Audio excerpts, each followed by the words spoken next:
The Book of Jubilees. Prologue. This is the history of the division of the days of the law and of the testimony, of the events of the years, of their weeks, of their jubilees, throughout all the years of the world, as the Lord spake to Moses on Mount Sinai, when he went up to receive the tables of the law and of the commandment, according to the voice of God, as he said unto him, Go up to the top of the mount. God's revelation to Moses on Mount Sinai. And it came to pass in the first year of the exodus of the children of Israel out of Egypt, in the 3rd month, on the 16th day of the month, that God spake to Moses, saying, Come up to me on the mount, and I will give thee 2 tables of stone of the law and of the commandment, which I have written, that thou mayst teach them. And Moses went up into the mount of God, and the glory of the Lord abode on Mount Sinai, and a cloud overshadowed it 6 days. And he called to Moses on the 7th day out of the midst of the cloud, and the appearance of the glory of the Lord was like a flaming fire on the top of the mount. And Moses was on the mount 40 days and 40 nights. And God taught him the earlier and the later history of the division of all the days of the law and of the testimony. And he said, Incline thine heart to every word which I shall speak to thee on this mount, and write them in a book, in order that their generations may see how I have not forsaken them for all the evil which they have wrought in transgressing the covenant which I established between me and thee for their generations this day on Mount Sinai. And thus it will come to pass, when all these things come upon them, that they will recognize that I am more righteous than they in all their judgments and in all their actions, and they will recognize that I have been truly with them. And do thou write for thyself all these words which I declare unto thee this day. For I know their rebellion and their stiff neck, before I bring them into the land of which I swear to their fathers, to Abraham and to Isaac and to Jacob, saying, Unto your seed will I give a land flowing with milk and honey. And they will eat and be satisfied, and they will turn to strange gods, to gods which cannot deliver them from aught of their tribulation. And this witness shall be heard for a witness against them. For they will forget all my commandments, even all that I command them. And they will walk after the Gentiles, and after their uncleanness, and after their shame, and will serve their gods. And these will prove unto them an offense, and a tribulation, and an affliction, and a snare. And many will perish, and they will be taken captive, and will fall into the hands of the enemy, because they have forsaken my ordinances and my commandments, and the festivals of my covenant, and my Sabbaths, and my holy place, which I have hallowed for myself in their midst, and my tabernacle, and my sanctuary, which I have hallowed for myself in the midst of the land, that I should set my name upon it, and that it should dwell there. And they will make to themselves high places, and groves, and graven images, and they will worship each his own graven image, so as to go astray. And they will sacrifice their children to demons, and to all the works of the error of their hearts. And I will send witnesses unto them, that I may witness against them, but they will not hear, and will slay the witnesses also. And they will persecute those who seek the law, and they will abrogate and change everything, so as to work evil before my eyes. And I shall hide my face from them, and I shall deliver them into the hand of the Gentiles for captivity, and for a prey, and for devouring. And I shall remove them from the midst of the land, and I will scatter them amongst the Gentiles. And they will forget all my law, and all my commandments, and all my judgments, and will go astray as to new moons, and Sabbaths, and festivals, and jubilees, and ordinances. And after this they will turn to me from amongst the Gentiles, with all their heart, and with all their soul, and with all their strength. And I shall gather them from amongst the Gentiles, and they will seek me, so that I shall be found of them, when they seek me with all their heart and with all their soul. And I shall disclose to them abounding peace with righteousness, and I will plant them the plant of uprightness in the land with all my heart and with all my soul. And they will be for a blessing, and not for a curse, and they will be the head and not the tail. And I shall build my sanctuary in their midst, and I shall dwell with them, and I shall be their God, and they will be my people in truth and righteousness, and I shall not forsake them nor fail them, for I am the Lord their God. And Moses fell on his face and prayed and said, O Lord my God, do not forsake thy people and thy inheritance, so that they should wander in the error of their hearts, and do not deliver them over into the hands of their enemies, the Gentiles, lest they should rule over them and cause them to sin against thee. Let thy mercy, O Lord, be lifted up upon thy people, and create in them an upright spirit. And let not the spirit of Belial rule over them to accuse them before thee, and to ensnare them from all the paths of righteousness, so that they may perish from before thy face. But they are thy people, and thy inheritance, which thou hast delivered with thy great power from the hands of the Egyptians. Create in them a clean heart and a holy spirit, and let them not be ensnared in their sins from henceforth until eternity.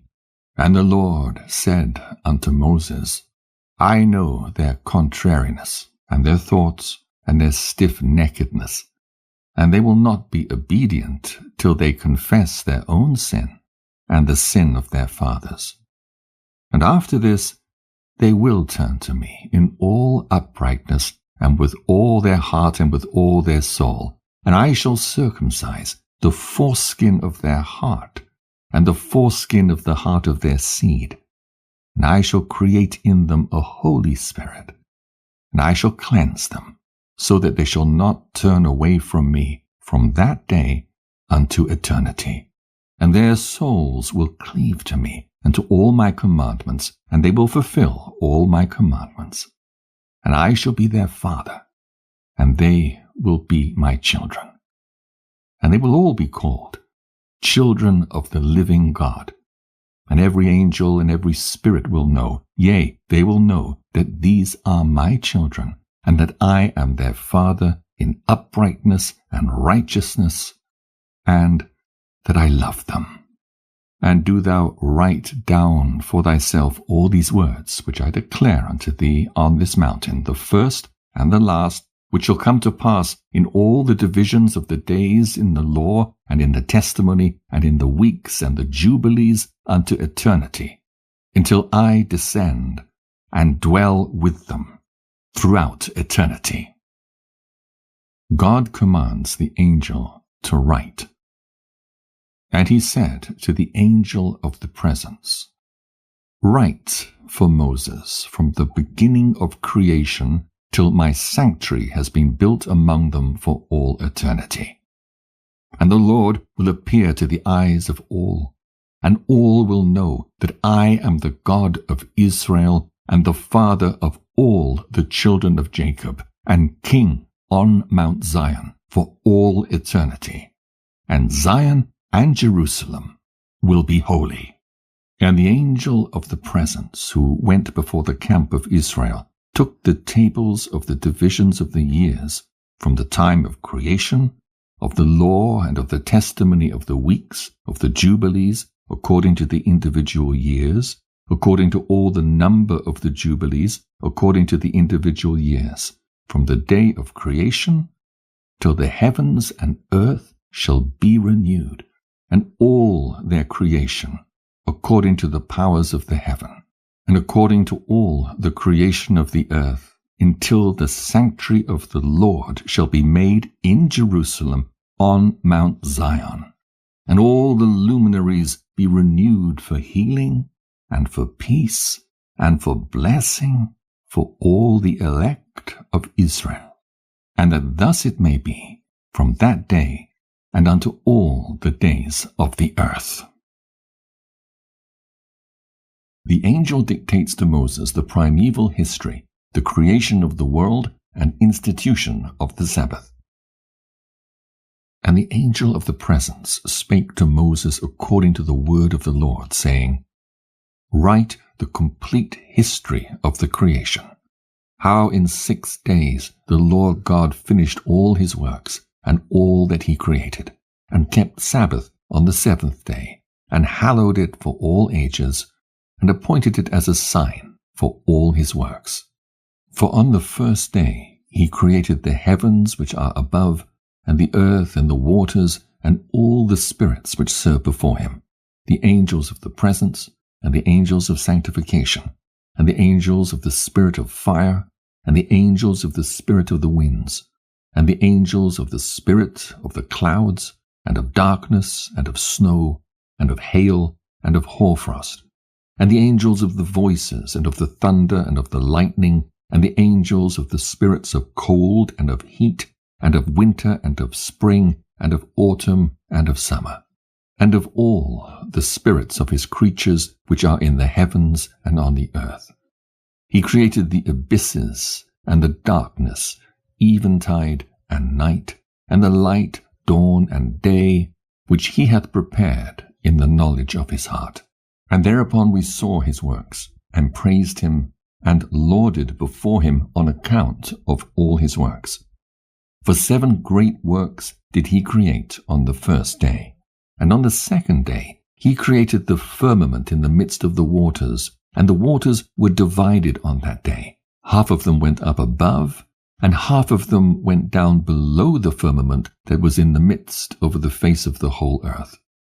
And this was the only work God created on the 2nd day. And on the 3rd day he commanded the waters to pass from off the face of the whole earth into one place, and the dry land to appear. And the waters did so as he commanded them, and they retired from off the face of the earth into one place outside of this firmament. And the dry land appeared.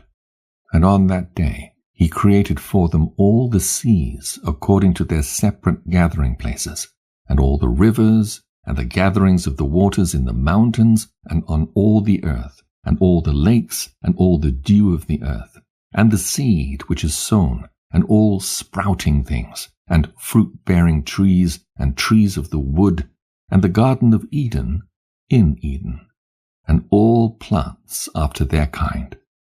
These 4 great works God created on the 3rd day.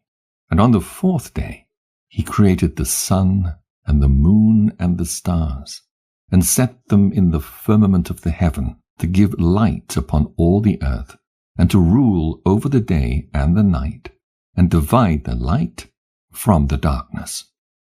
And God appointed the sun to be a great sign on the earth, for days, and for Sabbaths, and for months, and for feasts, and for years, and for Sabbaths of years, and for jubilees, and for all seasons of the years. And it divided the light from the darkness, and for prosperity, that all things may prosper, which shoot and grow on the earth.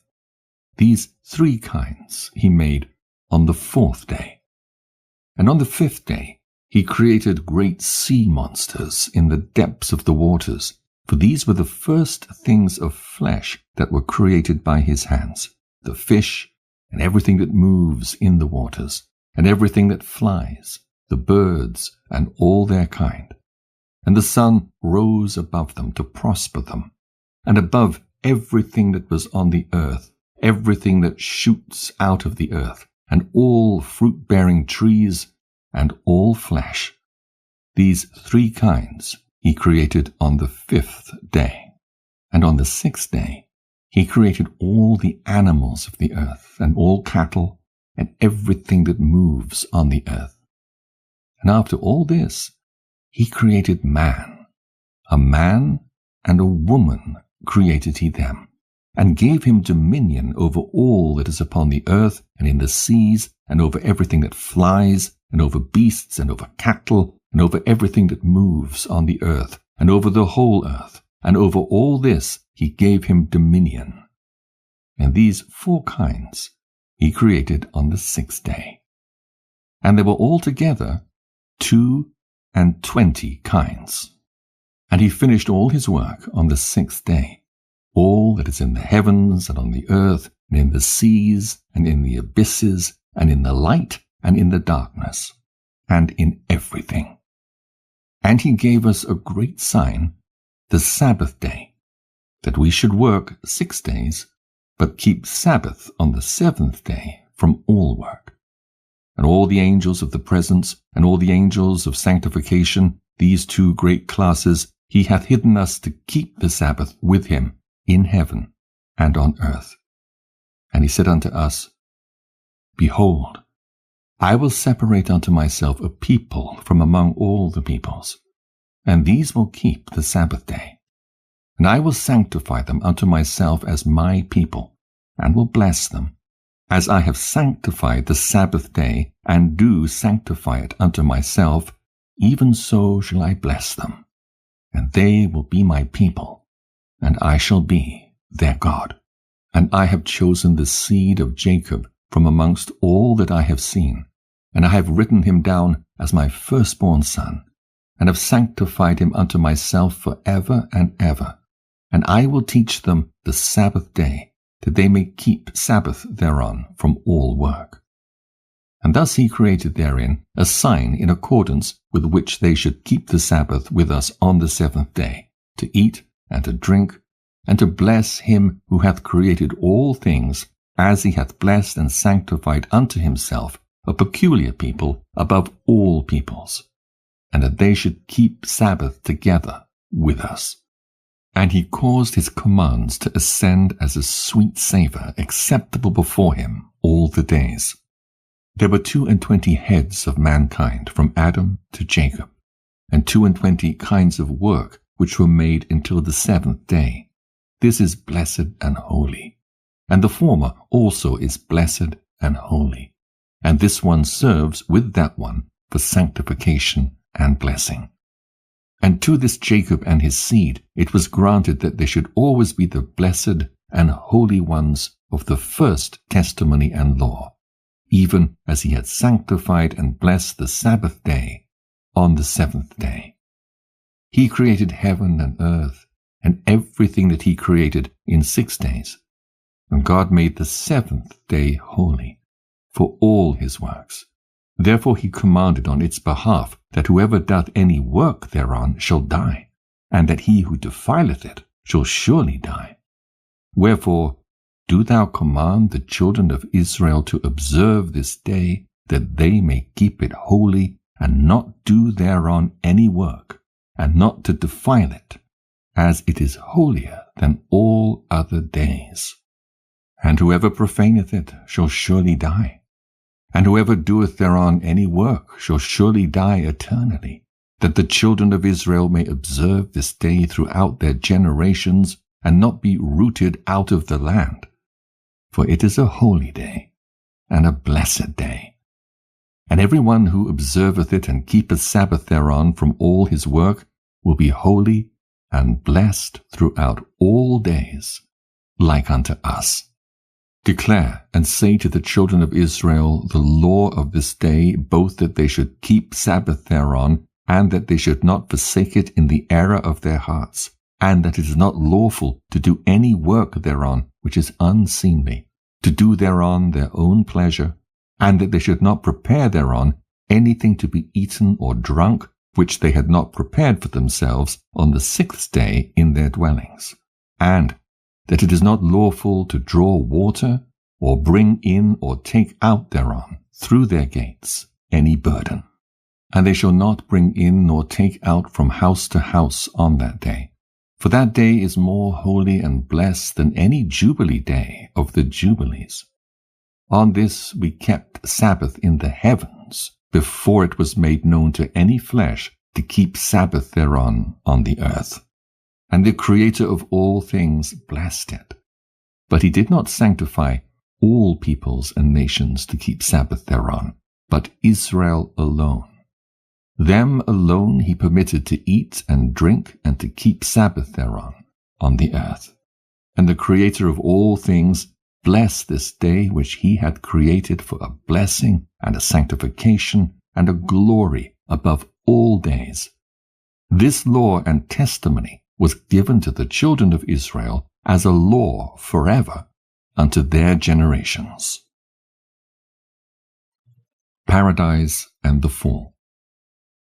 And on the 6 days of the 2nd week we brought, according to the word of God, unto Adam all the beasts and all the cattle and all the birds and everything that moveth on the earth, and everything that moveth in the water, according to their kinds and according to their types.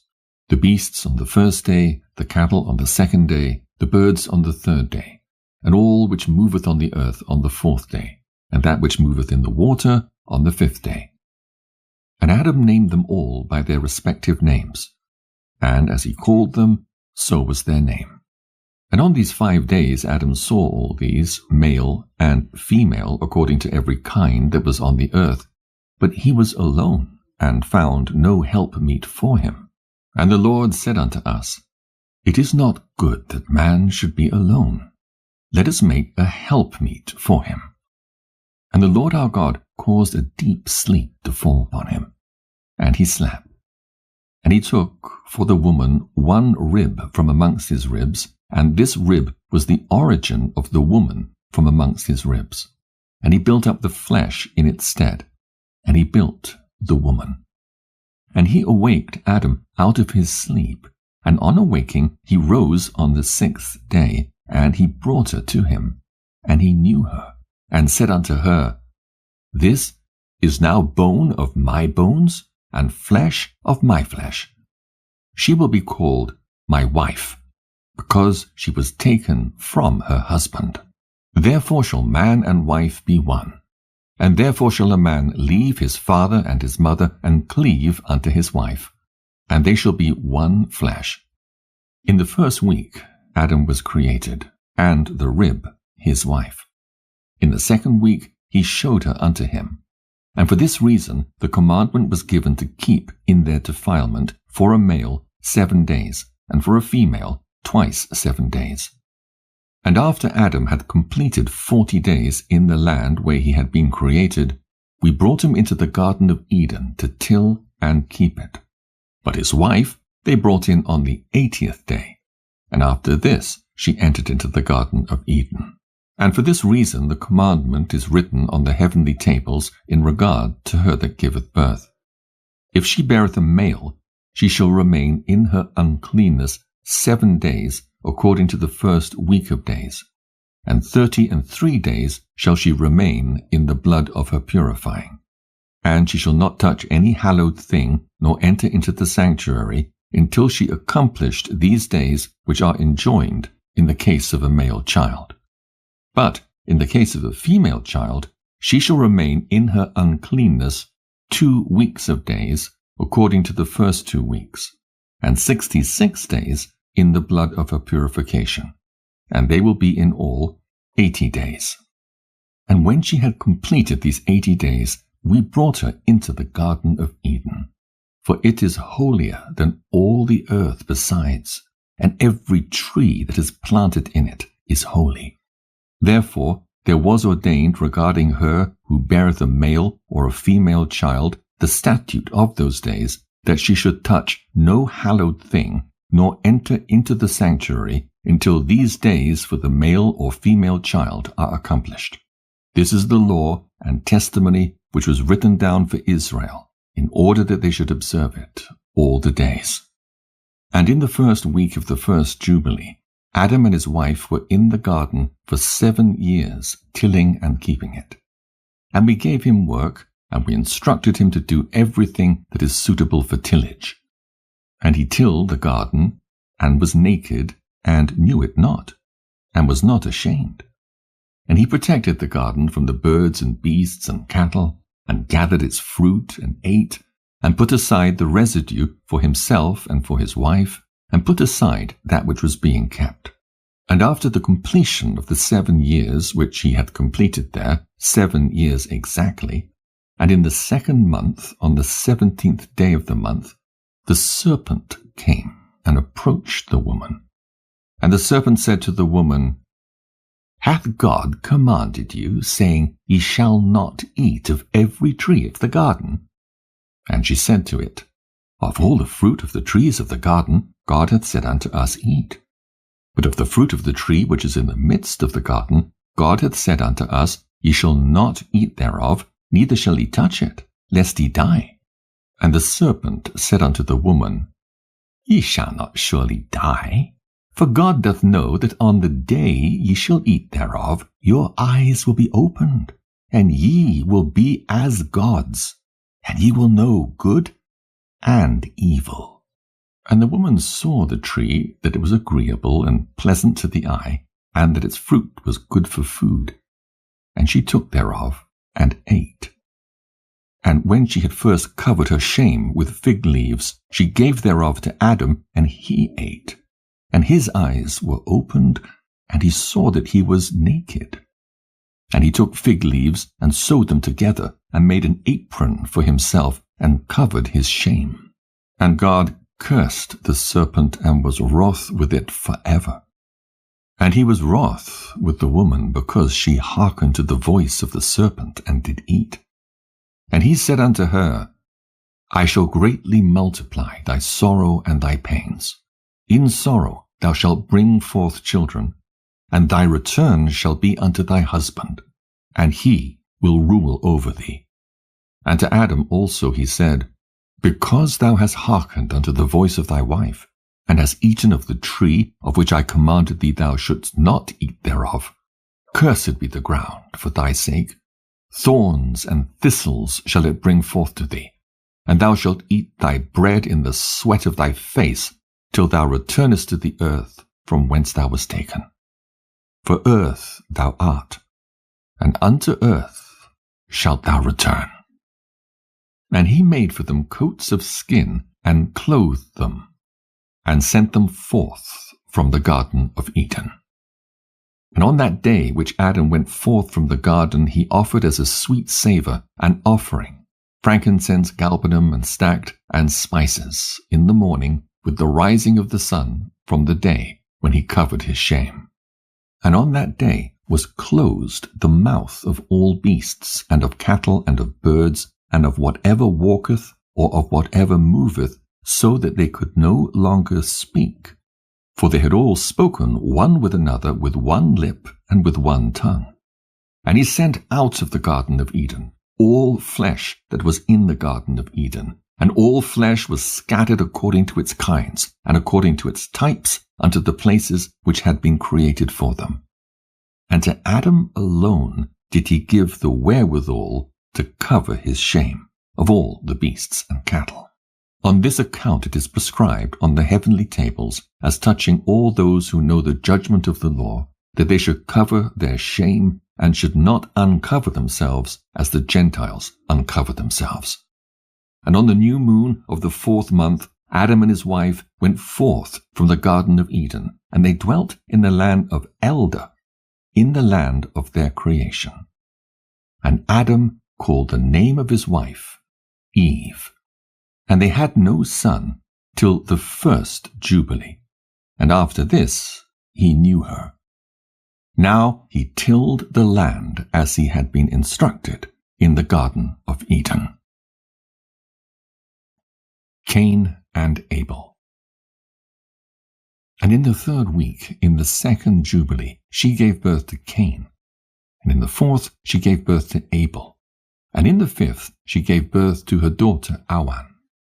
And in the 1st year of the 3rd Jubilee, Cain slew Abel, because God accepted the sacrifice of Abel, and did not accept the offering of Cain. And he slew him in the field. And his blood cried from the ground to heaven, complaining because he had slain him. And the Lord reproved Cain because of Abel, because he had slain him, and he made him a fugitive on the earth because of the blood of his brother. And he cursed him upon the earth. And on this account it is written on the heavenly tables, Cursed is he who smiteth his neighbor treacherously, and that all who have seen and heard it say, so be it.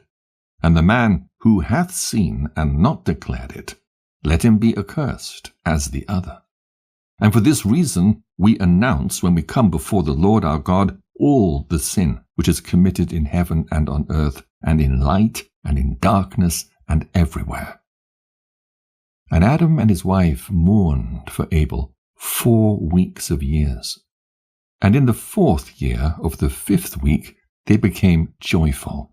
And Adam knew his wife again, and she bare him a son, and he called his name Seth.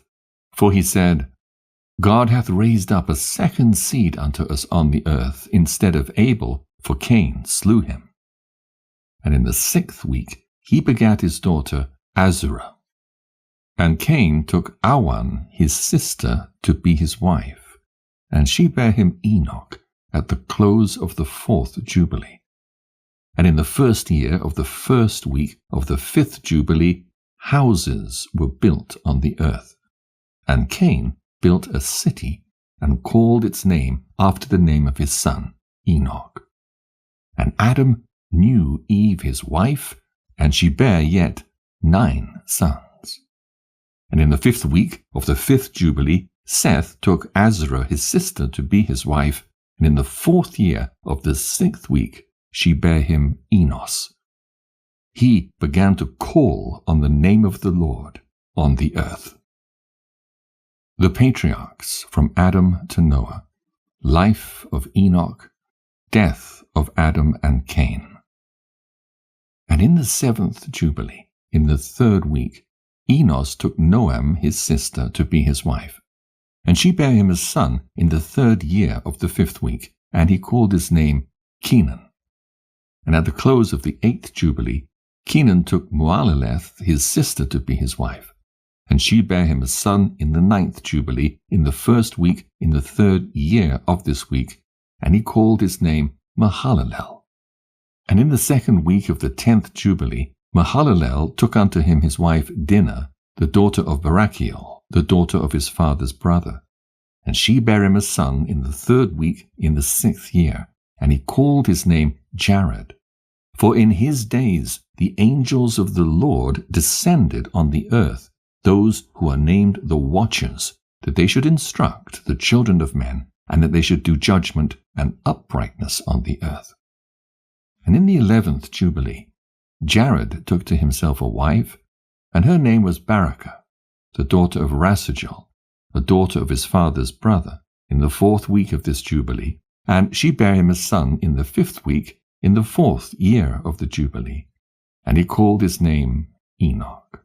And he was the first among men that are born on earth who learnt writing and knowledge and wisdom, and who wrote down the signs of heaven according to the order of their months in a book, that men might know the seasons of the years according to the order of their separate months. And he was the first to write a testimony, and he testified to the sons of men among the generations of the earth, and recounted the weeks of the Jubilees, and made known to them the days of the years, and set in order the months, and recounted the Sabbaths of the years, as we made them known to him. And what was, and what will be, he saw in a vision of his sleep, as it will happen to the children of men throughout their generations until the day of judgment. He saw and understood everything, and wrote his testimony, and placed the testimony on earth for all the children of men, and for their generations. And in the 12th Jubilee, in the 7th week thereof, he took to himself a wife, and her name was Edni, the daughter of Danel, the daughter of his father's brother. And in the 6th year in this week she bare him a son, and he called his name Methuselah. And he was moreover with the angels of God these 6 jubilees of years, and they showed him everything which is on earth and in heavens, the rule of the sun, and he wrote down everything. And he testified to the watchers who had sinned with the daughters of men, for these had begun to unite themselves so as to be defiled with the daughters of men. And Enoch testified against them all. And he was taken from amongst the children of men, and we conducted him into the Garden of Eden in majesty and honor. And behold, there he writeth down the condemnation and judgment of the world, and all the wickedness of the children of men. And on account of it, God brought the waters of the flood upon all the land of Eden. For there he was set as a sign, and that he should testify against all the children of men, that he should recount all the deeds of the generations until the day of condemnation. And he burnt the incense of the sanctuary, even sweet spices, acceptable before the Lord on the mount. For the Lord hath 4 places on the earth, the Garden of Eden, and the Mount of the East, and this mountain on which thou art this day, Mount Sinai, and Mount Zion, which will be sanctified in the new creation for a sanctification of the earth. Through it will the earth be sanctified from all its guilt and its uncleanness throughout the generations of the world. And in the 14th Jubilee, Methuselah took unto himself a wife, Edna, the daughter of Azriel, the daughter of his father's brother, in the 3rd week, in the 1st year of this week.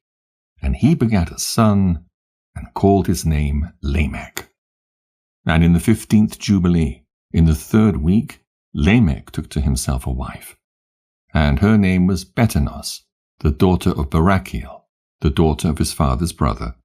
And in this week she bare him a son, and he called his name Noah, saying, This one will comfort me for my trouble and all my work, and for the ground which the Lord hath cursed.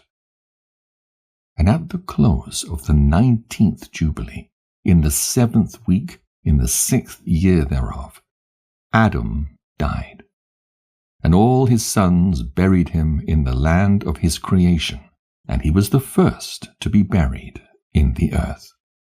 And he lacked 70 years of 1,000 years. For 1,000 years are as one day in the testimony of the heavens, and therefore was it written concerning the tree of knowledge, On the day that ye eat thereof ye will die. For this reason he did not complete the years of this day, for he died during it. At the close of this Jubilee, Cain was killed after him in the same year. For his house fell upon him, and he died in the midst of his house, and he was killed by its stones, for with a stone he had killed Abel, and by a stone was he killed in righteous judgment. For this reason it was ordained on the heavenly tables, With the instrument with which a man killeth his neighbor, with the same shall he be killed. After the manner that he wounded him, in like manner shall they deal with him. And in the 25th Jubilee, Noah took to himself a wife, and her name was Emzerah, the daughter of Rachiel, the daughter of his father's brother, in the 1st year, in the 5th week. And in the 3rd year thereof she bare him Shem. In the 5th year thereof she bare him Ham. And in the 1st year, in the 6th week, she bare him Japheth. The fall of the angels and their punishment. The deluge foretold. And it came to pass, when the children of men began to multiply on the face of the earth, and daughters were born unto them, that the angels of God saw them on a certain year of this Jubilee, that they were beautiful to look upon. And they took themselves wives of all whom they chose, and they bare unto them sons, and they were giants. And lawlessness increased on the earth, and all flesh corrupted its way, alike men and cattle and beasts and birds, and everything that walketh on the earth. All of them corrupted their ways and their orders, and they began to devour each other. And lawlessness increased on the earth, and every imagination of the thoughts of all men was thus evil continually. And God looked upon the earth, and behold, it was corrupt, and all flesh had corrupted its orders, and all that were upon the earth had wrought all manner of evil before his eyes. And he said, I shall destroy man and all flesh upon the face of the earth which I have created. But Noah found grace before the eyes of the Lord, and against the angels whom he had sent upon the earth he was exceedingly wroth, and he gave commandment to root them out of all their dominion, and he bade us to bind them in the depths of the earth, and behold, they are bound in the midst of them, and are kept separate.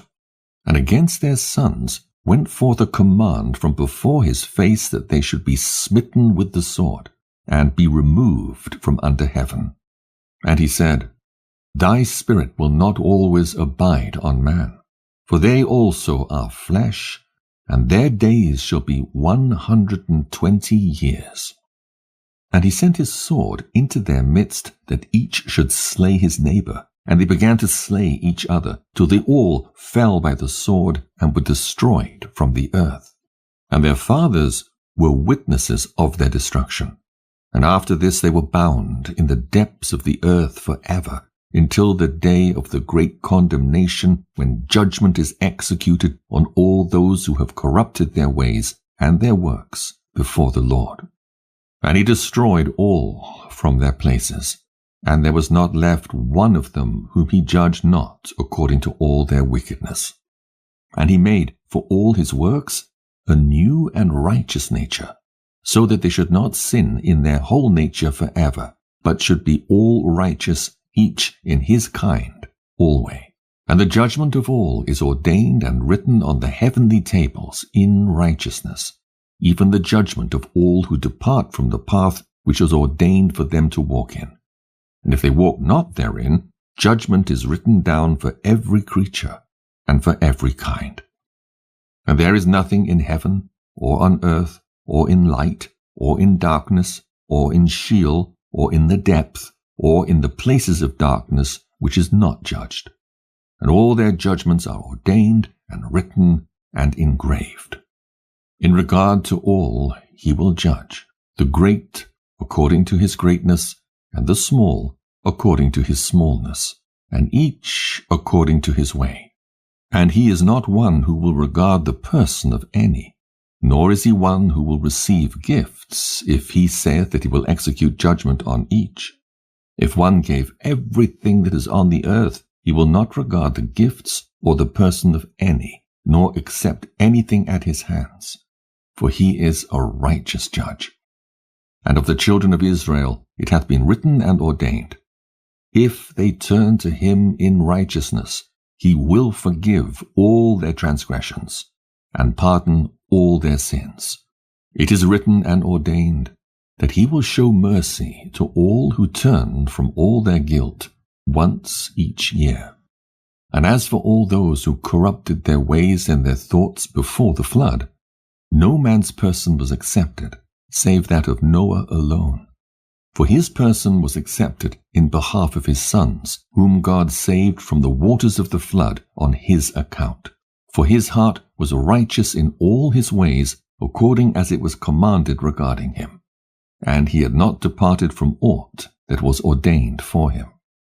And the Lord said that he would destroy everything which was upon the earth, both men and cattle and beasts and fowls of the air, and that which moveth on the earth. The building of the ark, the flood. And he commanded Noah to make him an ark, that he might save himself from the waters of the flood.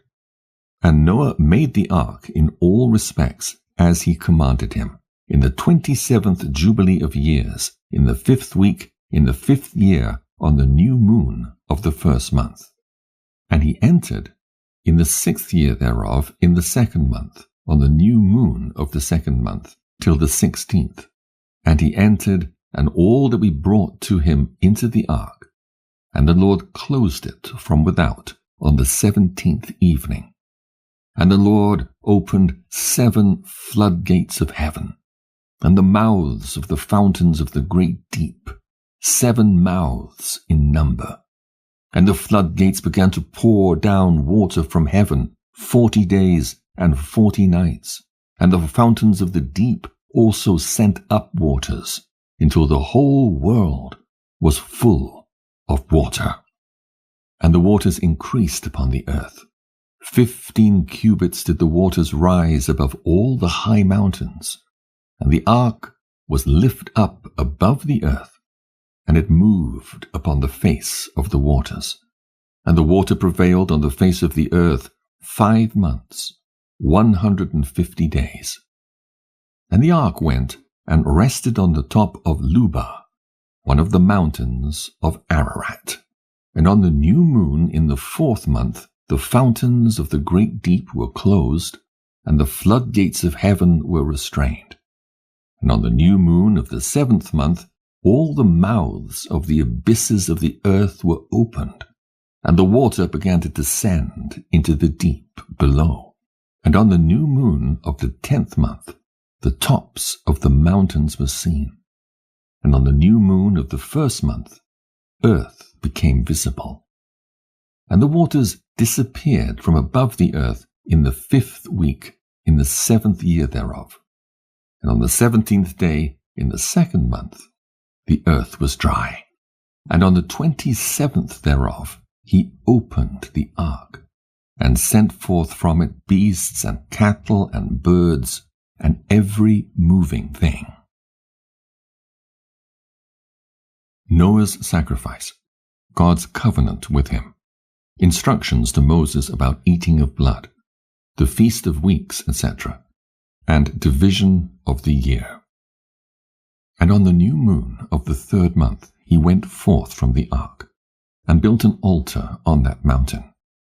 And he made atonement for the earth, and took a kid, and made atonement by its blood for all the guilt of the earth. For everything that had been on it had been destroyed, save those that were in the ark with Noah. And he placed the fat thereof on the altar. And he took an ox and a goat and a sheep and kids and salt and a turtle dove and the young of a dove, and placed a burnt sacrifice on the altar, and poured thereon an offering mingled with oil and sprinkled with wine, and strewed frankincense over everything, and caused a goodly savour to arise, acceptable before the Lord. And the Lord smelt the goodly savour. And he made a covenant with him that there should not be any more a flood to destroy the earth, that all the days of the earth, seed time and harvest, should never cease. Cold and heat and summer and winter and day and night should not change their order, nor cease forever. And you, increase ye and multiply upon the earth, and become many upon it, and be a blessing upon it. The fear of you and the dread of you I shall inspire in everything that is on earth and in the sea. And behold, I have given unto you all beasts, and all winged things, and everything that moveth on the earth, and the fish in the waters, and all things for food, as the green herbs. I have given you all things to eat. But flesh, with the life thereof, with the blood, ye shall not eat. For the life of all flesh is in the blood, lest your blood of your lives be required. At the hand of every man, at the hand of every beast, shall I require the blood of man. Whoso sheddeth man's blood by man, shall his blood be shed. For in the image of God made he man. And you increase ye, and multiply on the earth. And Noah and his sons swore that they would not eat any blood that was in any flesh. And he made a covenant before the Lord God forever, throughout all the generations of the earth in this month. On this account he spake to thee, that thou shouldst make a covenant with the children of Israel in this month upon the mountain with an oath, and that thou shouldst sprinkle blood upon them because of all the words of the covenant, which the Lord made with them forever. And this testimony is written concerning you, that you should observe it continually, so that you should not eat on any day any blood of beasts or birds or cattle during all the days of the earth. And the man who eateth the blood of beast or of cattle or of birds during all the days of the earth, he and his seed shall be rooted out of the land. And do thou command the children of Israel to eat no blood, so that their names and their seed may be before the Lord our God continually. And for this law there is no limit of days, for it is forever. They shall observe it throughout their generations, so that they may continue supplicating on your behalf with blood before the altar. Every day and at the time of morning and evening they shall seek forgiveness on your behalf perpetually before the Lord, that they may keep it and not be rooted out. And he gave to Noah and his sons a sign that there should not again be a flood on the earth. He set his bow in the cloud for a sign of the eternal covenant, that there should not again be a flood on the earth to destroy it all the days of the earth. For this reason it is ordained and written on the heavenly tables that they should celebrate the Feast of Weeks in this month once a year, to renew the covenant every year. And this whole festival was celebrated in heaven from the day of creation till the days of Noah, 26 jubilees and 5 weeks of years. And Noah and his sons observed it for 7 jubilees and 1 week of years, till the day of Noah's death. And from the day of Noah's death his sons did away with it, until the days of Abraham, and they ate blood.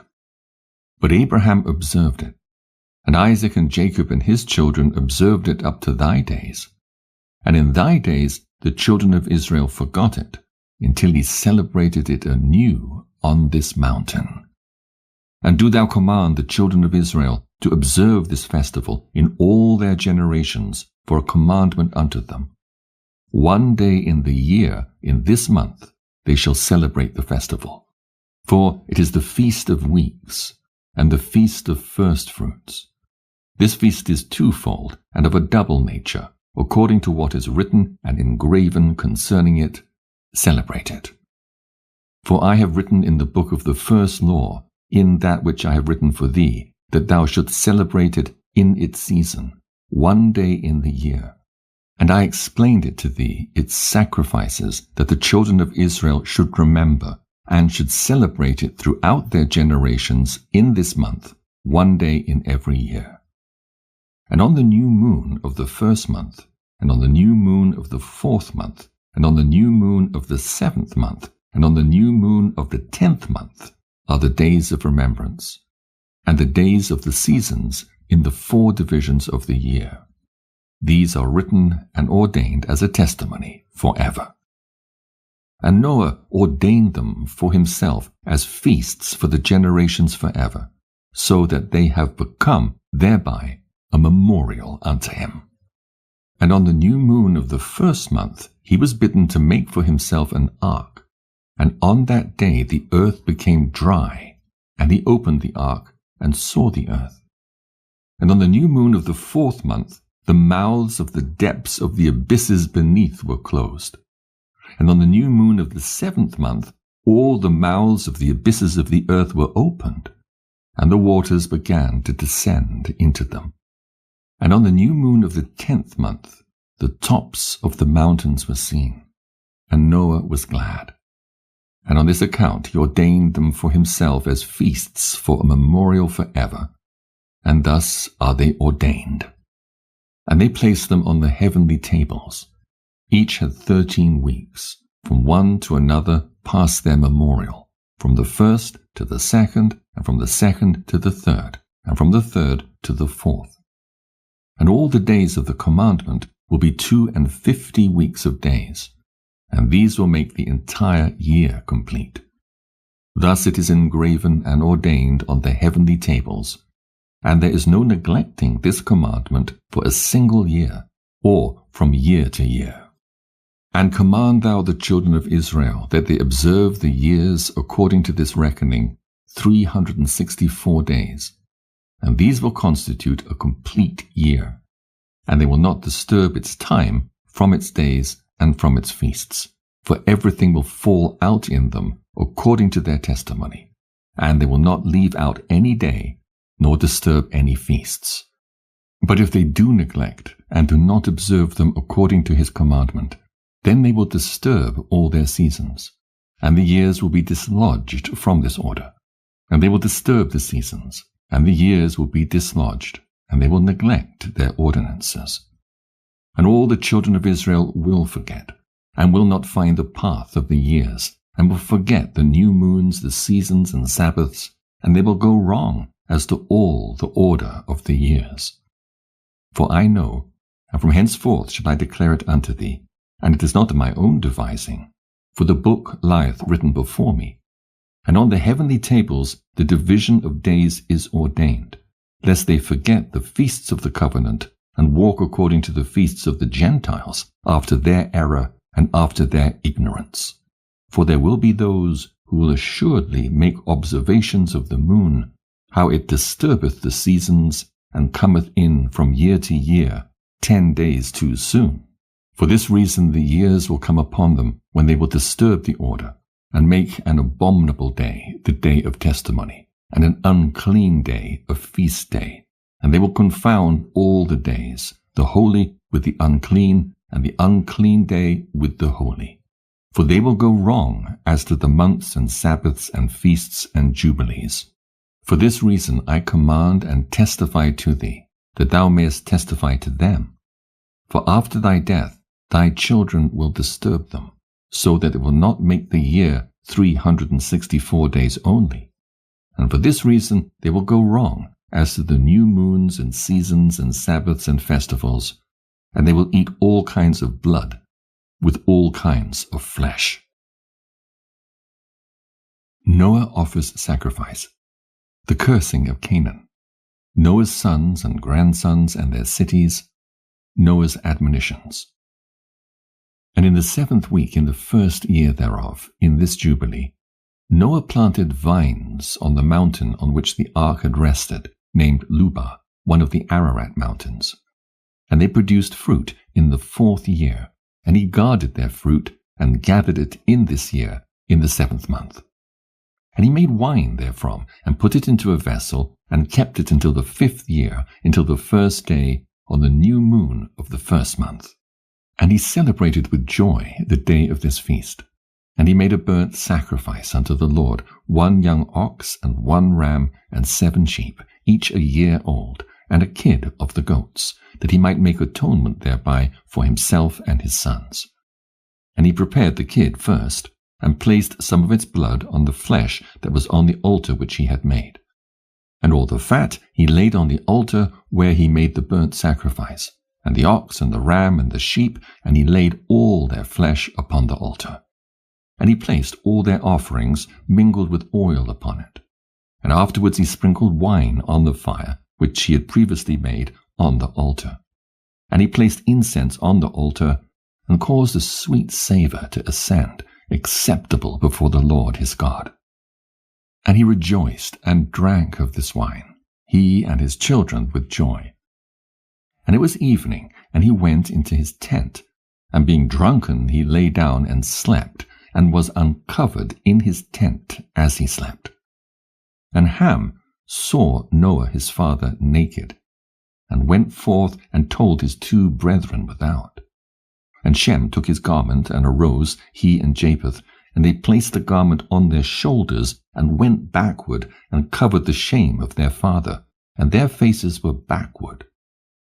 And Noah awoke from his sleep, and knew all that his youngest son had done unto him. And he cursed his son, and said, Cursed be Canaan, an enslaved servant shall he be unto his brethren. And he blessed Shem, and said, Blessed be the Lord God of Shem, and Canaan shall be his servant. God shall enlarge Japheth, and God shall dwell in the dwelling of Shem, and Canaan shall be his servant. And Ham knew that his father had cursed his younger son, and he was displeased that he had cursed his son, and he parted from his father, he and his sons with him, Cush and Mizraim and Put and Canaan. And he built for himself a city, and called its name after the name of his wife, Neolatamahuk. And Japheth saw it, and became envious of his brother. And he too built for himself a city, and he called its name after the name of his wife, Adatanases. And Shem dwelt with his father Noah, and he built a city close to his father on the mountain, and he too called its name after the name of his wife, Sedekatelebab. And behold, these 3 cities are near Mount Lubah, Sedekatelebab fronting the mountain on its east, and Neolatamahuk on the south, Adartananes towards the west. And these are the sons of Shem, Elam and Ashur and Arphaxad. This son was born 2 years after the flood, and Lud and Aram. The sons of Japheth, Gomer and Magog and Madai and Javan, Tubal and Meshech and Tyrus. These are the sons of Noah. And in the 28th Jubilee, Noah began to adjoin upon his sons' sons the ordinances and commandments and all the judgments that he knew. And he exhorted his sons to observe righteousness, and to cover the shame of their flesh, and to bless their Creator, and honor father and mother, and love their neighbor, and guard their souls from fornication and uncleanness and all iniquity. For owing to these 3 things came the flood upon the earth, namely, owing to the fornication wherein the watchers, against the law of their ordinances, went a-whoring after the daughters of men, and took themselves wives of all which they chose, and they made the beginning of uncleanness. And they begat sons, the Nephidim, and they were all unlike, and they devoured one another. And the giants slew the Nephil, and the Nephil slew the Eljo, and the Eljo mankind, and one man another. And every one sold himself to work iniquity, and to shed much blood, and the earth was filled with iniquity. And after this they sinned against the beasts and birds, and all that moveth and walketh on the earth, and much blood was shed on the earth, and every imagination and desire of men imagined vanity and evil continually. And the Lord destroyed everything from off the face of the earth, because of the wickedness of their deeds, and because of the blood which they had shed in the midst of the earth. He destroyed everything. And we were left, I and you, my sons, and everything that entered with us into the ark. And behold, I see your works before me, that ye do not walk in righteousness. For in the path of destruction ye have begun to walk, and ye are parting one from another, and are envious one of another. And so it cometh that ye are not in harmony, my sons, each with his brother. For I see, and behold, the demons have begun their seductions against you and against your children, and now I fear on your behalf, that after my death ye will shed the blood of men upon the earth, and that ye too will be destroyed from the face of the earth. For whoso sheddeth man's blood, and whoso eateth the blood of any flesh, will all be destroyed from the earth. And there will not be left any man that eateth blood, or that sheddeth the blood of man on the earth, nor will there be left to him any seed or descendants living under heaven. For into Sheol will they go, and into the place of condemnation will they descend, and into the darkness of the deep will they all be removed by a violent death. There shall no blood be seen upon you of all the blood there shall be all the days in which ye have killed any beasts or cattle, or whatever flieth upon the earth. And work ye a good work to your souls, by covering that which hath been shed on the face of the earth. And ye shall not be like him who eateth with blood, but guard yourselves that none may eat blood before you. Cover the blood, for thus have I been commanded to testify to you and your children together with all flesh. And suffer not the soul to be eaten with the flesh, that your blood, which is your life, may not be required at the hand of any flesh that sheddeth it on the earth. For the earth will not be clean from the blood which hath been shed upon it. For only through the blood of him that shed it will the earth be purified throughout all its generations. And now, my children, hearken. Work judgment and righteousness, that ye may be planted in righteousness over the face of the whole earth, and your glory lifted up before my God, who saved me from the waters of the flood. And behold, ye will go and build for yourselves cities, and plant in them all the plants that are upon the earth, and moreover all fruit-bearing trees. For 3 years the fruit of everything that is eaten will not be gathered, and in the 4th year its fruit will be accounted holy, and they will offer the firstfruits acceptable before the Most High God, who created heaven and earth and all things. Let them offer in abundance the first of the wine and oil as firstfruits on the altar of the Lord, who receiveth it. And what is left, let the servants of the house of the Lord eat before the altar which receiveth it. And in the 5th year make ye the release, so that ye release it in righteousness and uprightness, and ye shall be righteous, and all that you plant will prosper.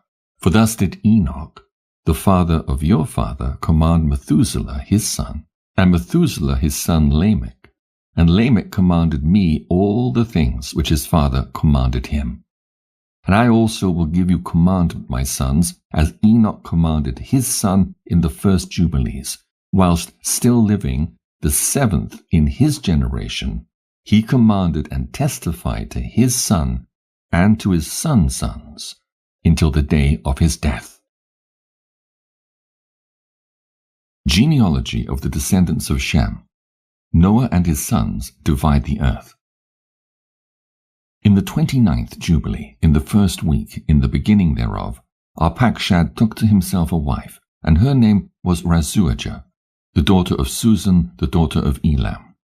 And she bare him a son in the 3rd year in this week, and he called his name Canaan.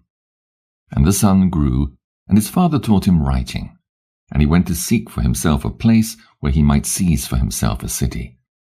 And he found a writing which former generations had carved on the rock, and he read what was thereon, and he transcribed it, and sinned owing to it. For it contained the teaching of the watchers, in accordance with which they used to observe the omens of the sun and moon and stars in all the signs of heaven. And he wrote it down and said nothing regarding it, for he was afraid to speak to Noah about it, lest he should be angry with him on account of it. And in the 30th Jubilee, in the 2nd week, in the 1st year thereof, he took to himself a wife, and her name was Melchah, the daughter of Madai, the son of Japheth. And in the 4th year he begat a son, and called his name Shelah, for he said, Truly I have been sent. And in the 4th year he was born. And Shelah grew up and took to himself a wife, and her name was Muach, the daughter of Kesel, his father's brother, in the 31st Jubilee, in the 5th week, in the 1st year thereof. And she bare him a son in the 5th year thereof, and he called his name Eber.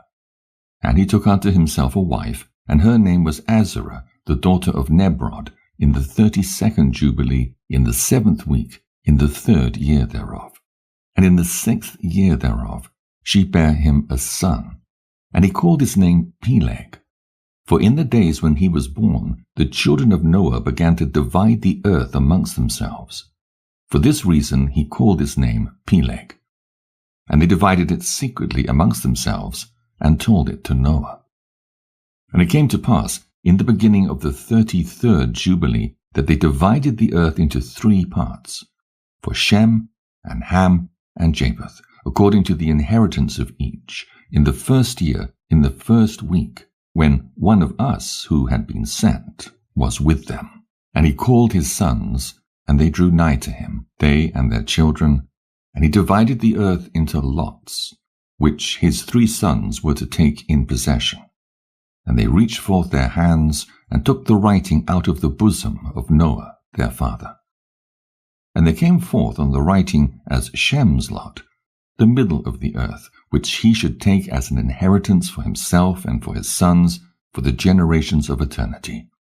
From the middle of the mountain range of Rapha, from the mouth of the water, from the river Tinah.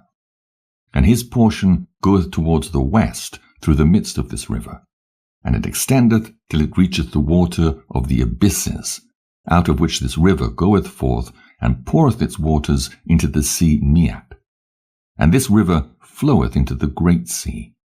And all that is towards the north is Japheth's, and all that is towards the south belongeth to Shem. And it extendeth till it reacheth Caroso. This is in the bosom of the tongue which looketh towards the south. And his portion extendeth along the great sea, and it extendeth in a straight line till it reacheth the west of the tongue which looketh towards the south. For this sea is named the tongue of the Egyptian sea. And it turneth from here towards the south, towards the mouth of the great sea on the shore of its waters. and it extended to the west to Aphrah, and it extended till it reacheth the waters of the river Gihon, and to the south of the waters of Gihon, to the banks of this river. And it extended towards the east, till it reacheth the garden of Eden, to the south thereof, to the south, and from the east of the whole land of Eden, and of the whole east, it turneth to the east, and proceedeth till it reacheth the east of the mountain named Rapha, and it descended to the bank of the mouth of the river Tinah. This portion came forth by lot for Shem and his sons, that they should possess it forever unto his generations forevermore. And Noah rejoiced that this portion came forth for Shem and for his sons. And he remembered all that he had spoken with his mouth in prophecy, for he had said, Blessed be the Lord God of Shem, and may the Lord dwell in the dwelling of Shem. And he knew that the garden of Eden is the holy of holies, and the dwelling of the Lord, and Mount Sinai the center of the desert, and Mount Zion the center of the navel of the earth. These three were created as holy places, facing each other. And he blessed the God of gods, who had put the word of the Lord into his mouth, and the Lord forevermore. And he knew that a blessed portion and a blessing had come to Shem and his sons unto the generations forever. The whole land of Eden, and the whole land of the Red Sea, and the whole land of the east, and India, and on the Red Sea and the mountains thereof, and all the land of Bashan, and all the land of Lebanon, and the islands of Caphtor, and all the mountains of Sania and Amanah, and the mountains of Ashur in the north, and all the land of Elam, Ashur, and Babel, and Susan, and Maadai, and all the mountains of Ararat, and all the region beyond the sea, which is beyond the mountains of Ashur, towards the north, a blessed and spacious land, and all that is in it is very good. And for Ham came forth the second portion, beyond the Gihon, towards the south, to the right of the garden. And it extendeth towards the south, and it extendeth to all the mountains of fire, and it extendeth towards the west, to the sea of Attal, and it extendeth toward the west, till it reacheth the sea of Mark, that sea which, if anything descends into it, it perishes. And it goeth forth towards the north, to the limits of Gadir, and it goeth forth to the coast of the waters of the sea, to the waters of the great sea, till it draweth near to the river Gihon, and goeth along the river Gihon, till it reacheth the right of the garden of Eden. And this is the land which came forth for Ham, as the portion which he was to occupy forever for himself and his sons unto their generations forever. And for Japheth came forth the third portion beyond the river Tinah, to the north of the overflow of its waters. And it extendeth northeasterly to the whole region of Gog, and to all the country east thereof. And it extendeth northerly to the north, and it extendeth to the mountains of Kelt towards the north, and towards the sea of Mark. And it goeth forth to the east of Gadir, as far as the region of the waters of the sea. And it extendeth until it approacheth the west of Pharah, and it returneth towards Apharag, and it extendeth easterly to the waters of the sea of Mead. And it extendeth to the region of the river Tinah in a northeasterly direction, until it approacheth the boundary of its waters towards the mountain Rapha, and it turneth round towards the north. This is the land which came forth for Japheth and his sons as the portion of his inheritance, which he should possess for himself and his sons, for their generations forever. 5 great islands, and a great land in the north. But it is cold, and the land of Ham is hot, and the land of Shem is neither hot nor cold, but it is a blended cold and heat. Subdivision of the 3 portions amongst the grandchildren. Oath taken by Noah's sons. And Ham divided amongst his sons. And the first portion came forth for Cush towards the east, and to the west of him for Mitzrayim, and to the west of him for Put, and to the west of him and to the west thereof on the sea for Canaan.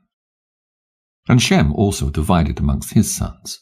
And the first portion came forth for Elam and his sons, to the east of the river Tigris, till it approacheth the east, the whole land of India, and on the Red Sea on its coast, and the waters of Dedan, and all the mountains of Mibri and Elah, and all the land of Susan, and all that is on the side of Pharnac, to the Red Sea, and the river Tinah. And for Asher came forth the second portion, all the land of Asher, and Nineveh, and Shinar, and to the border of India, and it ascendeth and skirteth the river.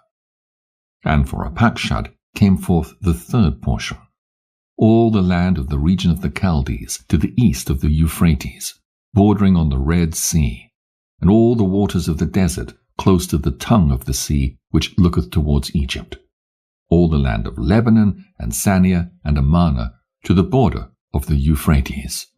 And for Aram there came forth the fourth portion, all the land of Mesopotamia, between the Tigris and the Euphrates, to the north of the Chaldees, to the border of the mountains of Asher, and the land of Arara. And there came forth for Lud the fifth portion, the mountains of Asher, and all appertaining to them, till it reacheth the great sea, and till it reacheth the east of Asher his brother. And Japheth also divided the land of his inheritance amongst his sons. And the first portion came forth for Gomer, to the east from the north side to the river Tinah. And in the north there came forth for Magog all the inner portions of the north, until it reacheth to the sea of Meat. And for Madai came forth as his portion, that he should possess from the west of his two brothers to the islands, and to the coasts of the islands. And for Javan came forth the fourth portion, every island, and the islands which are towards the border of Lud. And for Tubal there came forth the fifth portion in the midst of the tongue, which approacheth towards the border of the portion of Lud, to the second tongue, to the region beyond the second tongue, unto the third tongue. And for Meshech came forth the sixth portion, all the region beyond the third tongue, till it approacheth the east of Gadir.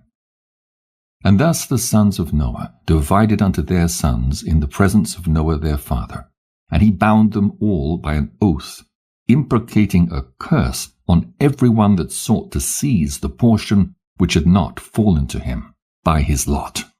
And they all said, So be it, for themselves and their sons forever throughout their generations, till the day of judgment, on which the Lord God shall judge them with a sword and with fire, for all the unclean wickedness of their errors, wherewith they have filled the earth with transgression and uncleanness and fornication and sin. Noah's sons led astray by evil spirits. Noah's prayer. Mastema. Death of Noah. And in the third week of this Jubilee, the unclean demons began to lead astray the children of the sons of Noah, and to make to err and destroy them. And the sons of Noah came to Noah their father, and they told him concerning the demons which were leading astray and binding and slaying his sons' sons. And he prayed before the Lord his God, and said, God of the spirits of all flesh, who has shown mercy unto me, and has saved me and my sons from the waters of the flood, and has not caused me to perish as thou didst the sons of perdition. For thy grace hath been great towards me, and great hath been thy mercy to my soul. Let thy grace be lift up upon my sons, and let not wicked spirits rule over them, lest they should destroy them from the earth. But do thou bless me and my sons, that we may increase and multiply and replenish the earth. And thou knowest how thy watchers, the fathers of these spirits, acted in my day. And as for these spirits which are living, imprison them and hold them fast in the place of condemnation. And let them not bring destruction on the sons of thy servant, my God. For these are malignant and created in order to destroy. And let them not rule over the spirits of the living, for thou alone can exercise dominion over them. And let them not have power over the sons of the righteous from henceforth and forevermore. And the Lord our God bade us to bind all. And the chief of the spirits, Mastema, came and said, Lord Creator, let some of them remain before me, and let them hearken to my voice, and do all that I shall say unto them. For if some of them are not left to me, I shall not be able to execute the power of my will on the sons of men. For these are for corruption and leading astray before my judgment. For great is the wickedness of the sons of men. And he said, Let the 10th part of them remain before him, and let 9 parts descend into the place of condemnation. And one of us he commanded that we should teach Noah all their medicines, for he knew that they would not walk in uprightness nor strive in righteousness. And we did according to all his words. All the malignant evil ones we bound in the place of condemnation, and a 10th part of them we left, that they might be subject before Satan on the earth. And we explained to Noah all the medicines of their diseases, together with their seductions, how he might heal them with herbs of the earth. And Noah wrote down all things in a book, as we instructed him, concerning every kind of medicine. Thus the evil spirits were precluded from hurting the sons of Noah. And he gave all that he had written to Shem, his eldest son, for he loved him exceedingly above all his sons.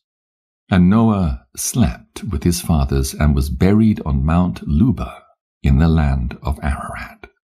950 years he completed in his life, 19 jubilees and 2 weeks and 5 years. And in his life on earth he excelled the children of men, save Enoch, because of the righteousness wherein he was perfect.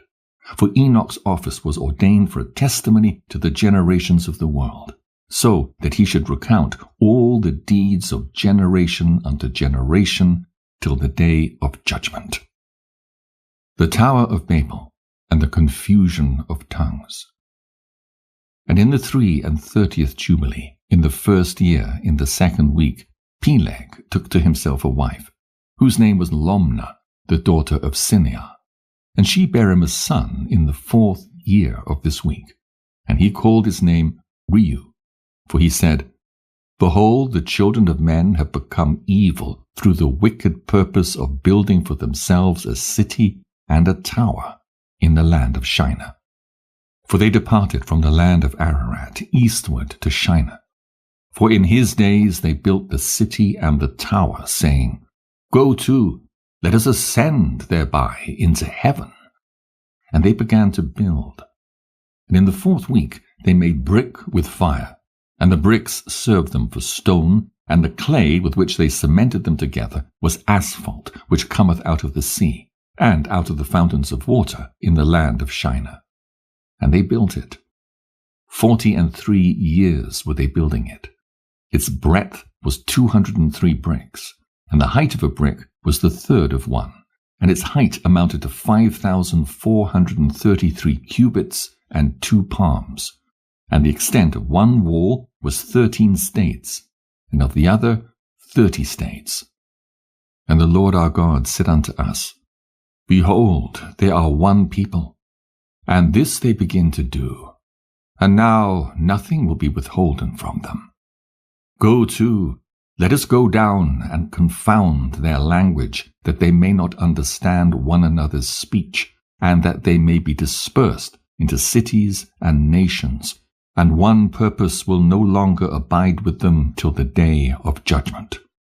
And the Lord descended, and we descended with him to see the city and the tower which the children of men had built. And he confounded their language, and they no longer understood one another's speech. And they ceased then to build the city and the tower. For this reason the whole land of Shinar is called Babel, because the Lord did there confound all the language of the children of men, and from thence they were dispersed into their cities, each according to his language and his nation. And the Lord sent a mighty wind against the tower, and overthrew it upon the earth. And behold, it was between Ashur and Babylon in the land of Shinar, and they called its name overthrow. In the 4th week, in the 1st year of the beginning thereof, in the 34th Jubilee, were they dispersed from the land of Shinar. The children of Noah enter their districts. Canaan seizes Palestine wrongfully. Madai receives Media. And Ham and his sons went into the land which he was to occupy, which he acquired as his portion in the land of the north. And Canaan saw the land of Lebanon to the river of Egypt, that it was very good. And he went not into the land of his inheritance to the west, that is to the sea, and he dwelt in the land of Lebanon, eastward and westward from the border of Jordan, and from the border of the sea. And Ham his father, and Cush, and Mizraim his brothers said unto him, Thou hast settled in a land which is not thine, and which did not fall to us by lot. Do not do so. For if thou dost do so, thou and thy sons will fall in the land, and be accursed through sedition. For by sedition ye have settled, and by sedition will thy children fall, and thou shalt be rooted out for ever. Dwell not in the dwelling of Shem, for to Shem and to his sons did it come by their lot.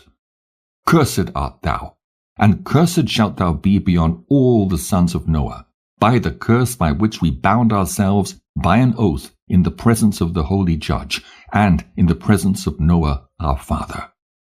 But he did not hearken unto them, and dwelt in the land of Lebanon from Hamath to the entering of Egypt, he and his sons, until this day. And for this reason that land is named Canaan. And Japheth and his sons went towards the sea, and dwelt in the land of their portion. And Madai saw the land of the sea, and it did not please him, and he begged a portion from Elam and Asher and Arphaxad his wife's brother, and he dwelt in the land of Media, near to his wife's brother, until this day. And he called his dwelling place, and the dwelling place of his sons, Media, after the name of their father, Madai.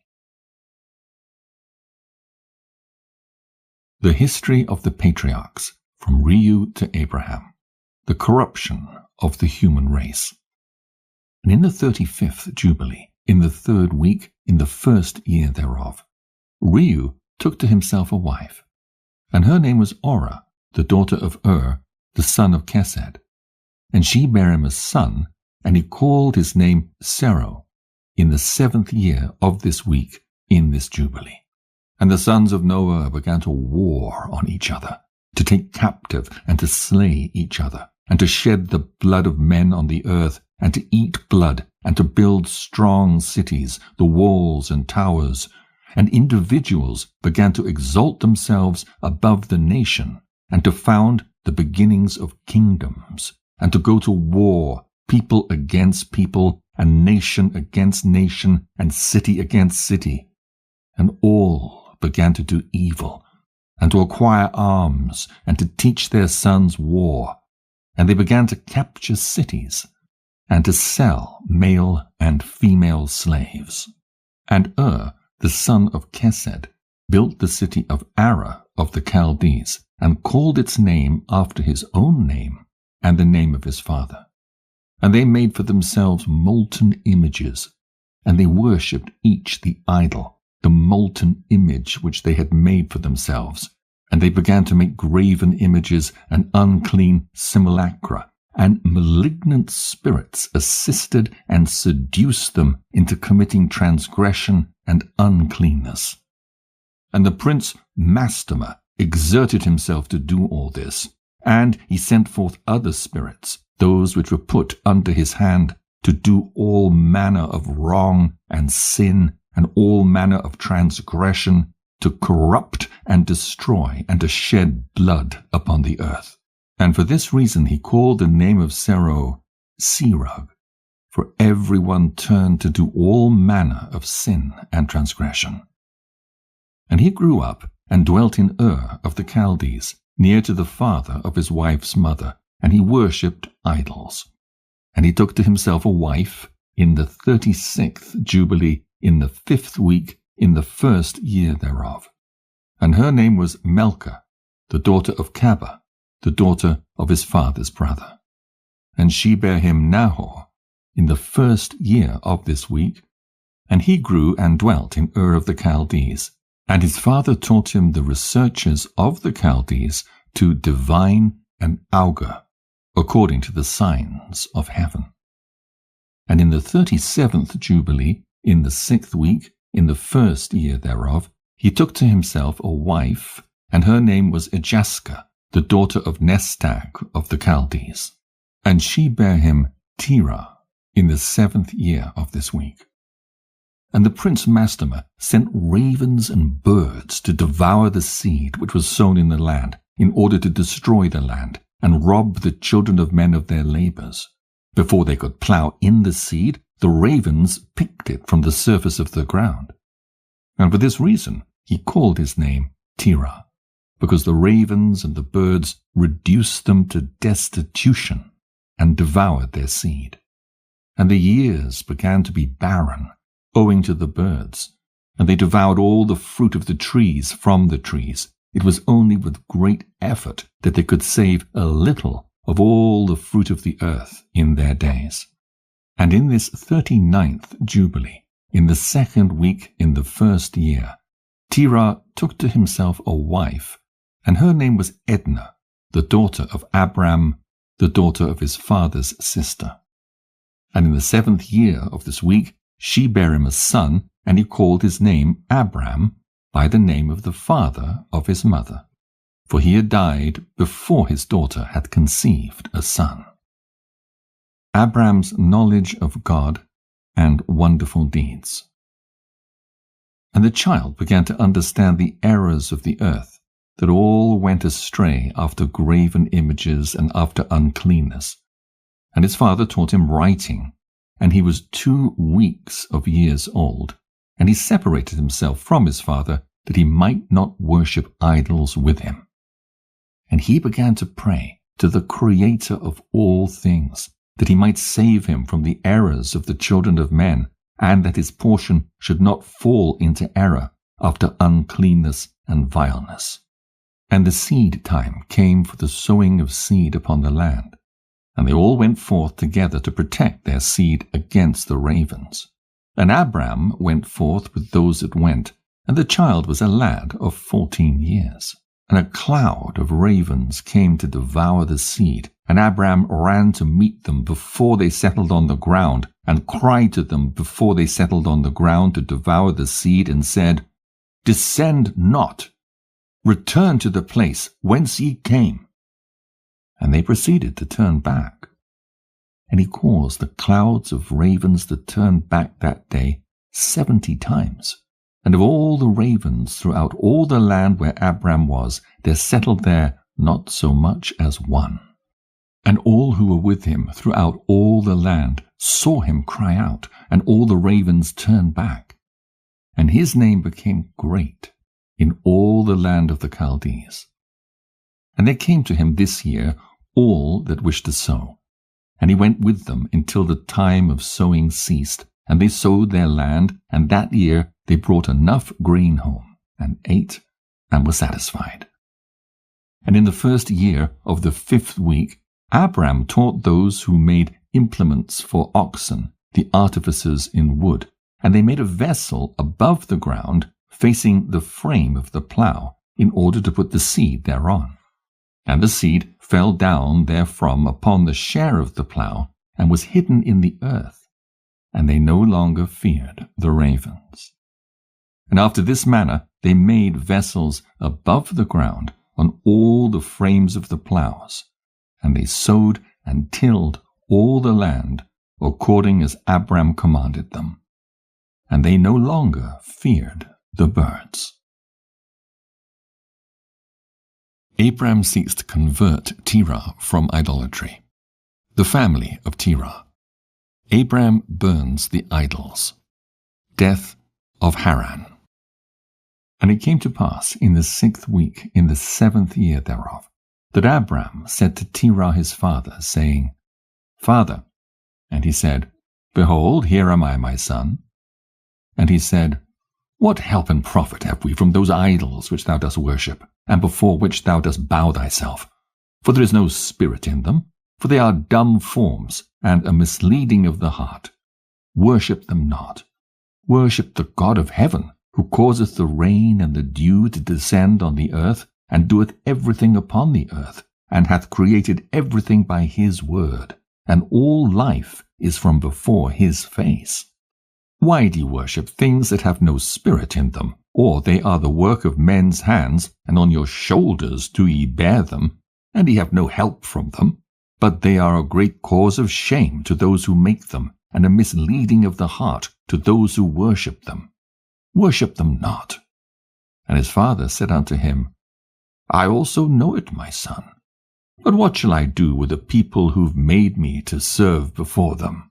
And if I tell them the truth, they will slay me. For their soul cleaveth to them to worship them and honor them. Keep silent, my son, lest they slay thee. And these words he spoke to his 2 brothers, and they were angry with him, and he kept silent. And in the 40th Jubilee, in the 2nd week, in the 7th year thereof, Abram took to himself a wife, and her name was Sarai, the daughter of his father, and she became his wife. And Haran his brother took to himself a wife in the 3rd year of the 3rd week, and she bare him a son in the 7th year of this week, and he called his name Lot.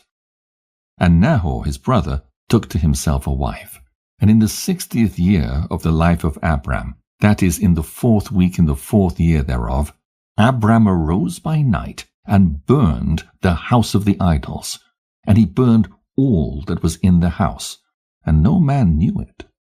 And they arose in the night and sought to save their gods from the midst of the fire, and Haran hasted to save them. But the fire flamed over him, and he was burnt in the fire. And he died in Ur of the Chaldees before Terah his father.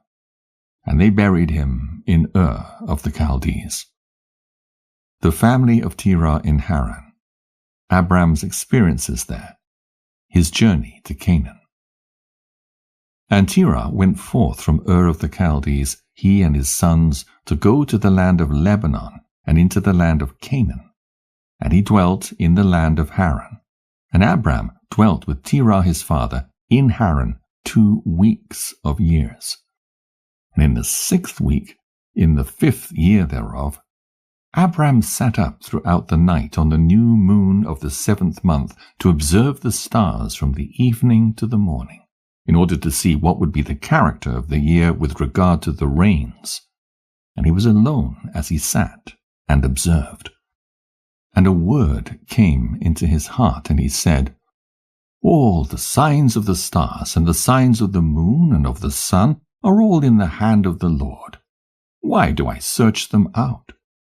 If he desireth, he causeth it to rain, morning and evening. And if he desireth, he withholdeth it, and all things are in his hand. And he prayed that night and said, My God, God Most High, thou alone art my God, and thee and thy dominion have I chosen. And thou hast created all things, and all things that are the work of thy hands. Deliver me from the hands of evil spirits who have sway over the thoughts of men's hearts, and let them not lead me astray from thee, my God. And stablish thou me and my seed forever, that we go not astray from henceforth and forevermore. And he said, Shall I return unto Ur of the Chaldees to seek my face that I may return to them? Or am I to remain here in this place? The right path before thee, prosper it in the hands of thy servant, that he may fulfill it, and that I may not walk in the deceitfulness of my heart, O my God. And he made an end of speaking and praying.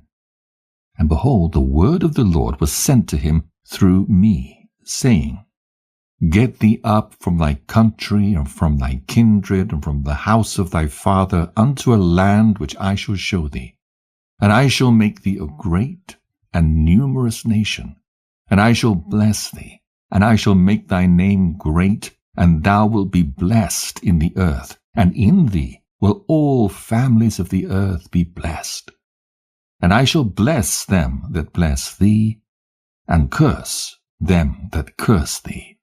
And I shall be a God to thee and thy son, and to thy son's son, and to all thy seed. Fear not, from henceforth and unto all generations of the earth. I am thy God. And the Lord God said, Open his mouth and his ears, that he may hear, and speak with his mouth with the language which hath been revealed. For it had ceased from the mouths of all the children of men from the day of the overthrow of Babel. And I opened his mouth and his ears and his lips, and I began to speak with him in Hebrew, in the tongue of the creation. And he took the books of his fathers, and these were written in Hebrew, and he transcribed them, and he began from henceforth to study them. And I made known to him that which he could not understand, and he studied them during the 6 rainy months. And it came to pass in the 7th year of the 6th week that he spoke to his father, and informed him that he would leave Haran, to go into the land of Canaan, to see it, and return to him. And Terah his father said unto him, Go in peace. May the eternal God make thy path straight, and the Lord be with thee, and protect thee from all evil, and grant unto thee grace, mercy, and favor before those who see thee. And may none of the children of men have power over thee to harm thee. Go in peace. And if thou seest a land pleasant to thy eyes to dwell in, then arise and take me to thee. And take Lot with thee, the son of Haran thy brother, as thine own son. The Lord be with thee. And Nahor thy brother leave with me till thou returnest in peace, and we go with thee all together. Abram with Lot in Canaan and Egypt. Abram separates from Lot. And Abram journeyed from Haran, and he took Sarai his wife, and Lot his brother Haran's son, to the land of Canaan. And he came into Asher, and proceeded to Shechem, and dwelt near a lofty oak. And he saw, and behold, the land was very pleasant from the entering of Hamath to the lofty oak. And the Lord said to him, To thee and to thy seed will I give this land. And he built an altar there, and he offered thereon a burnt sacrifice to the Lord who had appeared to him. And he removed from thence unto the mountain, Bethel on the west, and Ai on the east, and pitched his tent there. And he saw, and behold, the land was very wide and good, and everything grew thereon, vines and figs and pomegranates, oaks and ilexes, and terebinths and oil trees, and cedars and cypresses, and date trees, and all trees of the field. And there was water on the mountains. And he blessed the Lord, who had led him out of Ur of the Chaldees, and had brought him to this land. And it came to pass, in the 1st year, in the 7th week, on the new moon of the 1st month, that he built an altar on this mountain, and called on the name of the Lord. Thou, the eternal God, art my God. And he offered on the altar a burnt sacrifice unto the Lord, that he should be with him, and not forsake him, all the days of his life. And he removed from thence, and went towards the south, and he came to Hebron. And Hebron was built at that time, and he dwelt there 2 years.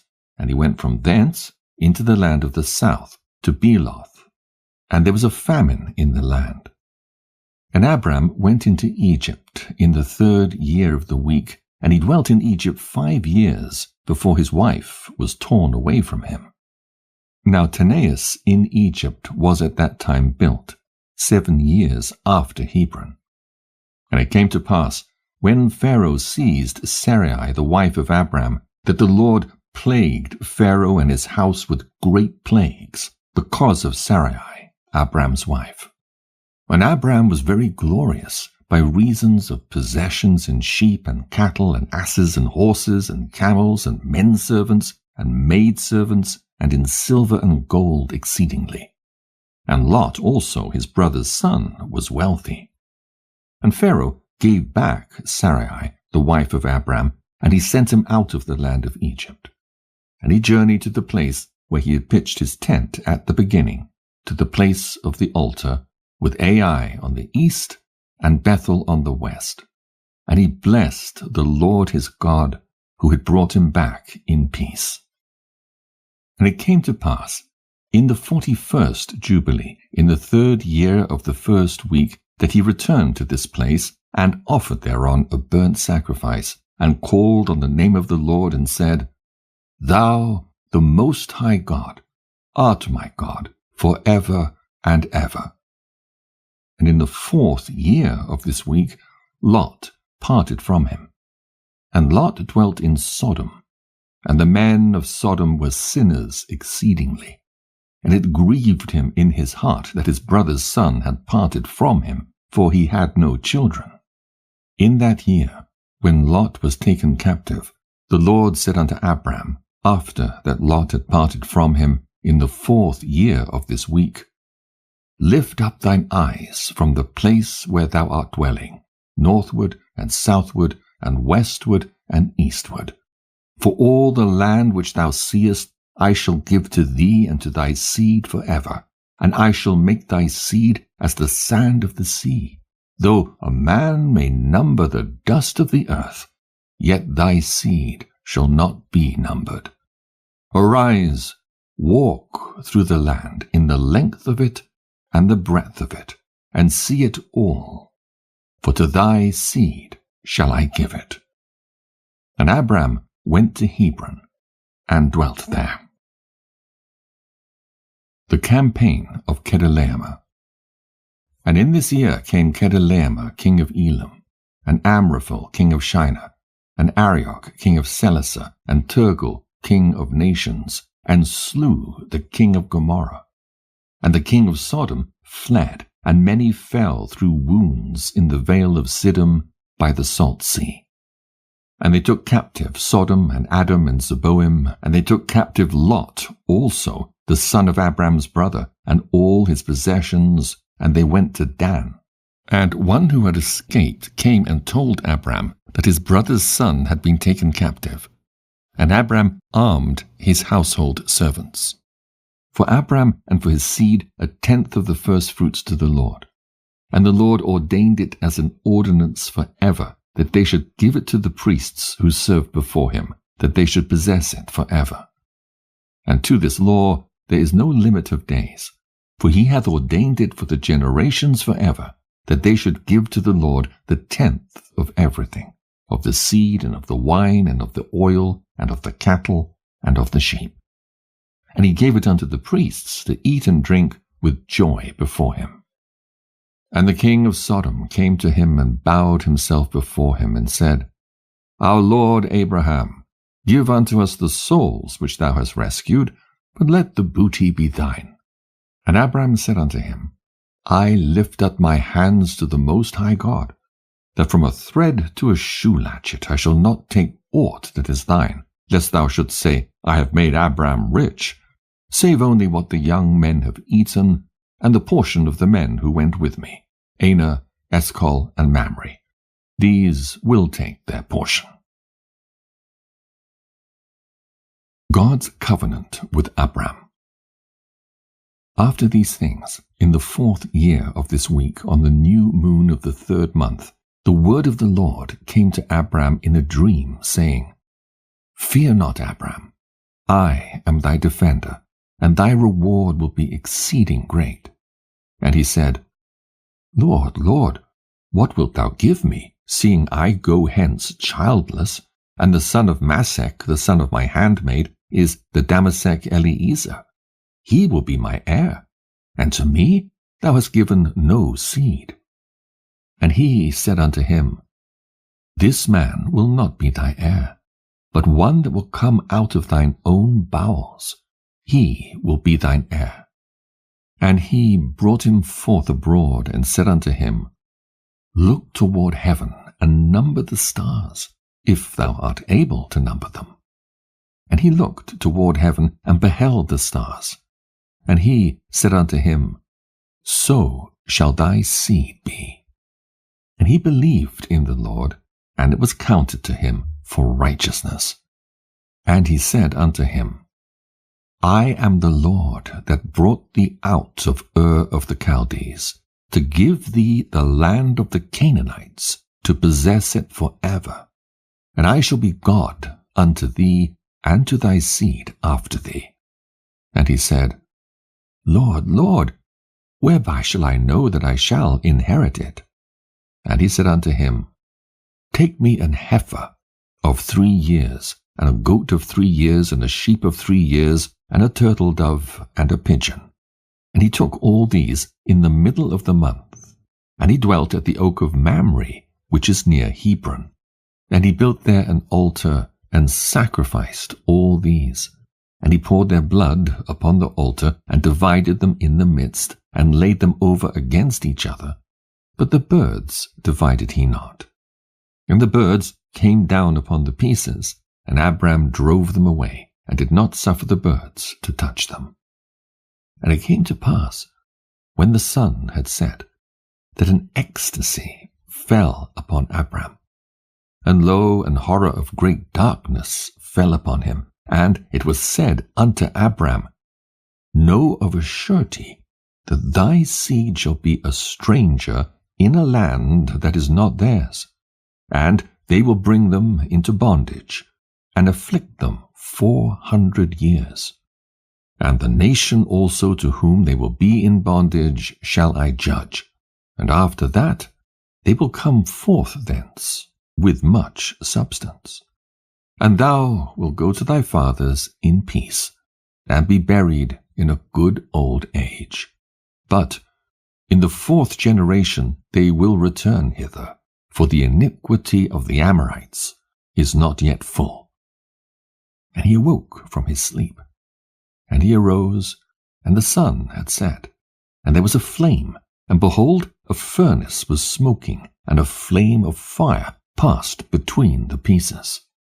And on that day the Lord made a covenant with Abram, saying, To thy seed will I give this land, from the river of Egypt unto the great river, the river Euphrates, the Kenites and the Kenizzites and the Cadmonites, the Perizzites and the Raphaim, the Phacharites and the Hivites and the Amorites and the Canaanites and the Girgashites and the Jebusites.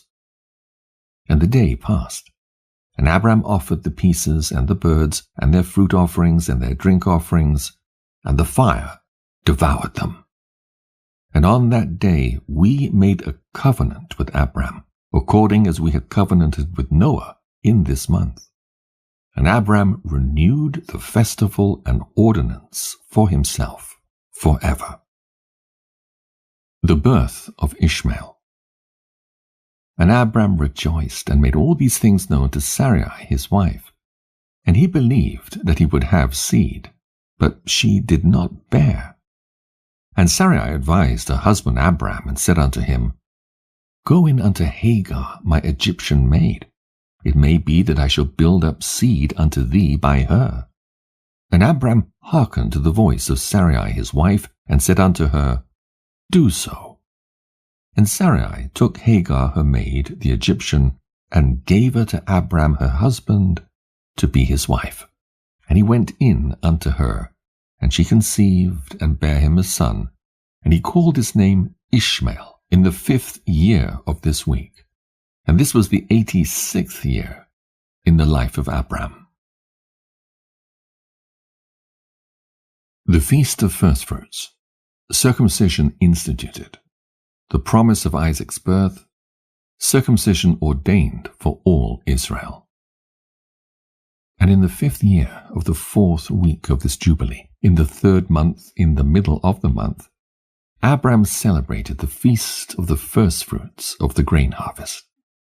And he offered new offerings on the altar, the first fruits of the produce unto the Lord, an heifer and a goat and a sheep on the altar as a burnt sacrifice unto the Lord. Their fruit offerings and their drink offerings he offered upon the altar with frankincense. And the Lord appeared to Abram and said unto him, I am God Almighty. Approve thyself before me and be thou perfect. And I will make my covenant between me and thee, and I will multiply thee exceedingly.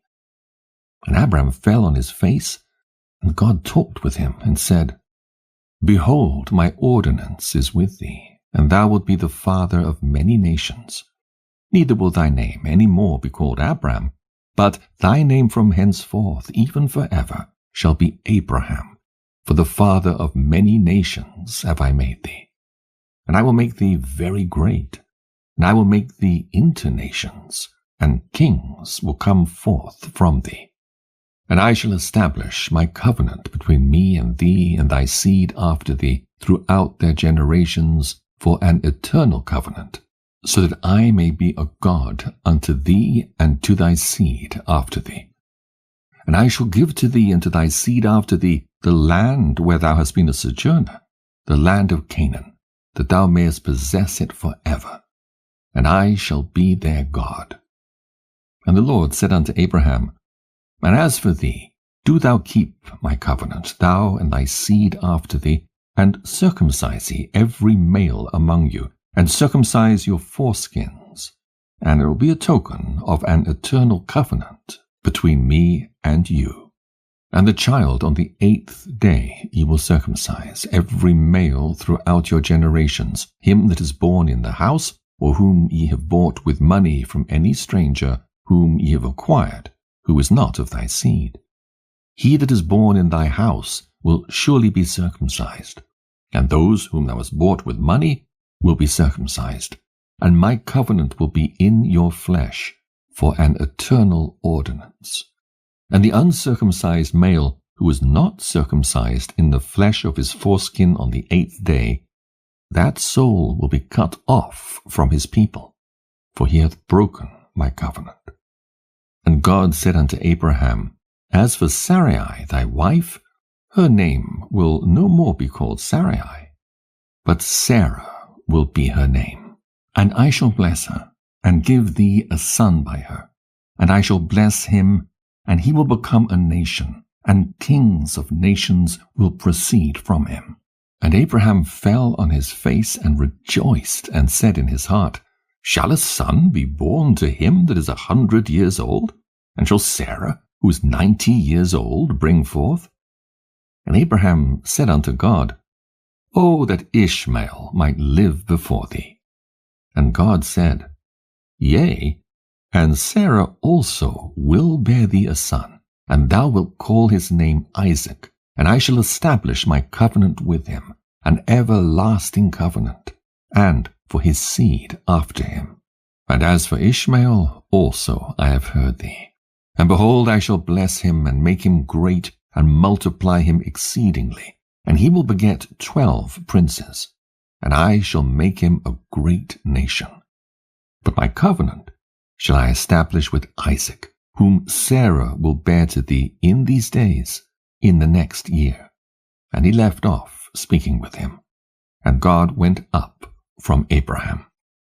And Abraham did according as God had said unto him. And he took Ishmael his son, and all that were born in his house, and to whom he had bought with his money, every male in his house, and circumcised the flesh of their foreskin.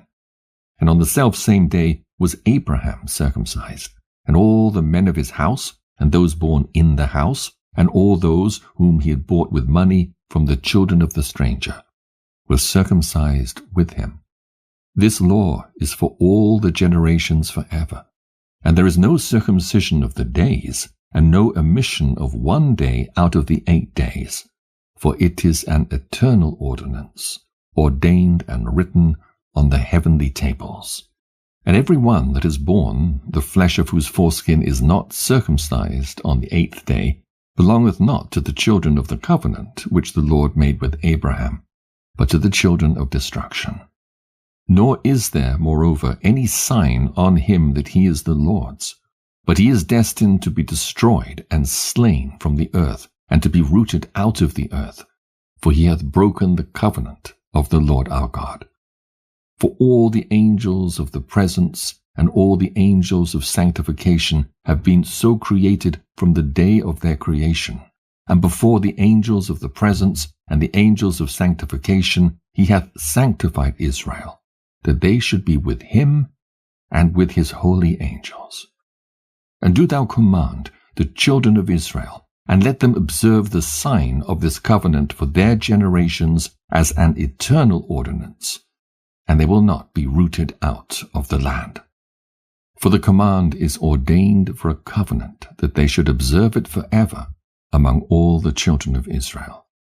For Ishmael and his sons and his brothers and Esau, the Lord did not cause to approach him, and he chose them not because they are the children of Abraham, because he knew them, but he chose Israel to be his people.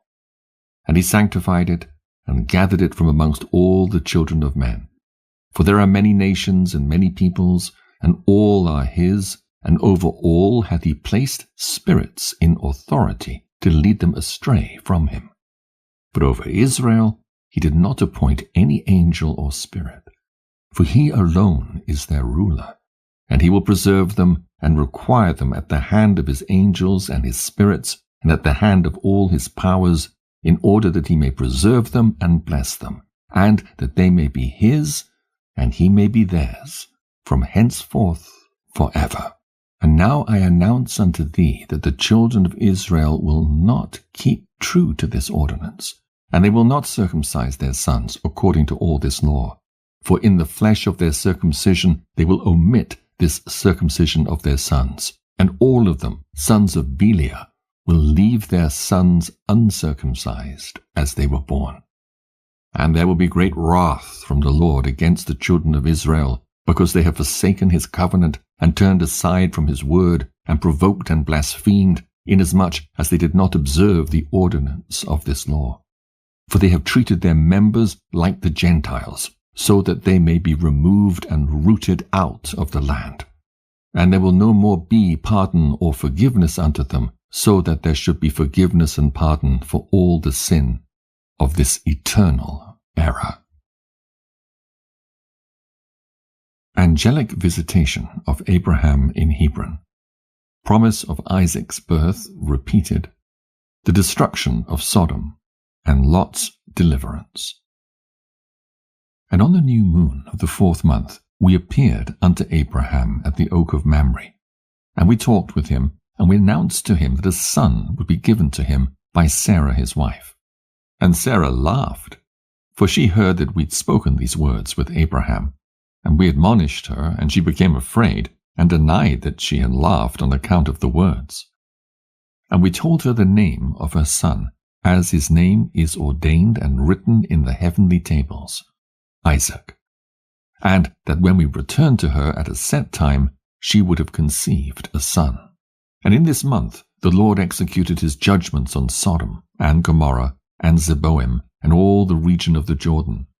And he burned them with fire and brimstone, and destroyed them until this day, even as, lo, I have declared unto thee all their works, that they are wicked and sinners exceedingly, and that they defile themselves, and commit fornication in their flesh, and work uncleanness on the earth.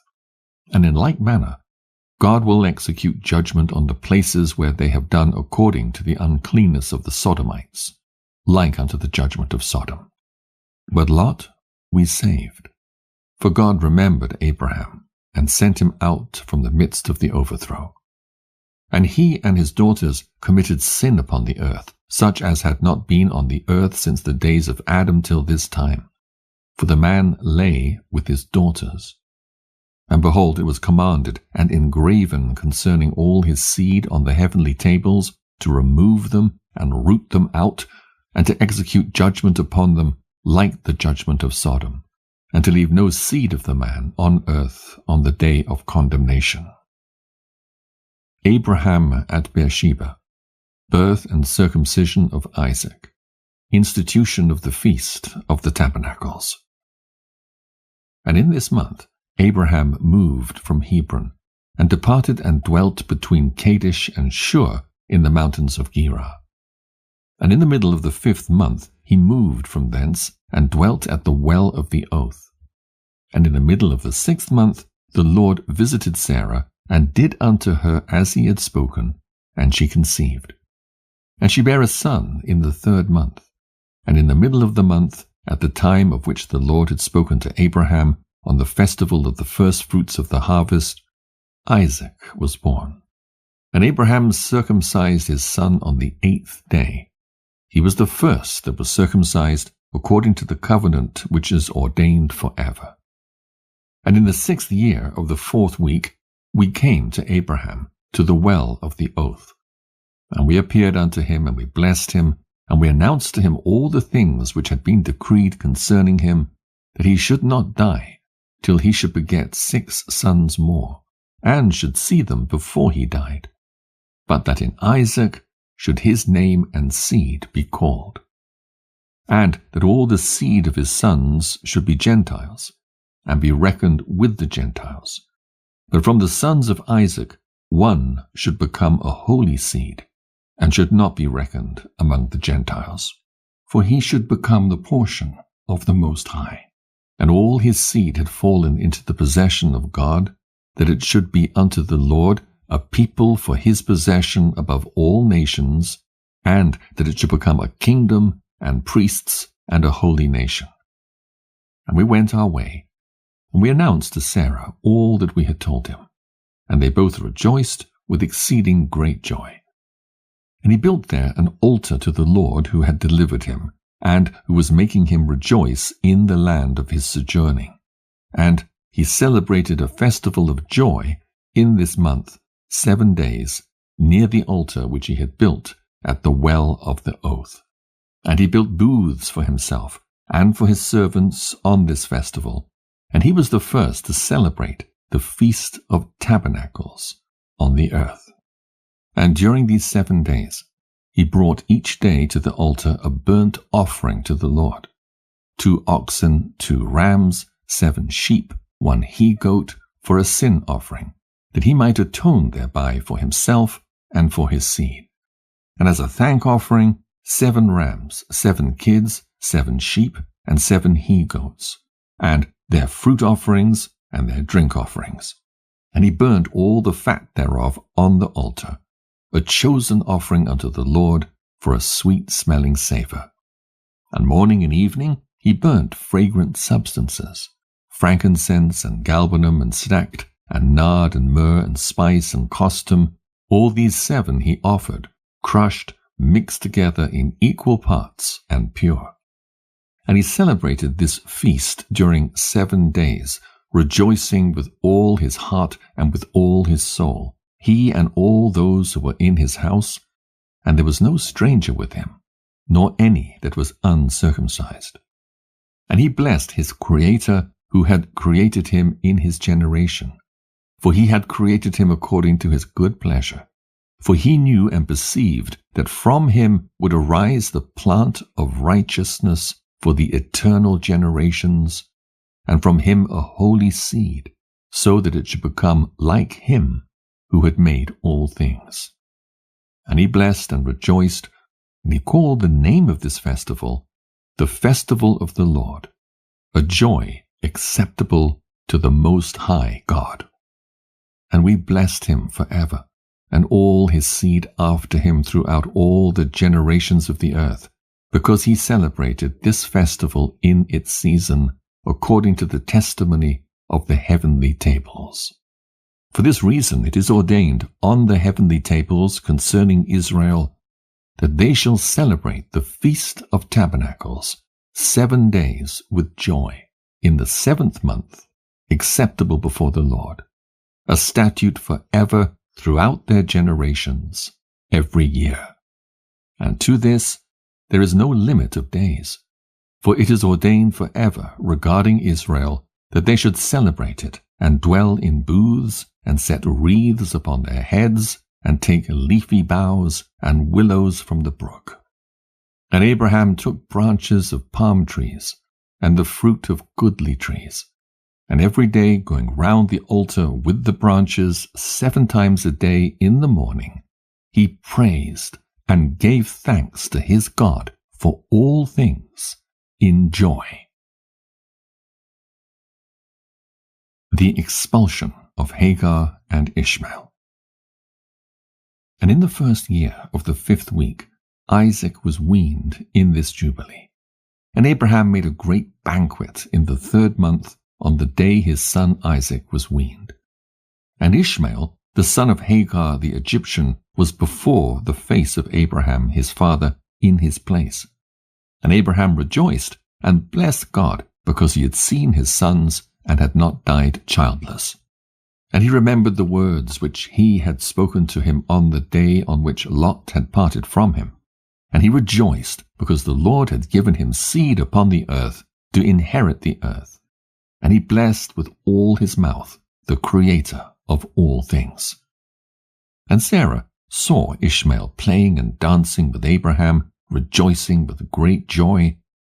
And she became jealous of Ishmael, and said to Abraham, "Cast out this bondwoman and her son, for the son of this bondwoman will not be heir with my son Isaac."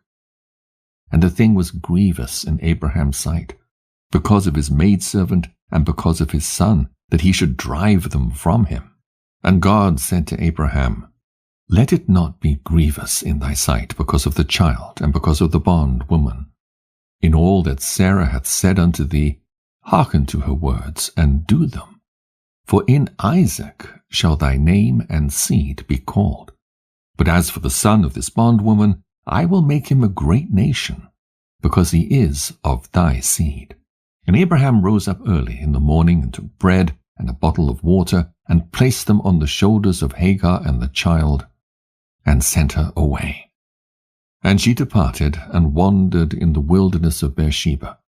And the water in the bottle was spent, and the child thirsted, was not able to go on, and fell down. And his mother took him and cast him under an olive tree, and went and sat her down over against him at the distance of a bow shot, for she said, "Let me not see the death of my child." And as she sat, she wept. And an angel of God, one of the holy ones, said unto her, "Why weepest thou, Hagar? Arise, take the child, and hold him in thine hand, for God hath heard thy voice, and hath seen the child." And she opened her eyes, and she saw a well of water. And she went and filled her bottle with water, and gave her child to drink. And she arose and went towards the wilderness of Paran. And the child grew and became an archer, and God was with him. And his mother took him a wife from among the daughters of Egypt. And she bare him a son, and he called his name Nebaioth, for she said, "The Lord was nigh to me when I called upon him." Mastema proposes to God that Abraham shall be put to the proof. And it came to pass in the 7th week, in the 1st year thereof, in the 1st month, in this Jubilee, on the 12th of this month, there were voices in heaven regarding Abraham, that he was faithful in all that he told him, and that he loved the Lord, and that in every affliction he was faithful. And the prince Mastema came and said before God, "Behold, Abraham loveth Isaac his son, and he delighteth in him above all things else. Bid him offer him as a burnt offering on the altar, and thou wilt see if he will do this command, and thou wilt know if he is faithful in everything wherein thou dost try him." And the Lord knew that Abraham was faithful in all his afflictions, for he had tried him through his country and with famine, and had tried him with the wealth of kings, and had tried him again through his wife when she was torn from him, and with circumcision, and had tried him through Ishmael and Hagar his maidservant, when he sent them away. And in everything wherein he had tried him, he was found faithful, and his soul was not impatient, and he was not slow to act, for he was faithful and a lover of the Lord. The sacrifice of Isaac. Abraham returns to Beersheba. And God said to him, "Abraham, Abraham." And he said, "Behold, here am I." And he said, "Take thy beloved son whom thou lovest, even Isaac, and go unto the high country, and offer him on one of the mountains which I will point out unto thee. And he rose early in the morning, and saddled his ass, and took his 2 young men with him, and Isaac his son, and clave the wood of the burnt offering. And he went to the place on the 3rd day, and he saw the place afar off. And he came to a well of water, and he said to his young men, Abide ye here with the ass, and I and the lad shall go yonder, and when we have worshipped, we shall come again to you. And he took the wood of the burnt offering, and laid it on Isaac his son. And he took in his hand the fire and the knife, and they went both of them together to that place. And Isaac said to his father, Father? And he said, Here am I, my son. And he said unto him, Behold the fire and the knife and the wood, but where is the sheep for the burnt offering, father? And he said, God will provide for himself a sheep for the burnt offering, my son. And he drew near to the place of the mount of God. And he built an altar, and he placed the wood on the altar, and bound Isaac his son, and placed him on the wood which was upon the altar, and stretched forth his hand to take the knife to slay Isaac his son. And I stood before him, and before the prince of the Mastema. And the Lord said, Bid him not to lay his hand on the lad, nor to do anything to him, for I have shown that he feareth the Lord. And I called to him from heaven, and said unto him, Abraham, Abraham. And he was terrified, and said, Behold, here am I. And I said unto him, Lay not thy hand upon the lad, neither do thou anything to him. For now I have shown that thou fearest the Lord, and hast not withheld thy son, thy firstborn son, from me. And the prince of the Mastema was put to shame. And Abraham lifted up his eyes, and looked, and behold, a single ram caught by his horns. And Abraham went and took the ram, and offered it for a burnt offering in the stead of his son. And Abraham called that place, The Lord hath seen, so that it is said, In the mount the Lord hath seen, that is, Mount Sion. And the Lord called Abraham by his name a second time from heaven, as he caused us to appear to speak to him in the name of the Lord. And he said, By myself have I sworn, saith the Lord, because thou hast done this thing, and hast not withheld thy son, thy beloved son, from me, that in blessing I shall bless thee, and in multiplying I shall multiply thy seed as the stars of heaven, and as the sand which is on the seashore. And thy seed will inherit the cities of its enemies. And in thy seed will all nations of the earth be blessed, because thou hast obeyed my voice. And I have shown to all that thou art faithful unto me in all that I have said unto thee. Go in peace. And Abraham went to his young men, and they arose and went together to Beersheba. And Abraham dwelt by the well of the oath. And he celebrated this festival every year, 7 days with joy. And he called it the festival of the Lord, according to the 7 days during which he went and returned in peace. And accordingly hath it been ordained and written on the heavenly tables regarding Israel and its seed, that they should observe this festival 7 days with the joy of festival. The death and burial of Sarah.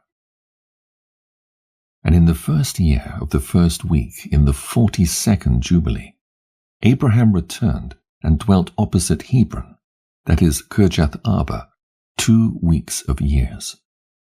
And in the 1st year of the 3rd week of this Jubilee, the days of the life of Sarah were accomplished, and she died in Hebron. And Abraham went to mourn over her and bury her. And we tried him to see if his spirit were patient and if he were not indignant in the words of his mouth. And he was found patient in this, and was not disturbed. For in patience of spirit he conversed with the children of Heth, to the intent that they should give him a place in which to bury his dead. And the Lord gave him grace before all who saw him. And he besought in gentleness the sons of Heth, and they gave him the land of the double cave over against Mamre, that is Hebron, for 400 pieces of silver. And they besought him, saying, We shall give it to thee for nothing. But he would not take it from their hands for nothing, for he gave the price of the place, the money, in full. And he bowed down before them twice, and after this he buried his dead in the double cave. And all the days of the life of Sarah were 127 years, that is, 2 jubilees and 4 weeks and 1 year. These are the days of the years of the life of Sarah. This is the 10th trial wherewith Abraham was tried, and he was found faithful, patient in spirit. And he said not a single word regarding the rumor in the land, how that God had said that he would give it to him and to his seed after him. And he begged a place there to bury his dead, for he was found faithful, and was recorded on the heavenly tables as the friend of God. Marriage of Isaac, and second marriage of Abraham, the birth of Esau and Jacob. And in the 4th year thereof he took a wife for his son Isaac, and her name was Rebekah, the sister of Laban, the daughter of Bethuel, and Bethuel was the daughter of Milcah, who was the wife of Nahor, the brother of Abraham. And Abraham took to himself a 3rd wife, and her name was Keturah, from among the daughters of his household servants, for Hagar had died before Sarah. And she bare him 6 sons, Zimram, and Jokshan, and Medan, and Midian, and Ishbak, and Shua, in the 2 weeks of years. And in the 6th week, in the 2nd year thereof, Rebekah bare to Isaac 2 sons, Jacob and Esau. And Jacob was a smooth and upright man, and Esau was fierce, a man of the field and hairy. And Jacob dwelt in tents. And the youths grew, and Jacob learned to write, but Esau did not learn, for he was a man of the field and a hunter, and he learnt war, and all his deeds were fierce. Abraham loves Jacob, and blesses him. And Abraham loved Jacob, but Isaac loved Esau. And Abraham saw the deeds of Esau, and he knew that in Jacob should his name and seed be called. And he called Rebekah, and gave commandment regarding Jacob, for he knew that she too loved Jacob much more than Esau. And he said unto her, My daughter, watch over my son Jacob, for he shall be in my stead on the earth, and for a blessing in the midst of the children of men, and for the glory of the whole seed of Shem. For I know that the Lord will choose him to be a people for possession unto himself above all peoples that are upon the face of the earth. And behold, Isaac my son loveth Esau more than Jacob. But I see that thou truly lovest Jacob. And add still further to thy kindness to him, and let thine eyes be upon him in love. For he will be a blessing unto us on the earth from henceforth unto all generations of the earth. Let thy hands be strong, and let thy heart rejoice in thy son Jacob, for I have loved him far beyond all my sons. He will be blessed for ever, and his seed will fill the whole earth. If a man can number the sand of the earth, his seed also will be numbered. And all the blessings wherewith the Lord hath blessed me and my seed shall belong to Jacob and his seed alway. And in his seed shall my name be blessed, and the name of my fathers, Shem and Noah and Enoch and Mahalalel and Enos and Seth and Adam. and these shall serve to lay the foundations of the heaven, and to strengthen the earth, and to renew all the luminaries which are in the firmament. And he called Jacob before the eyes of Rebekah his mother, and kissed him, and blessed him, and said, Jacob, my beloved son, whom my soul loveth, may God bless thee from above the firmament, and may he give thee all the blessings wherewith he blessed Adam, and Enoch, and Noah, and Shem, and all the things of which he told me, and all the things which he promised to give me. May he cause to cleave to thee and to thy seed for ever, according to the days of heaven above the earth. And the spirits of Mastema shall not rule over thee, or over thy seed, to turn thee from the Lord, who is thy God, from henceforth forever.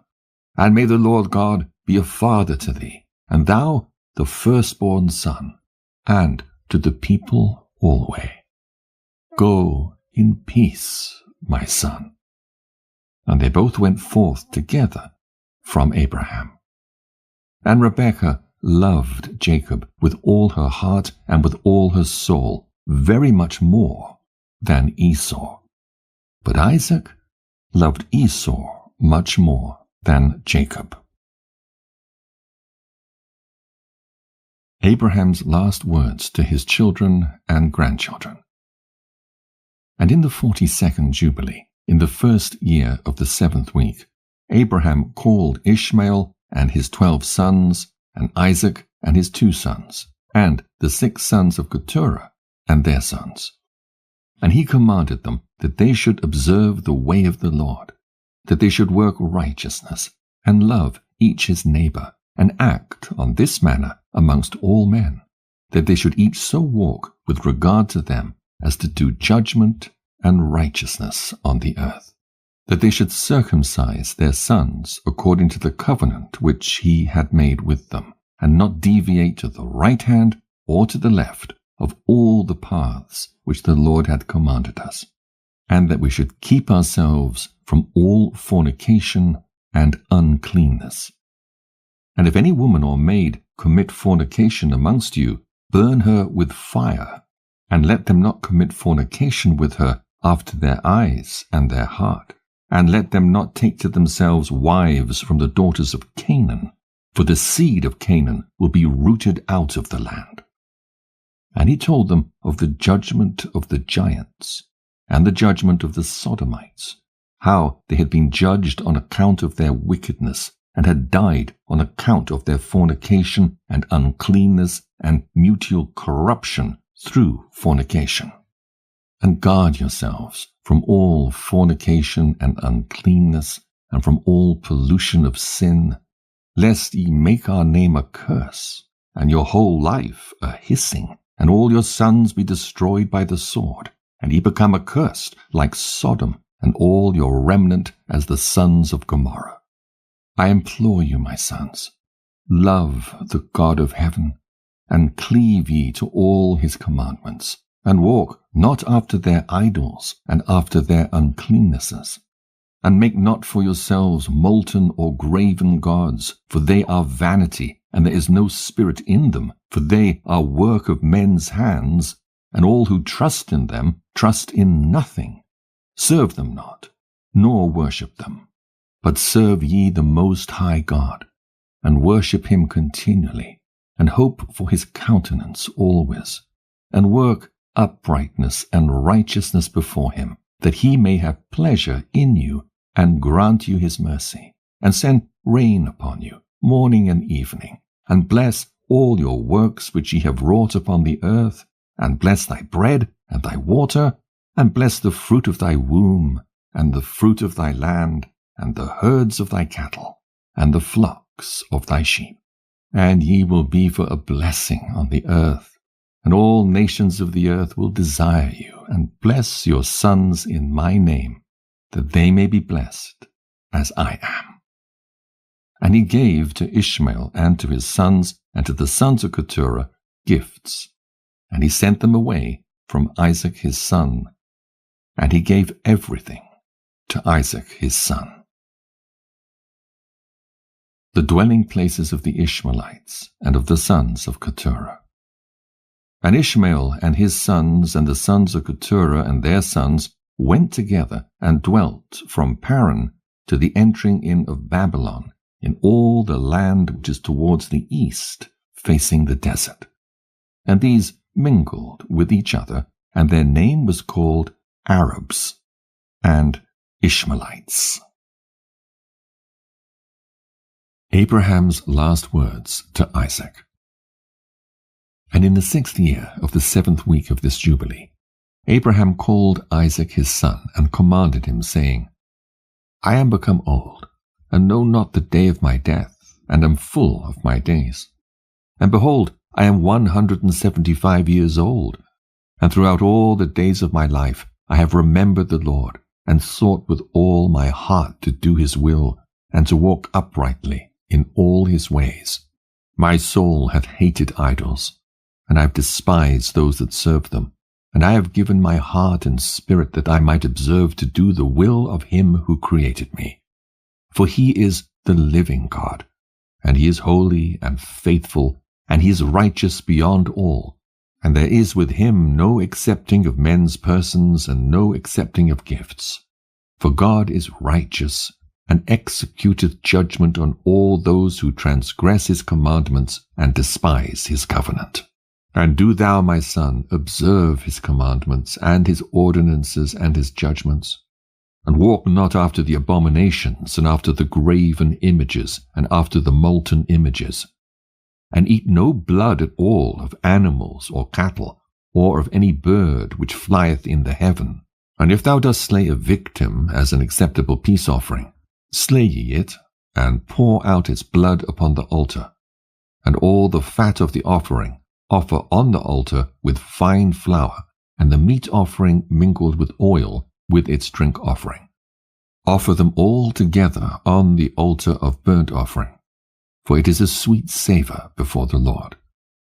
And thou wilt offer the fat of the sacrifice of thanks offerings on the fire which is upon the altar, and the fat which is on the belly, and all the fat on the inwards, and the 2 kidneys, and all the fat that is upon them, and upon the loins and the liver thou shalt remove together with the kidneys. And offer all these for a sweet savour acceptable before the Lord, with its meat offering and with its drink offering, for a sweet savour, the bread of the offering unto the Lord. And eat its meat on that day, and on the 2nd day, and let not the sun on the 2nd day go down upon it till it is eaten. And let nothing be left over for the 3rd day, for it is not acceptable, and let it no longer be eaten. And all who eat thereof will bring sin upon themselves. For thus I have found it written in the books of my forefathers, and in the words of Enoch, and in the words of Noah. And on all thy oblations thou shalt strew salt, and let not the salt of the covenant be lacking in all thy oblations before the Lord. And as regard the wood of the sacrifices, beware lest thou bring other wood for the altar in addition to these: cypress, dephran, sagad, pine, fir, cedar, savin, palm, olive, myrrh, laurel, and citron, juniper, and balsam. And of these kinds of wood lay upon the altar under the sacrifice such as have been tested as to their appearance, and do not lay thereon any split or dark wood, but hard and clean, without fault, a sound and new growth. And do not lay thereon old wood, for its fragrance is gone, for there is no longer fragrance in it as before.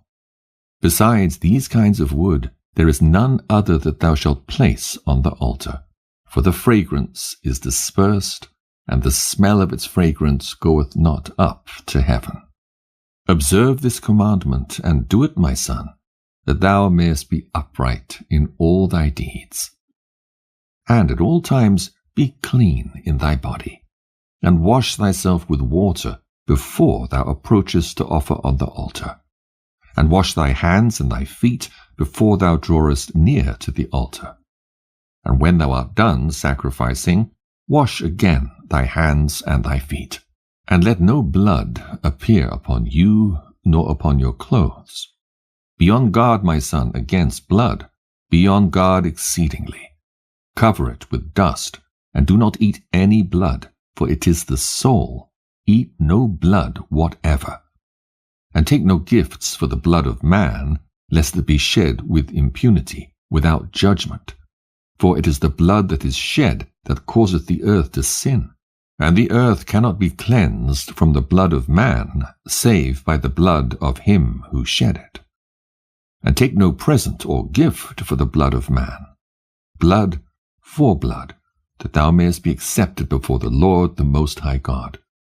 For he is the defense of the good, and that thou mayest be preserved from all evil, and that he may save thee from every kind of death. I see, my son, that all the works of the children of men are sin and wickedness, and all their deeds are uncleanness and an abomination and a pollution, and there is no righteousness with them. Beware, lest thou shouldest walk in their ways and tread in their paths, and sin a sin unto death before the Most High God, else he will hide his face from thee, and give thee back into the hands of thy transgression, and root thee out of the land, and thy seed likewise from under heaven, and thy name and thy seed will perish from the whole earth. Turn away from all their deeds and all their uncleanness, and observe the ordinance of the Most High God, and do his will, and be upright in all things.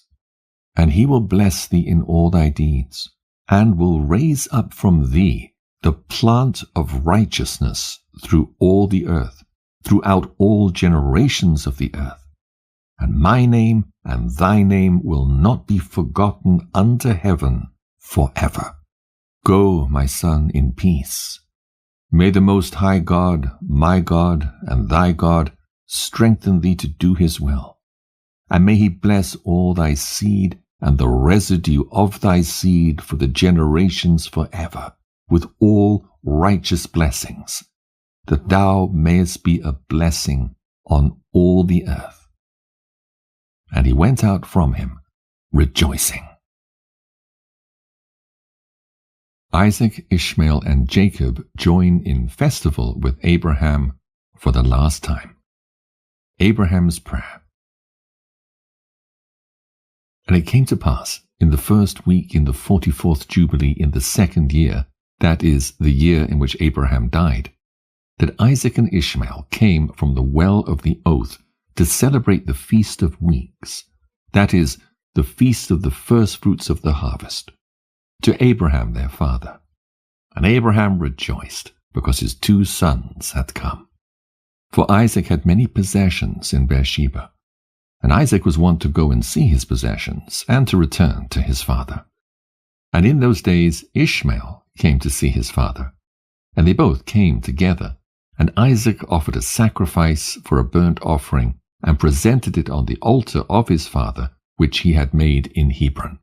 And he offered a thank offering, and made a feast of joy before Ishmael his brother. And Rebekah made new cakes from the new grain, and gave them to Jacob her son, to take them to Abraham his father, from the firstfruits of the land, that he might eat and bless the Creator of all things before he died.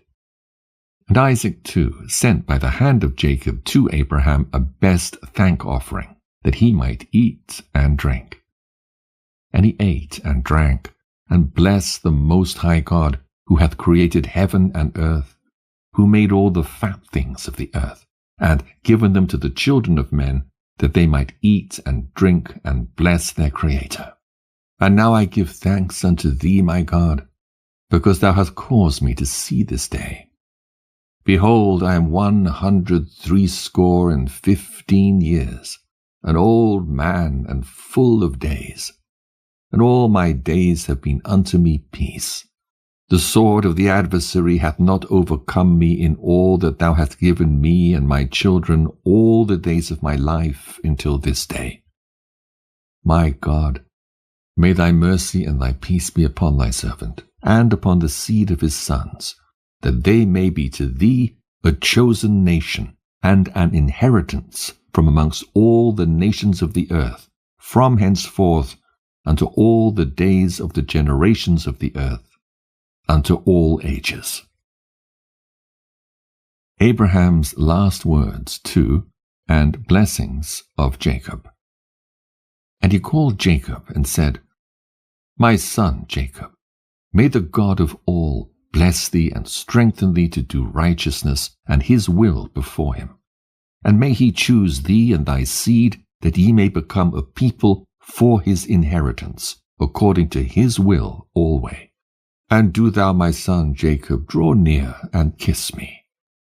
And he drew near and kissed him, and he said, Blessed be my son Jacob, and all the sons of God Most High unto all the ages. May God give unto thee a seed of righteousness, and some of thy sons may he sanctify in the midst of the whole earth. May nations serve thee, and all the nations bow themselves before thy seed. Be strong in the presence of men, and exercise authority over all the seed of Seth. Then thy ways and the ways of thy sons will be justified, so that they shall become a holy nation. May the Most High God give thee all the blessings wherewith he hath blessed me, and wherewith he blessed Noah and Adam. May they rest on the sacred head of thy seed from generation to generation forever. And may he cleanse thee from all unrighteousness and impurity, that thou mayest be forgiven all thy transgressions and the sins of thy ignorance, and may he strengthen thee and bless thee, and mayest thou inherit the whole earth. And may he renew his covenant with thee, that thou mayest be to him a nation for his inheritance for all the ages, and that he may be to thee and to thy seed a God in truth and righteousness throughout all the days of the earth. And do thou, my son Jacob, remember my words, and observe the commandments of Abraham thy father. Separate thyself from the nations, and eat not with them, and do not according to their works, and become not their associate. For their works are unclean, and all their ways are a pollution, and an abomination, and uncleanness. They offer their sacrifices to the dead, and they worship evil spirits, and they eat over the graves, and all their works are vanity and nothingness. They have no heart to understand, and their eyes do not see what their works are, and how they err in saying to a piece of wood, Thou art my God, and to a stone, Thou art my Lord, and thou art my deliverer. And as for thee, my son Jacob, may the Most High God help thee, and may the God of heaven bless thee, and remove thee from their uncleanness and from all their error. Be thou ware, my son Jacob, of taking a wife from any seed of the daughters of Canaan, for all his seed is to be rooted out of the earth. For, owing to the transgression of Ham, Canaan erred, and all his seed will be destroyed from off the earth, and all the residue thereof, and none springing from him will be saved on the day of judgment. And as for all the worshippers of idols and the profane, there'll be no hope for them in the land of the living, and there'll be no remembrance of them on the earth.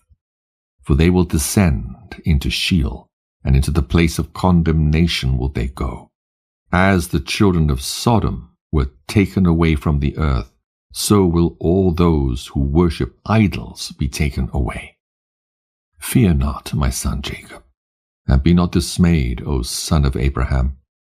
May the Most High God preserve thee from destruction, and from all the paths of error may he deliver thee.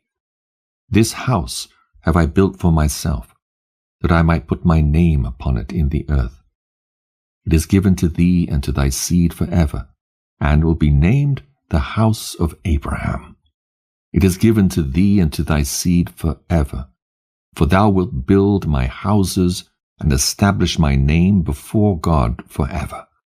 Thy seed and thy name will stand throughout all generations of the earth. And he ceased commanding him and blessing him. And the two lay together on one bed, and Jacob slept in the bosom of Abraham, his father's father. And he kissed him 7 times, and his affection and his heart rejoiced over him. And he blessed him with all his heart, and said, The Most High God, the God of all, and the Creator of all, who brought me forth from Ur of the Chaldees, that he might give me this land to inherit it forever, and that I might establish a holy seed, blessed be the Most High forever. And he blessed Jacob and said, My son, over whom with all my heart and my affection I rejoice, may thy grace and thy mercy be lifted up upon him and upon his seed alway. And do not forsake him, nor set him at naught from henceforth unto the days of eternity. And may thine eyes be opened upon him and upon his seed, that thou mayest preserve him and bless him, and mayest sanctify him as a nation for thine inheritance. And bless him with all thy blessings from henceforth unto all the days of eternity. And renew thy covenant and thy grace with him and with his seed, according to all thy good pleasure, unto all the generations of the earth. The death and burial of Abraham. And he placed 2 fingers of Jacob on his eyes, and he blessed the God of gods. And he covered his face, and stretched out his feet, and slept the sleep of eternity, and was gathered to his fathers. And notwithstanding all this, Jacob was lying in his bosom, and knew not that Abraham his father's father was dead. And Jacob awoke from his sleep, and behold, Abraham was cold as ice. And he said, Father, Father. And there was none that spake. And he knew that he was dead. And he arose from his bosom, and ran and told Rebekah his mother. And Rebekah went to Isaac in the night, and told him, and they went together, and Jacob with them, and a lamp was in his hand. And when they'd gone in, they found Abraham lying dead. And Isaac fell on the face of his father, and wept and kissed him. And the voices were heard in the house of Abraham. And Ishmael his son arose, and went to Abraham his father, and wept over Abraham his father, he and all the house of Abraham. And they wept with a great weeping. And his sons, Isaac and Ishmael, buried him in the double cave near Sarah his wife. And they wept for him 40 days, all the men of his house, and Isaac and Ishmael and all their sons, and all the sons of Keturah in their places, and the days of weeping for Abraham were ended. And he lived 3 jubilees and 4 weeks of years, 175 years, and completed the days of his life, being old and full of days. The decreasing years and increasing corruption of mankind. For the days of the forefathers of their life were 19 jubilees, and after the flood they began to grow less than 19 jubilees, and to decrease in jubilees, and to grow old quickly, and to be full of their days by reason of manifold tribulation and the wickedness of their ways, with the exception of Abraham. For Abraham was perfect in all his deeds with the Lord, and well-pleasing in righteousness all the days of his life. And behold, he did not complete 4 jubilees in his life, when he had grown old by reason of the wickedness, and was full of his days.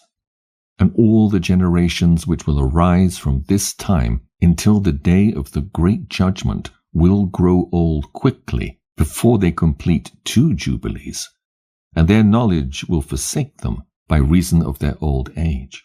And in those days, if a man live a jubilee and a half of years, they will say regarding him, He hath lived long, and the greater part of his days are pain and sorrow and tribulation, and there is no peace.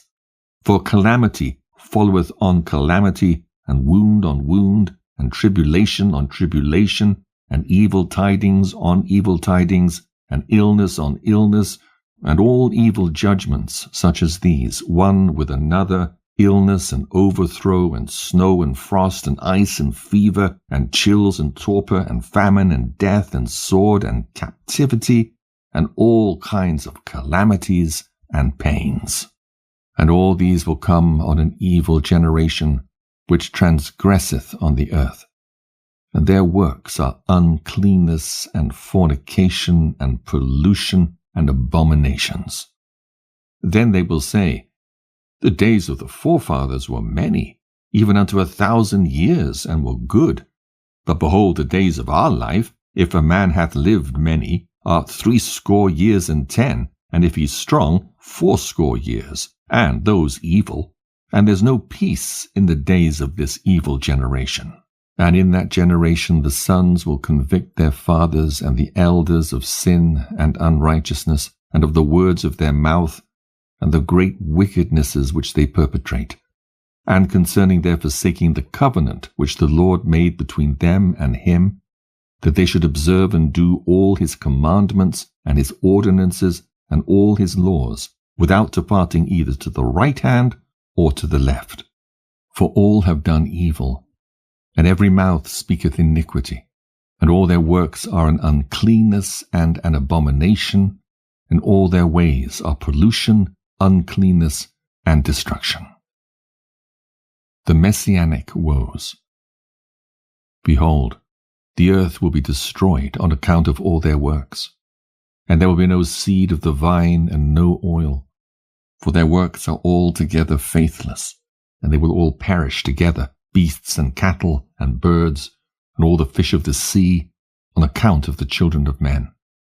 And they will strive one with another, the young with the old, and the old with the young, the poor with the rich, and the lowly with the great, and the beggar with the prince, on account of the law and the covenant. For they have forgotten commandment, and covenant, and feasts, and months, and Sabbaths, and jubilees, and all judgments. And they will stand with bows and swords and war, to turn them back into the way.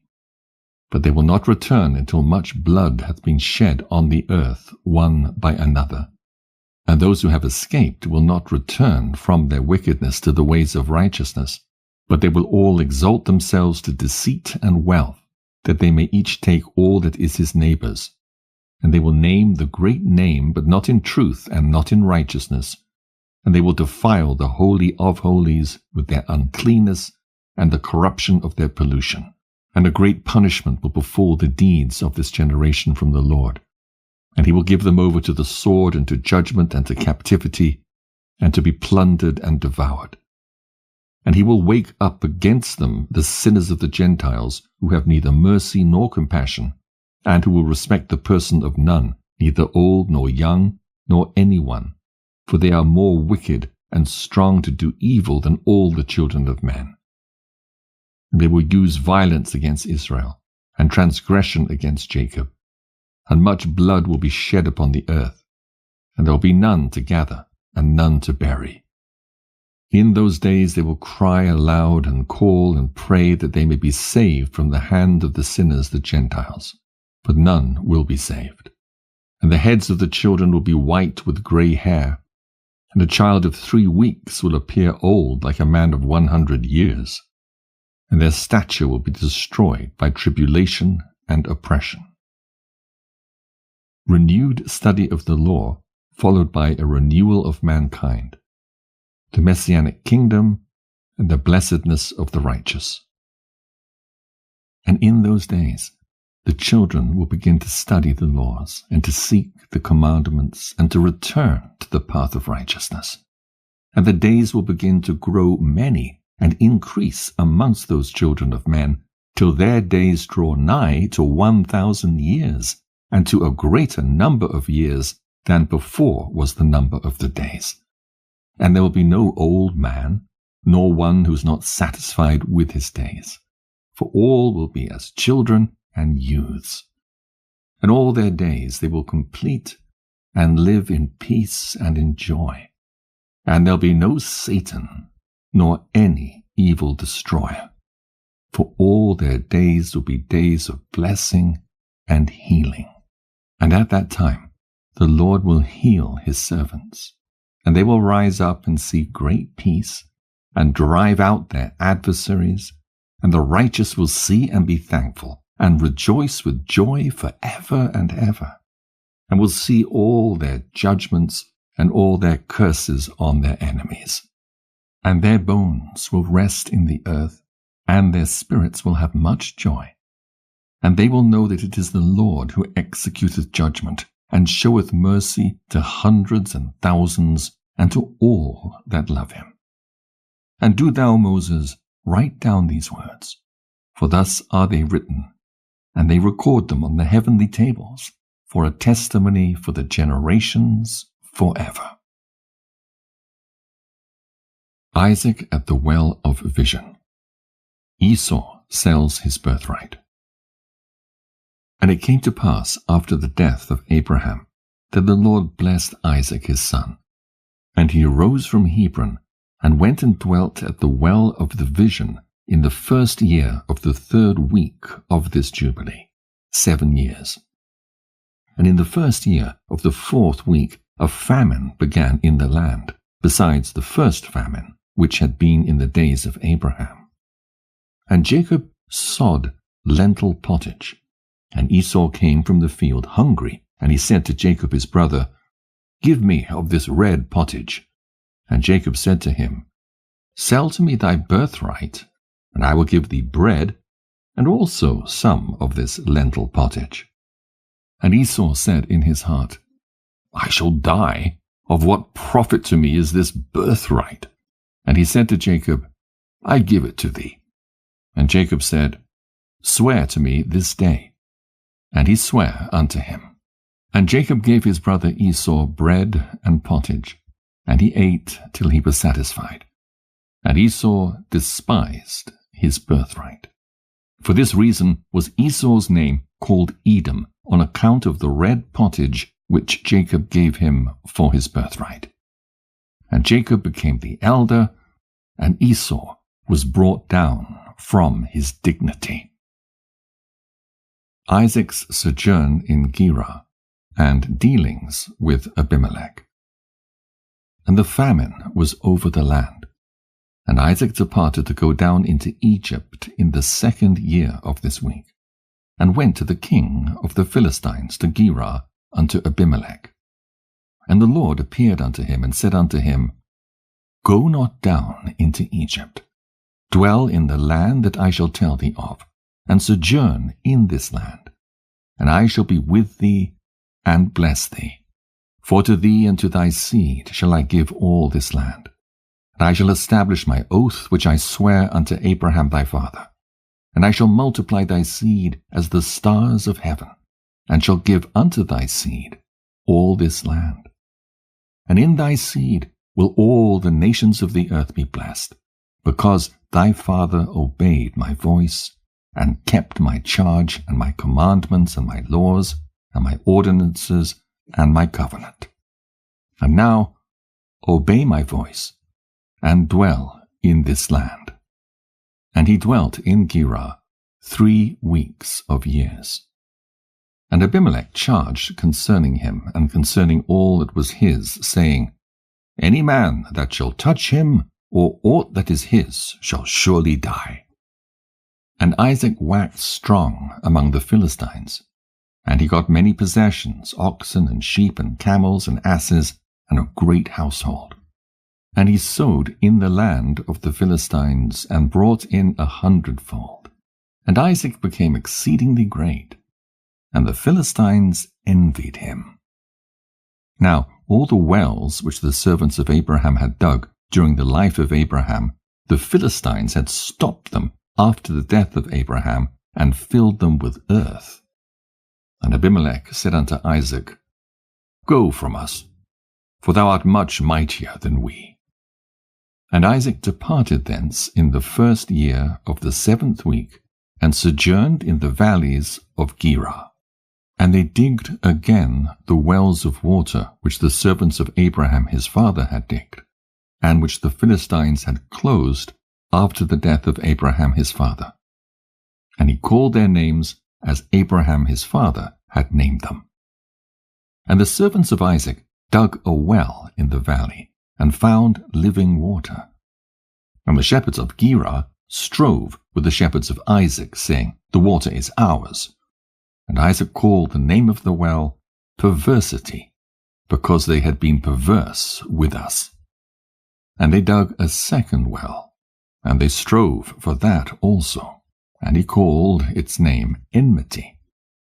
And he arose from thence, and they digged another well, and for that they strove not, and he called the name of it Room. And Isaac said, Now the Lord hath made room for us, and we have increased in the land. And he went up from thence to the well of the oath, in the 1st year of the 1st week, in the 44th Jubilee. And the Lord appeared to him that night on the new moon of the 1st month, and said unto him, I am the God of Abraham thy father. Fear not, for I am with thee, and shall bless thee, and shall surely multiply thy seed as the sand of the earth, for the sake of Abraham my servant. And he built an altar there, which Abraham his father had first built, and he called upon the name of the Lord, and he offered sacrifice to the God of Abraham his father. And they digged a well, and they found living water. And the servants of Isaac digged another well, and did not find water. And they went and told Isaac that they had not found water. And Isaac said, I have sworn this day to the Philistines, and this thing hath been announced to us. And he called the name of that place the Well of the Oath, for there he had sworn to Abimelech, and Ahuzath his friend, and Phicol the prefect of his host. And Isaac knew that day that under constraint he had sworn to them to make peace with them. Isaac curses the Philistines. And Isaac on that day cursed the Philistines, and said, Cursed be the Philistines unto the day of wrath and indignation from the midst of all nations. May God make them a derision and a curse and an object of wrath and indignation in the hands of the sinners the Gentiles, and in the hands of the Kittim. And whoever escapeth the sword of the enemy and the Kittim, may the righteous nation root out in judgment from under heaven. For they will be the enemies and foes of my children throughout their generations upon the earth.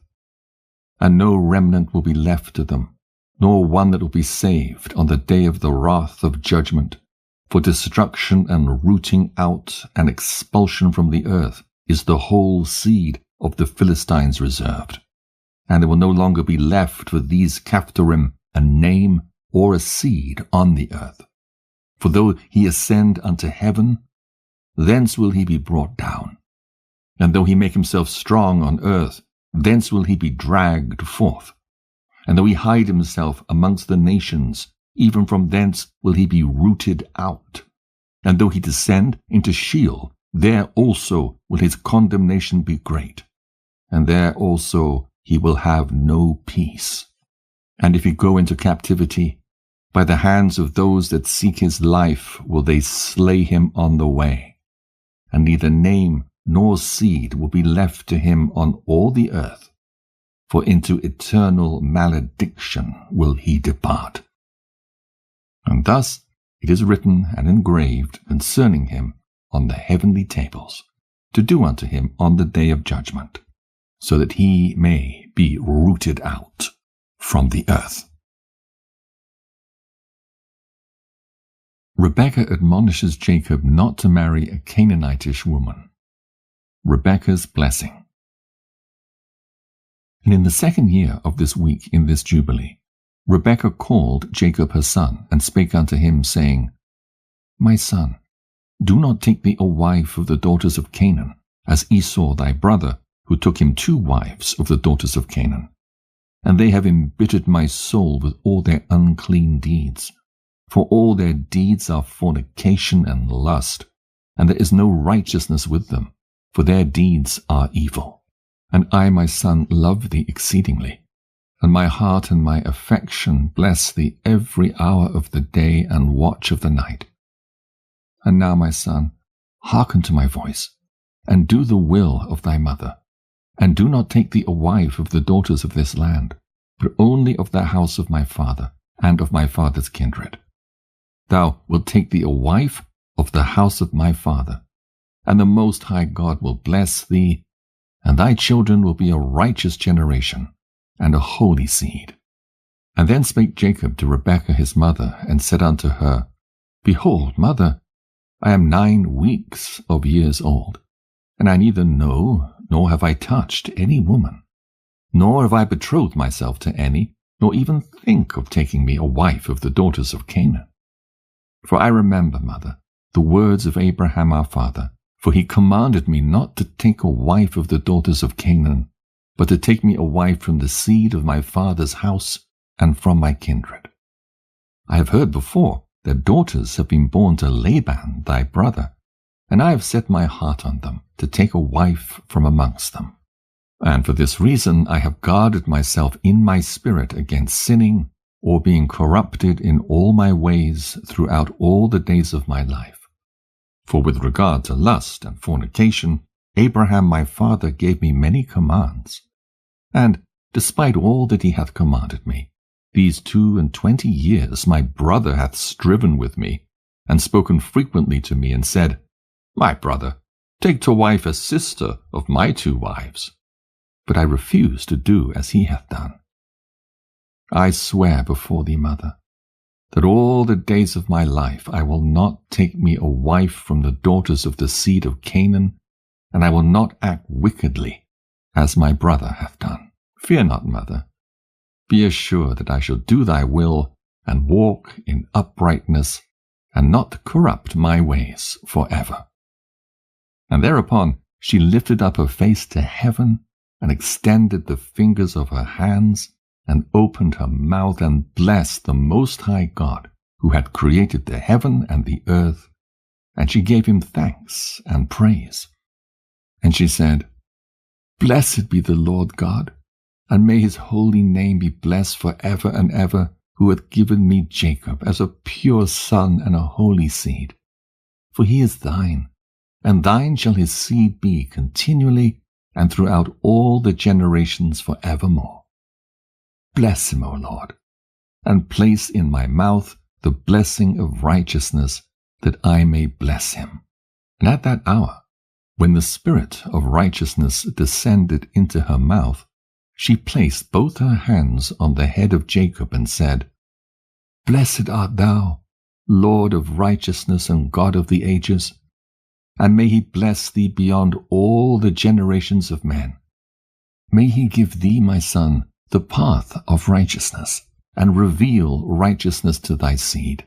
And may he make thy sons many during thy life, and may they arise according to the number of the months of the year. And may their sons become many, and great beyond the stars of heaven, and their numbers be more than the sand of the sea. And may he give them this goodly land, as he said he would give it to Abraham and to his seed after him always.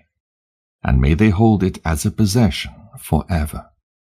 And may I see born unto thee, my son, blessed children during my life, and a blessed and a holy seed may all thy seed be. And as thou hast refreshed thy mother's spirit during my life, the womb of her that bare thee blesseth thee, and my breasts bless thee, and my mouth and my tongue praise thee greatly. Increase and spread over the earth, and may thy seed be perfect in the joy of heaven and earth forever. And may thy seed rejoice, and on the great day of peace may it have peace. And may thy name and thy seed endure to all the ages. And may the Most High God be their God. And may the God of righteousness dwell with them, and by them may his sanctuary be built unto all the ages. Blessed be he that blesseth thee, and all flesh that curseth thee falsely, may it be cursed. And she kissed him, and said to him, May the Lord of the world love thee as the heart of thy mother, and her affection rejoice in thee, and bless thee. And she ceased from blessing.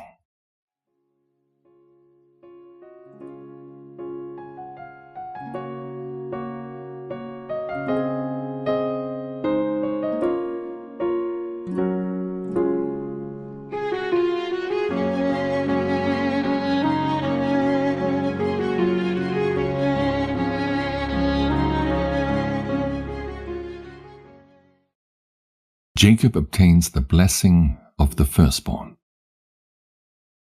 And in the 7th year of this week, Isaac called Esau his elder son, and said unto him, I am old, my son, and behold, my eyes are dim in seeing, and I know not the day of my death. And now take thy hunting weapons, thy quiver and thy bow, and go out to the field, and hunt and catch me venison, my son, and make me savory meat, such as my soul loveth, and bring it to me, that I may eat, and that my soul may bless thee before I die. But Rebekah heard Isaac speaking to Esau.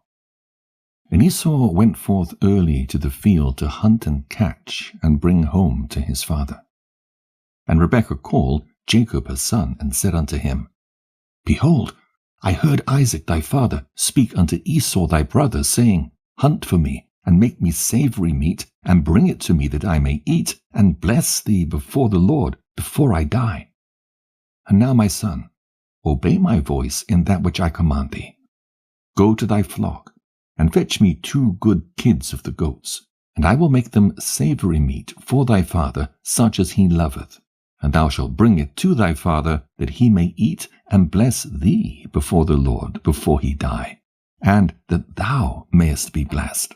And Jacob said to Rebekah his mother, Mother, I shall not withhold anything which my father would eat, and which would please him. Only I fear, my mother, that he will recognize my voice, and wish to touch me. And thou knowest that I am smooth, and Esau my brother is hairy, and I shall appear before his eyes as an evildoer, and shall do a deed which he hath not commanded me, and he will be wroth with me, and I shall bring upon myself a curse, and not a blessing.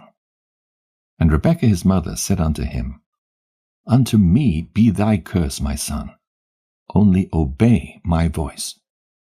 And Jacob obeyed the voice of Rebekah his mother, and went and fetched 2 good and fat kids of the goats, and brought them to his mother.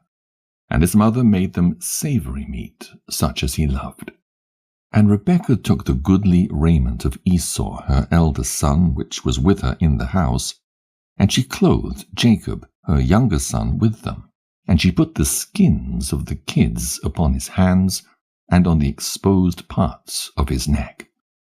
And she gave the meat and the bread which she had prepared unto the hand of her son Jacob. And Jacob went in to his father, and said, I am thy son, I have done according as thou badest me. Arise and sit, and eat of that which I have caught, father, that thy soul may bless me.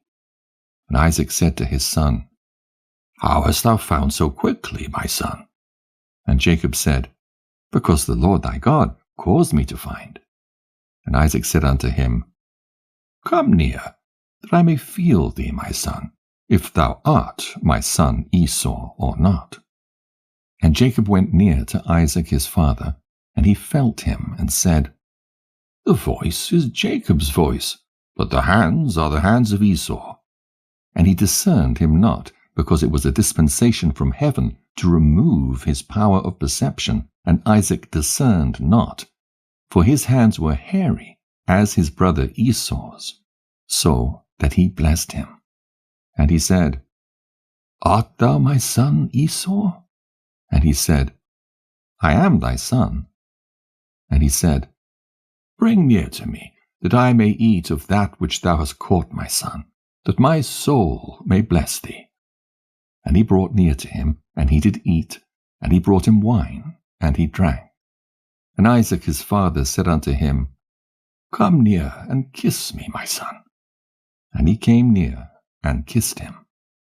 And he smelled the smell of his raiment, and he blessed him, and said, Behold, the smell of my son is as the smell of a full field which the Lord hath blessed. And may the Lord give thee of the dew of heaven, and of the dew of the earth, and plenty of corn and oil. Let nations serve thee, and peoples bow down to thee. Be Lord over thy brethren, and let thy mother's sons bow down to thee. And may all the blessings wherewith the Lord hath blessed me, and blessed Abraham my father, be imparted to thee and to thy seed for ever. Cursed be he that curseth thee, and blessed be he that blesseth thee. And it came to pass, as soon as Isaac had made an end of blessing his son Jacob, and Jacob had gone forth from Isaac his father, he hid himself. And Esau his brother came in from his hunting.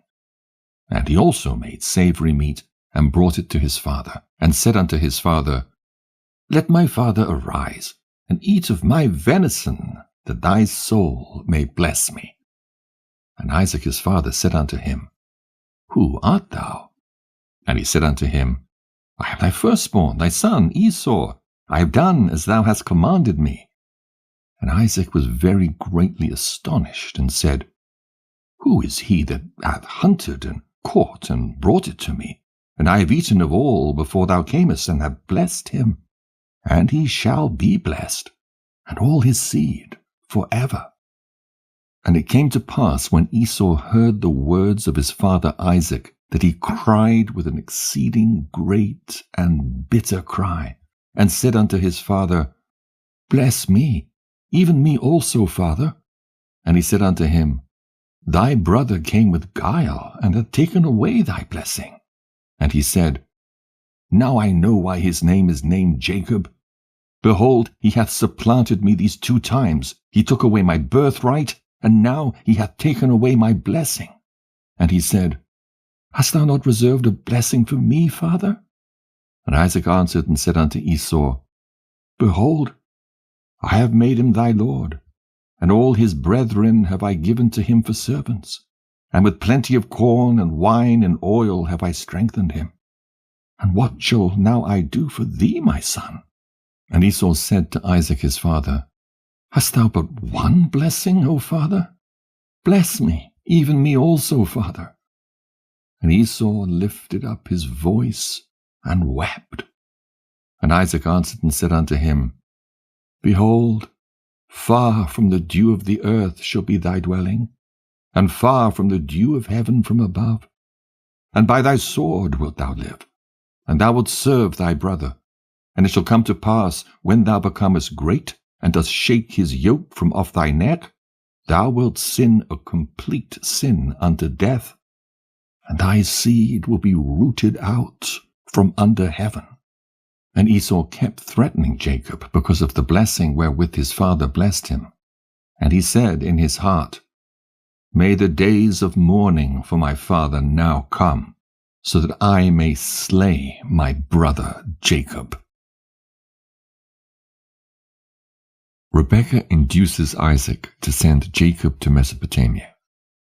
Jacob's dream and view at Bethel. And the words of Esau, her elder son, were told to Rebekah in a dream. And Rebekah sent and called Jacob her younger son, and said unto him, Behold, Esau thy brother will take vengeance on thee, so as to kill thee.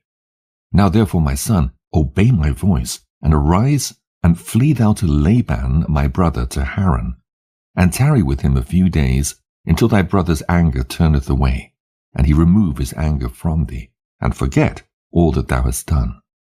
Then I will send and fetch thee from thence. And Jacob said, I am not afraid. If he wisheth to kill me, I will kill him. But she said unto him, Let me not be bereft of both my sons on one day. And Jacob said to Rebekah his mother, Behold, thou knowest that my father hath become old, and doth not see, because his eyes are dull. And if I leave him, it will be evil in his eyes, because I leave him and go away from you. And my father will be angry, and will curse me. I will not go. When he sendeth me, then only will I go. And Rebekah said to Jacob, I will go in and speak to him, and he will send thee away. And Rebekah went in and said to Isaac, I loathe my life because of the 2 daughters of Heth, whom Esau hath taken him as wives. And if Jacob take a wife from among the daughters of the land, such as these, for what purpose do I further live? For the daughters of Canaan are evil. And Isaac called Jacob and blessed him, and admonished him, and said unto him, Do not take thee a wife of any of the daughters of Canaan. Arise, and go to Mesopotamia, to the house of Bethuel thy mother's father, and take thee a wife from thence of the daughters of Laban thy mother's brother. And God Almighty bless thee, and increase and multiply thee, that thou mayest become a company of nations, and give thee the blessings of my father Abraham to thee and to thy seed after thee, that thou mayest inherit the land of thy sojournings, and all the land which God gave to Abraham. Go, my son, in peace. And Isaac sent Jacob away. And he went to Mesopotamia, to Laban the son of Bethuel the Syrian, the brother of Rebekah, Jacob's mother. And it came to pass, after Jacob had risen to go to Mesopotamia, that the spirit of Rebekah was grieved after her son, and she wept. And Isaac said to Rebekah, My sister, weep not on account of Jacob my son, for he goeth in peace, and in peace will he return. The Most High God will preserve him from all evil, and will be with him, for he will not forsake him all his days. For I know that his ways will be prospered in all things wherever he goeth, until he return in peace to us, and we see him in peace. Fear not on his account, my sister, for he is on the upright path, and he is a perfect man, and he is faithful and will not perish. Weep not. And Isaac comforted Rebekah on account of her son Jacob, and blessed him. And Jacob went from the well of the oath to go to Haran on the 1st year of the 2nd week in the 44th Jubilee. And he came to Luz on the mountains, that is Bethel, on the new moon of the 1st month of this week. And he came to the place at even, and turned from the way to the west of the road that night. And he slept there, for the sun had set. And he took one of the stones of that place, and laid it at his head under the tree. And he was journeying alone, and he slept. And he dreamt that night, and behold, a ladder set up on the earth, and the top of it reached to heaven. And behold, the angels of the Lord ascended and descended on it. And behold, the Lord stood upon it. And he spake to Jacob and said, I am the Lord God of Abraham thy father, and the God of Isaac. The land whereon thou art sleeping, to thee shall I give it, and to thy seed after thee. And thy seed will be as the dust of the earth, and thou wilt increase to the west, and to the east, to the north, and the south. And in thee and in thy seed will all the families of the nations be blessed. And behold, I shall be with thee, and shall keep thee whithersoever thou goest. And I shall bring thee again into this land in peace, for I shall not leave thee until I do everything that I told thee of. And Jacob awoke from his sleep and said, Truly this place is the house of the Lord, and I knew it not. And he was afraid and said, Dreadful is this place, which is none other than the house of God, and this is the gate of heaven. And Jacob arose early in the morning, and took the stone which he had put under his head, and set it up as a pillar for a sign. And he poured oil upon the top of it. And he called the name of that place Bethel, but the name of the place was Luz at the first. And Jacob vowed a vow unto the Lord, saying, If the Lord will be with me, and will keep me in this way that I go, and give me bread to eat and raiment to put on, so that I come again to my father's house in peace, then shall the Lord be my God. And this stone, which I have set up as a pillar for a sign in this place, shall be the Lord's house. And of all that thou givest me, I shall give the 10th to thee, my God. Jacob's marriage to Leah and Rachel, his children and riches. And he went on his journey, and came to the land of the east to Laban, the brother of Rebekah. And he was with him, and served him for Rachel his daughter 1 week. And in the first year of the 3rd week he said unto him, Give me my wife, for whom I have served thee 7 years. And Laban said unto Jacob, I will give thee thy wife. And Laban made a feast, and took Leah, his elder daughter, and gave her to Jacob as a wife, and gave her Zilpah his handmaid for an handmaid. And Jacob did not know, for he thought that she was Rachel. And he went in unto her, and behold, she was Leah. And Jacob was angry with Laban, and said unto him, Why hast thou dealt thus with me? Did not I serve thee for Rachel, and not for Leah? Why hast thou wronged me?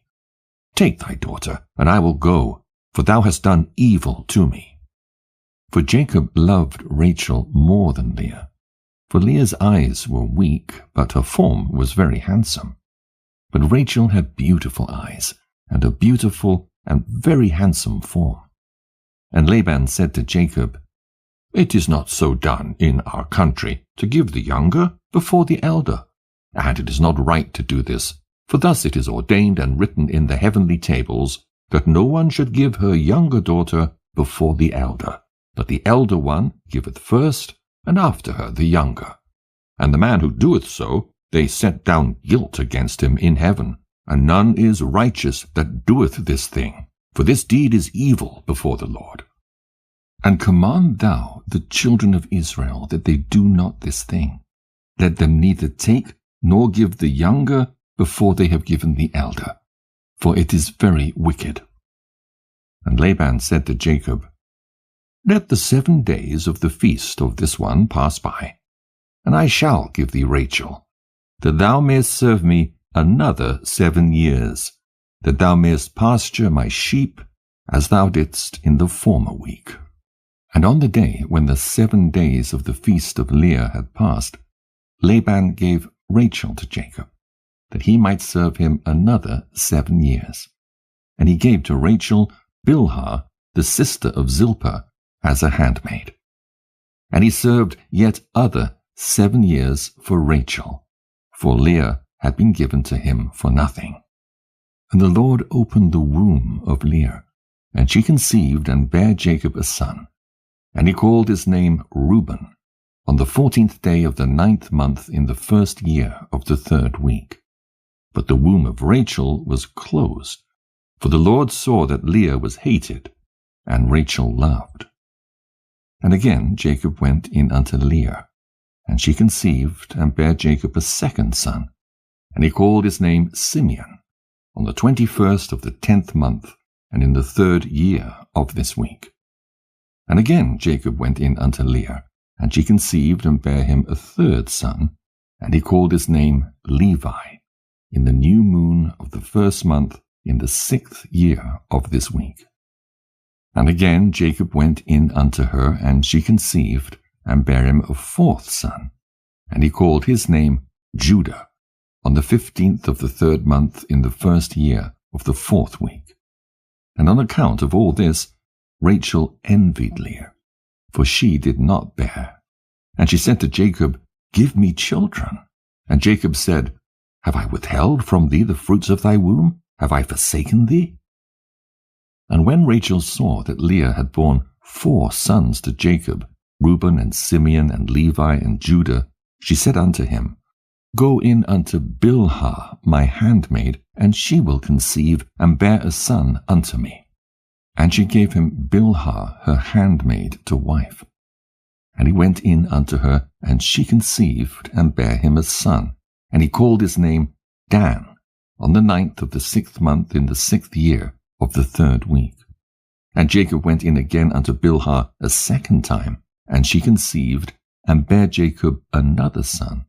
And Rachel called his name Naphtali, on the 5th of the 7th month in the 2nd year of the 4th week. And when Leah saw that she'd become sterile and did not bear, she envied Rachel, and she also gave her handmaid Zilpah to Jacob to wife. And she conceived and bare a son, and Leah called his name Gad, on the 12th of the 8th month, in the 3rd year of the 4th week. And he went in again unto her, and she conceived and bare him a second son, and Leah called his name Asher, on the 2nd week of the 11th month, in the 5th year of the 4th week. And Jacob went in unto Leah, and she conceived and bare a son, and she called his name Issachar, on the 4th of the 5th month, in the 4th year of the 4th week. And she gave him to a nurse. And Jacob went in again unto her, and she conceived and bare 2 children, a son and a daughter. And she called the name of the son Zebulun, and the name of the daughter Dinah, in the 7th of the 7th month, in the 6th year of the 4th week. And the Lord was gracious to Rachel, and opened her womb, and she conceived and bare a son, and she called his name Joseph, on the new moon of the 4th month, in the 6th year, in this 4th week. And in the days when Joseph was born, Jacob said to Laban, Give me my wives and sons, and let me go to my father Isaac, and let me make me an house. For I have completed the years in which I have served thee for thy 2 daughters, and I will go to the house of my father. And Laban said to Jacob, Tarry with me for thy wages, and pasture my flock for me again, and take thy wages. And they agreed with one another that he should give him as his wages those of the lambs and kids which were born black and spotted and white. These were to be his wages. And all the sheep brought forth spotted and speckled and black, variously marked, and they brought forth again lambs like themselves. And all that were spotted were Jacob's, and those which were not were Laban's. And Jacob's possessions multiplied exceedingly. And he possessed oxen and sheep and asses and camels and menservants and maidservants. And Laban and his sons envied Jacob. And Laban took back his sheep from him, and he observed him with evil intent. Jacob's flight with his family, his covenant with Laban. And it came to pass, when Rachel had borne Joseph, that Laban went to shear his sheep, but they were distant from him a 3 days' journey. And Jacob saw that Laban was going to shear his sheep, and Jacob called Leah and Rachel, and spake kindly unto them, that they should come with him to the land of Canaan. For he told them how he had seen everything in a dream, even all that he had spoken unto him, that he should return to his father's house. And they said, To every place whither thou goest, we will go with thee. And Jacob blessed the God of Isaac his father, and the God of Abraham his father's father. And he arose and mounted his wives and his children, and took all his possessions, and crossed the river, and came to the land of Gilead. And Jacob hid his intention from Laban, and told him not. And in the 7th year of the 4th week, Jacob turned his face toward Gilead in the 1st month, on the 21st thereof. And Laban pursued after him, and overtook Jacob in the mountain of Gilead in the 3rd month, on the 13th thereof. And the Lord did not suffer him to injure Jacob, for he appeared to him in a dream by night. And Laban spake to Jacob. And on the 15th of those days, Jacob made a feast for Laban and for all who came with him. And Jacob sware to Laban that day, and Laban also to Jacob, that neither should cross the mountain of Gilead to the other with evil purpose. And he made there a heap for a witness, wherefore the name of that place is called the heap of witness, after this heap. But before they used to call the land of Gilead the land of the Rephaim, for it was the land of the Rephaim. And the Rephaim were born there, giants whose height was 10, 9, 8, down to 7 cubits. And their habitation was from the land of the children of Ammon to Mount Hermon, and the seats of their kingdom were Carnaim and Ashtaroth and Edrei and Missur and Beon. And the Lord destroyed them because of the evil of their deeds, for they were very malignant. And the Amorites dwelt in their stead, wicked and sinful. And there is no people today which hath wrought to the full all their sins, and they have no longer length of life on the earth. And Jacob sent away Laban, and he departed into Mesopotamia, the land of the east. And Jacob returned to the land of Gilead. Jacob, reconciled with Esau, dwells in Canaan and supports his parents. And he passed over the Jabbok in the 9th month on the 11th thereof. And on that day Esau his brother came to him, and he was reconciled to him, and departed from him unto the land of Seir. But Jacob dwelt in tents. And in the 1st year of the 5th week in this Jubilee, he crossed the Jordan, and dwelt beyond the Jordan. And he pastured his sheep from the sea of the heap unto Bethshan, and unto Dothan, and unto the forest of Akrabim. And he sent to his father Isaac of all his substance, clothing and food and meat and drink, and milk and butter and cheese, and some dates of the valley. And to his mother Rebekah also 4 times a year, between the times of the months, between ploughing and reaping, and between autumn and the rain season, and between winter and spring, to the Tower of Abraham. For Isaac had returned from the well of the oath, and gone up to the tower of his father Abraham, and he dwelt there apart from his son Esau. For in the days when Jacob went to Mesopotamia, Esau took himself a wife, Mahalath, the daughter of Ishmael. And he gathered together all the flocks of his father and his wives, and went up and dwelt on Mount Seir, and left Isaac his father at the well of the oath alone. And Isaac went up from the well of the oath, and dwelt in the tower of Abraham his father, on the mountains of Hebron. And thither Jacob sent all that he did send to his father and his mother from time to time, all they needed. And they blessed Jacob with all their heart and with all their soul. Dinah ravished. Slaughter of the Shechemites. Laws against intermarriage between Israel and the heathen. The choice of Levi. And in the 1st year of the 6th week he went up to Salem, to the east of Shechem, in peace, in the 4th month.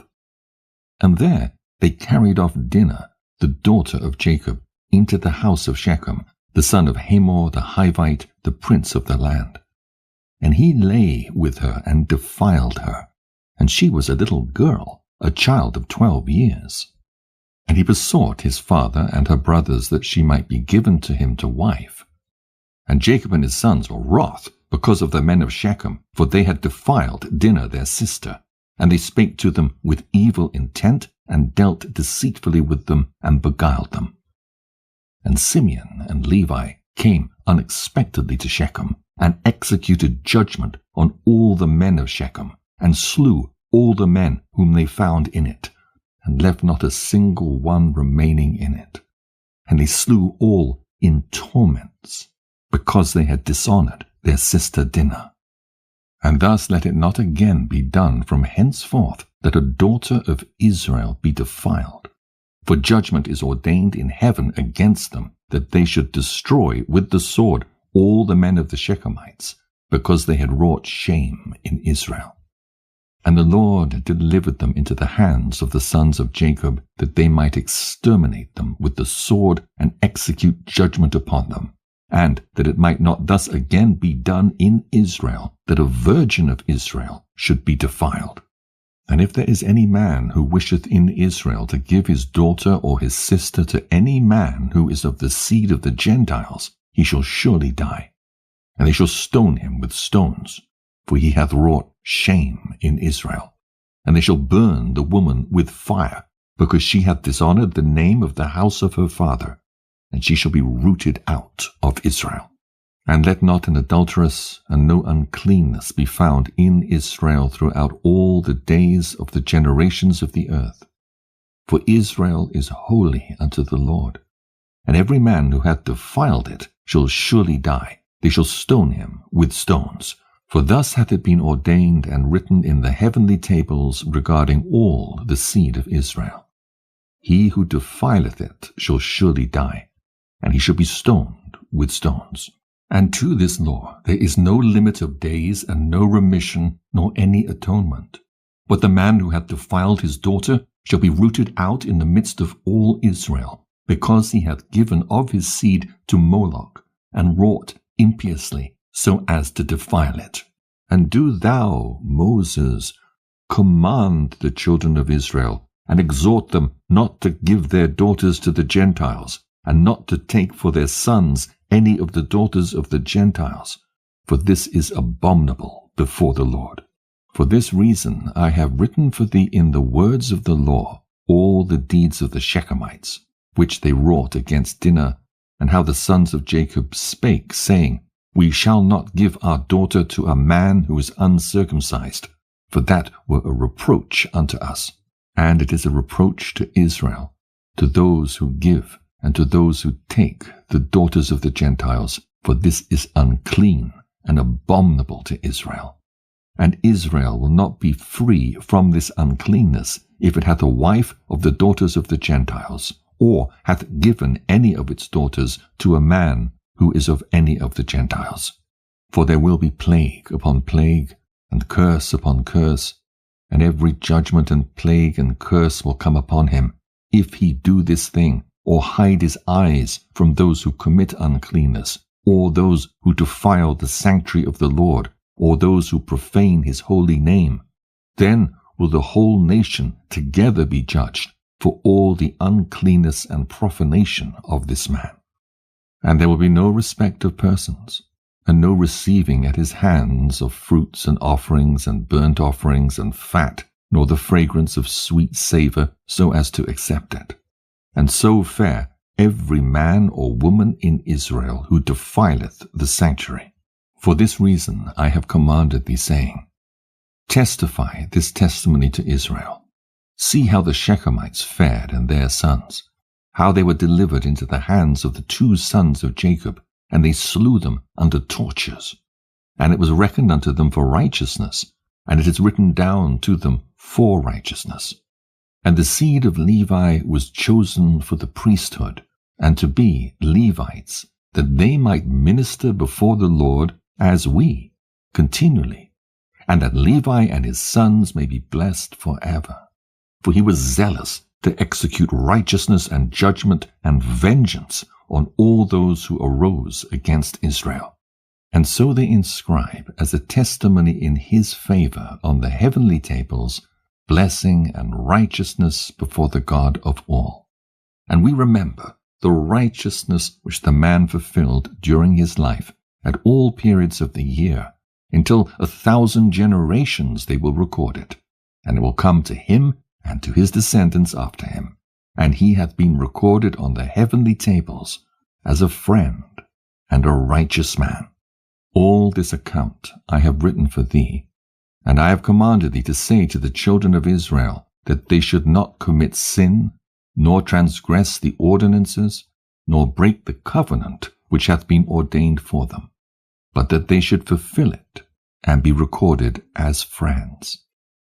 But if they transgress, and work uncleanness in every way, they will be recorded on the heavenly tables as adversaries, and they will be destroyed out of the book of life, and they will be recorded in the book of those who will be destroyed, and with those who will be rooted out of the earth.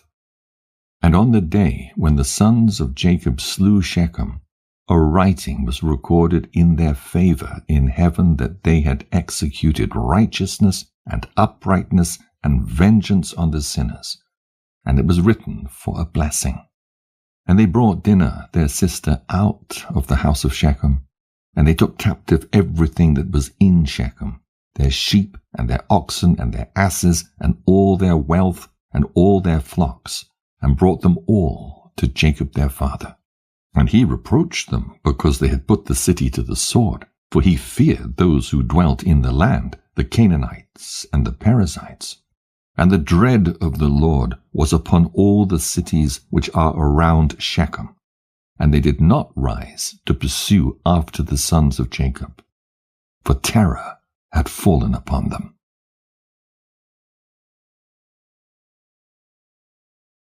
Jacob's journey to Bethel and Hebron. Isaac blesses Levi and Judah. And on the new moon of the month Jacob spake to all the people of his house, saying, Purify yourselves, and change your garments, and let us arise, and go up to Bethel, where I vowed a vow to him on the day when I fled from the face of Esau my brother, because he hath been with me, and brought me into this land in peace. And put ye away the strange gods that are among you. And they gave up the strange gods, and that which was in their ears, and which was on their necks, and the idols which Rachel stole from Laban her brother, she gave wholly to Jacob. And he burnt and brake them to pieces and destroyed them, and hid them under an oak which is in the land of Shechem. And he went up on the new moon of the 7th month to Bethel. And he built an altar at the place where he had slept, and he set up a pillar there. And he sent word to his father Isaac to come to him to his sacrifice, and to his mother Rebekah. And Isaac said, Let my son Jacob come, and let me see him before I die. And Jacob went to his father Isaac, and to his mother Rebekah, to the house of his father Abraham. And he took 2 of his sons with him, Levi and Judah. And he came to his father Isaac, and to his mother Rebekah. And Rebekah came forth from the tower to the front of it to kiss Jacob and embrace him. For her spirit had revived when she heard, Behold, Jacob thy son hath come. And she kissed him. And she saw his 2 sons, and she recognized them, and said unto him, Are these thy sons, my son? And she embraced them, and kissed them, and blessed them, saying, In you shall the seed of Abraham become illustrious, and he will prove a blessing on the earth. And Jacob went in to Isaac his father, to the chamber where he lay, and his 2 sons were with him. And he took the hand of his father, and stooping down, he kissed him. And Isaac clung to the neck of Jacob his son, and wept upon his neck. And the darkness left the eyes of Isaac, and he saw the 2 sons of Jacob, Levi and Judah. And he said, Are these thy sons, my son? For they are like thee. And he said unto him that they were truly his sons. And thou hast truly seen that they are truly my sons. And they came near to him, and he turned and kissed them, and embraced them both together. And the spirit of prophecy came down into his mouth, and he took Levi by his right hand, and Judah by his left. And he turned to Levi first, and began to bless him first, and said unto him, May the God of all, the very Lord of all the ages, bless thee and thy children throughout all the ages. And may the Lord give to thee and to thy seed greatness and great glory, and cause thee and thy seed from among all flesh to approach him to serve in his sanctuary, as the angels of the presence, and as the holy ones. Even as they will the seed of thy sons be for glory and greatness and holiness, and may he make them great unto all the ages. And they will be princes and judges and chiefs of all the seed of the sons of Jacob. They will speak the word of the Lord in righteousness, and they will judge all his judgments in righteousness. And they will declare my ways to Jacob, and my paths to Israel. The blessing of the Lord will be given in their mouths, to bless all the seed of the beloved. Thy mother hath called thy name Levi, and justly hath she called thy name. Thou wilt be joined to the Lord, and be the companion of all the sons of Jacob. Let his table be thine, and do thou and thy sons eat thereof. And may thy table be full unto all generations. and thy food fail not unto all the ages. And that all who hate thee fall down before thee, and that all thy adversaries be rooted out and perish. And blessed be he that blesseth thee, and cursed be every nation that curseth thee. And to Judah he said, May the Lord give thee strength and power to tread down all that hate thee.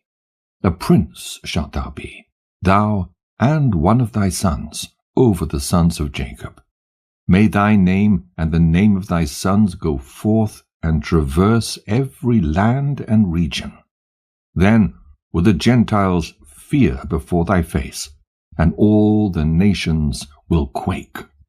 In thee shall be the help of Jacob, and in thee be found the salvation of Israel.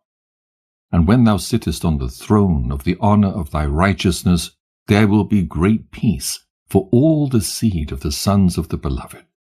And blessed will he be that blesseth thee, and all that hate thee and afflict thee and curse thee shall be rooted out and destroyed from the earth, and accursed.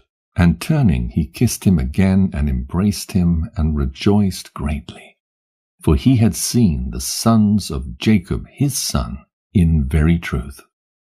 And he went forth from between his feet, and fell down and worshipped him, and he blessed them. And Jacob rested there with Isaac his father that night, and they ate and drank with joy. And he made the two sons of Jacob sleep, the one on his right hand, and the other on his left, and it was counted to him for righteousness. And Jacob told his father everything during the night, how the Lord had shown him great mercy, and how he had prospered him in all his ways, and protected him from all evil. And Isaac blessed the God of his father Abraham, who had not withdrawn his mercy and his righteousness from the sons of his servant Isaac. Rebekah journeys with Jacob to Bethel. And in the morning Jacob told his father Isaac the vow which he had vowed to the Lord, and the vision which he had seen, and that he had built an altar, and that everything was ready for the sacrifice to be made before the Lord, as he had vowed, and that he had come to set him on an ass. And Isaac said unto Jacob his son, I am not able to go with thee, for I am old, and not able to bear the way. Go, my son, in peace. For I am 165 years this day. I am no longer able to journey. Set thy mother on an ass, and let her go with thee. And I know, my son, that thou hast come on my account. And may this day be blessed on which thou hast seen me alive, and I also have seen thee, my son. Mayest thou prosper, and fulfill the vow which thou hast vowed, and put not off thy vow, for thou wilt be called to account as touching the vow. Now therefore make haste to perform it, and may he be pleased who hath made all things, to whom thou hast vowed the vow. And he said to Rebekah, Go with Jacob thy son. And Rebekah went with Jacob her son, and Deborah with her, and they came to Bethel. And Jacob remembered the prayer with which his father had blessed him and his two sons Levi and Judah. And he rejoiced and blessed the God of his fathers, Abraham and Isaac. And he said, Now I know that I have an eternal hope, and my sons also, before the God of all. And thus is it ordained concerning the two, and they record it as an eternal testimony unto them on the heavenly tables, how Isaac blessed them.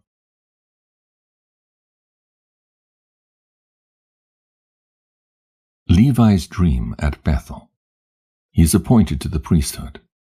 Jacob celebrates the Feast of Tabernacles and offers tithes, the institution of tithes.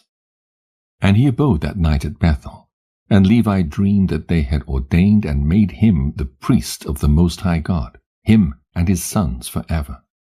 And he awoke from his sleep and blessed the Lord. And Jacob rose early in the morning, on the 14th of this month, and he gave a tithe of all that came with him, both of men and cattle, both of gold, and every vessel and garment, yea, he gave tithes of all. And in those days Rachel became pregnant with her son Benjamin, and Jacob counted his sons from him upwards, and Levi fell to the portion of the Lord. And his father clothed him in the garments of the priesthood, and filled his hands. And on the 15th of this month he brought to the altar 14 oxen from amongst the cattle, and 28 rams, and 49 sheep, and 7 lambs, and 21 kids of the goats, as a burnt offering on the altar of sacrifice, well pleasing for a sweet savour before God. This was his offering, in consequence of the vow which he had vowed that he would give a tenth, with their fruit offerings and their drink offerings. And when the fire had consumed it, he burnt incense on the fire, over the fire, and for a thank offering 2 oxen and 4 rams and 4 sheep, 4 he-goats, and 2 sheep of a year old, and 2 kids of the goats. And thus he did daily for 7 days. And he and all his sons and his men were eating this with joy there during 7 days, and blessing and thanking the Lord, who had delivered him out of all his tribulation, and had given him his vow. And he tithed all the clean animals, and made a burnt sacrifice. But the unclean animals he gave not to Levi his son, and he gave him all the souls of the men. And Levi discharged the priestly office at Bethel before Jacob his father in preference to his 10 brothers. And he was a priest there, and Jacob gave his vow. Thus he tithed again the tithe to the Lord, and sanctified it, and it became holy unto him. And for this reason it is ordained on the heavenly tables as a law for the tithing again the tithe, to eat before the Lord from year to year, in the place where it is chosen that his name should dwell. And to this law there is no limit of days forever. This ordinance is written, that it may be fulfilled from year to year in eating the second tithe before the Lord in the place where it hath been chosen, and nothing shall remain over from it from this year to the year following. For in its year shall the seed be eaten till the days of the gathering of the seed of the year, and the wine till the days of the wine, and the oil till the days of its season. And all that is left thereof and becometh old, let it be regarded as polluted. Let it be burnt with fire, for it is unclean. And thus let them eat it together in the sanctuary, and let them not suffer it to become old. And all the tithes of the oxen and sheep shall be holy unto the Lord, and shall belong to his priests, which they will eat before him from year to year. For thus it is ordained and engraven regarding the tithe on the heavenly tables.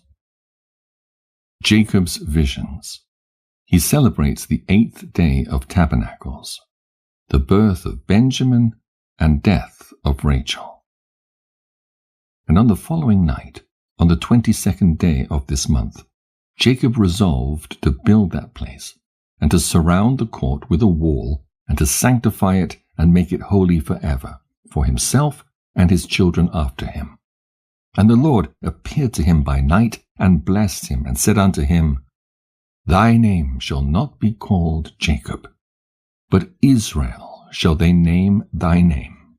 And he said unto him again, I am the Lord who created the heaven and the earth, and I shall increase thee, and multiply thee exceedingly. And kings will come forth from thee, and they will judge everywhere, wherever the foot of the sons of men hath trodden. But I shall give to thy seed all the earth which is under heaven, and they will judge all the nations according to their desires, and after that they will get possession of the whole earth, and inherit it forever. And he finished speaking with him, and he went up from him. And Jacob looked till he had ascended into heaven. And he saw in a vision of the night, And behold, an angel descended from heaven with 7 tablets in his hands, and he gave them to Jacob. And he read them, and knew all that was written therein, which would befall him and his sons throughout all the ages.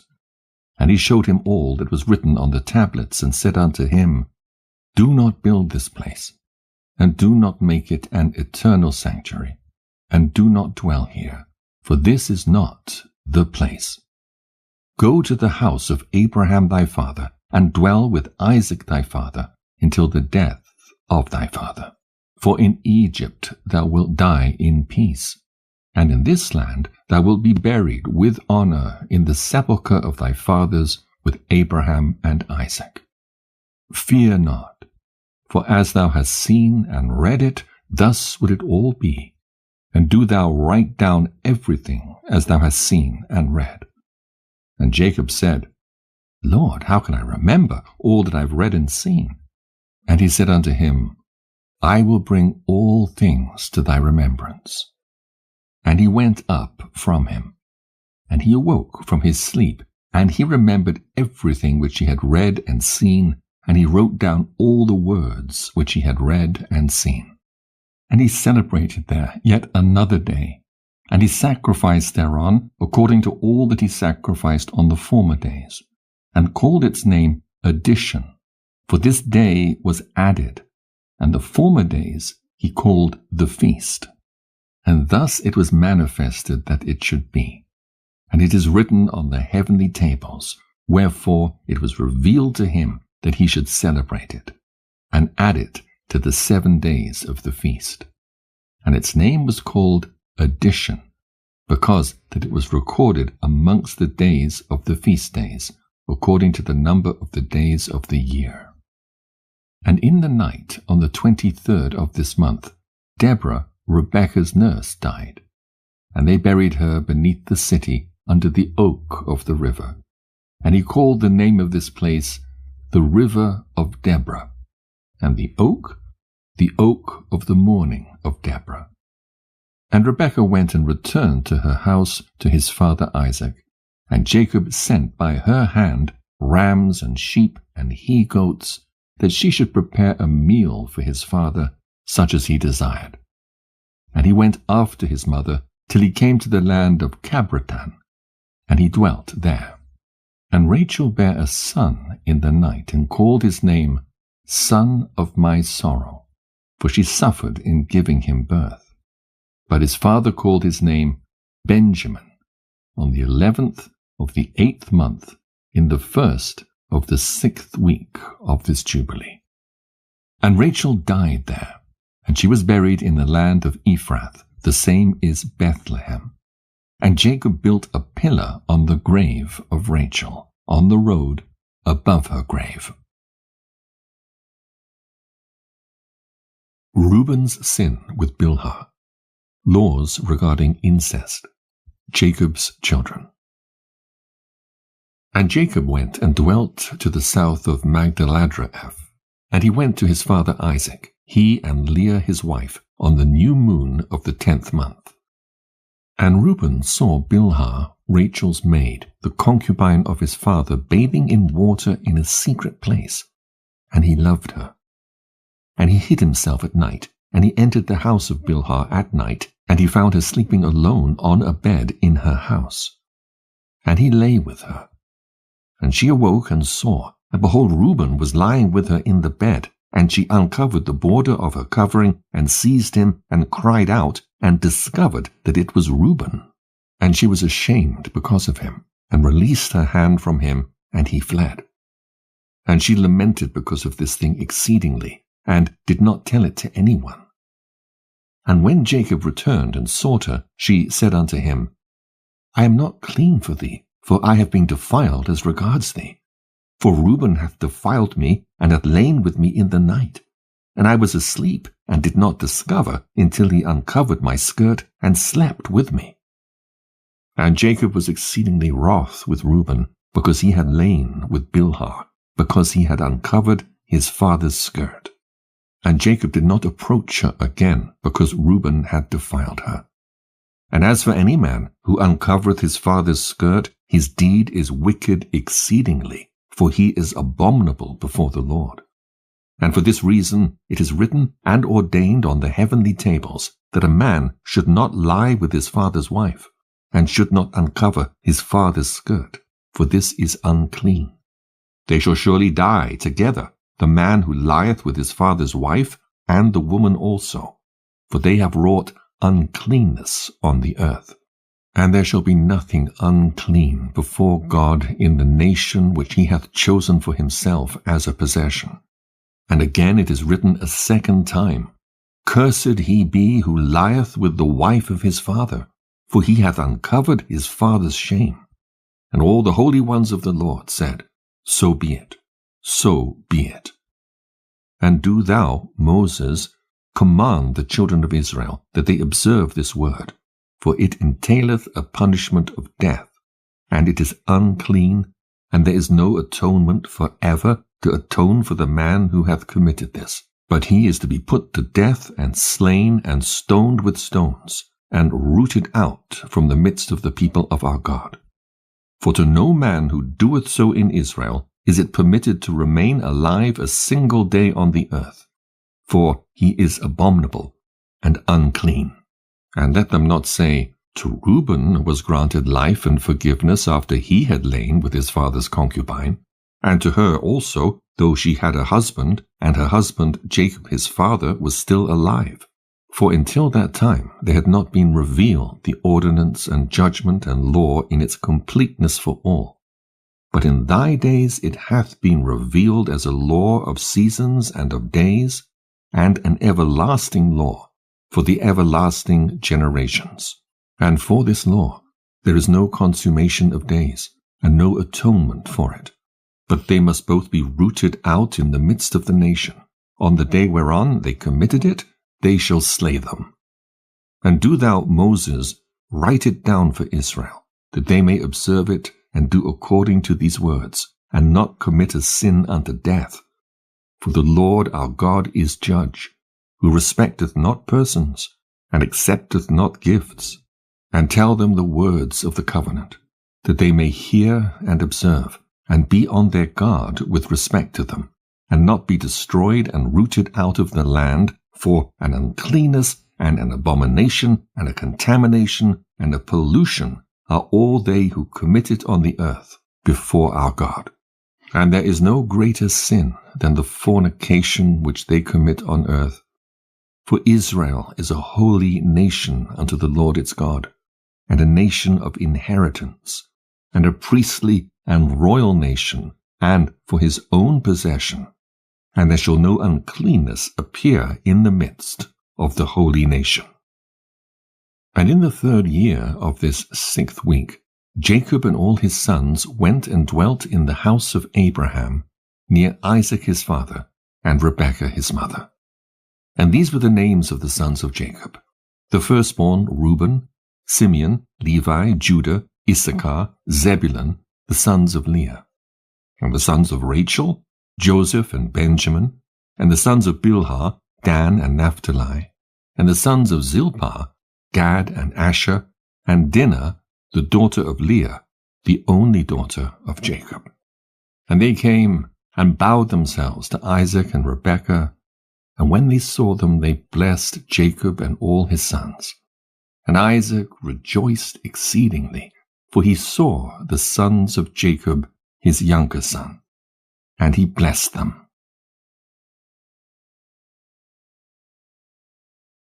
War of the Amorite kings against Jacob and his sons. Joseph sold into Egypt. The death of Bilhah and Dinah.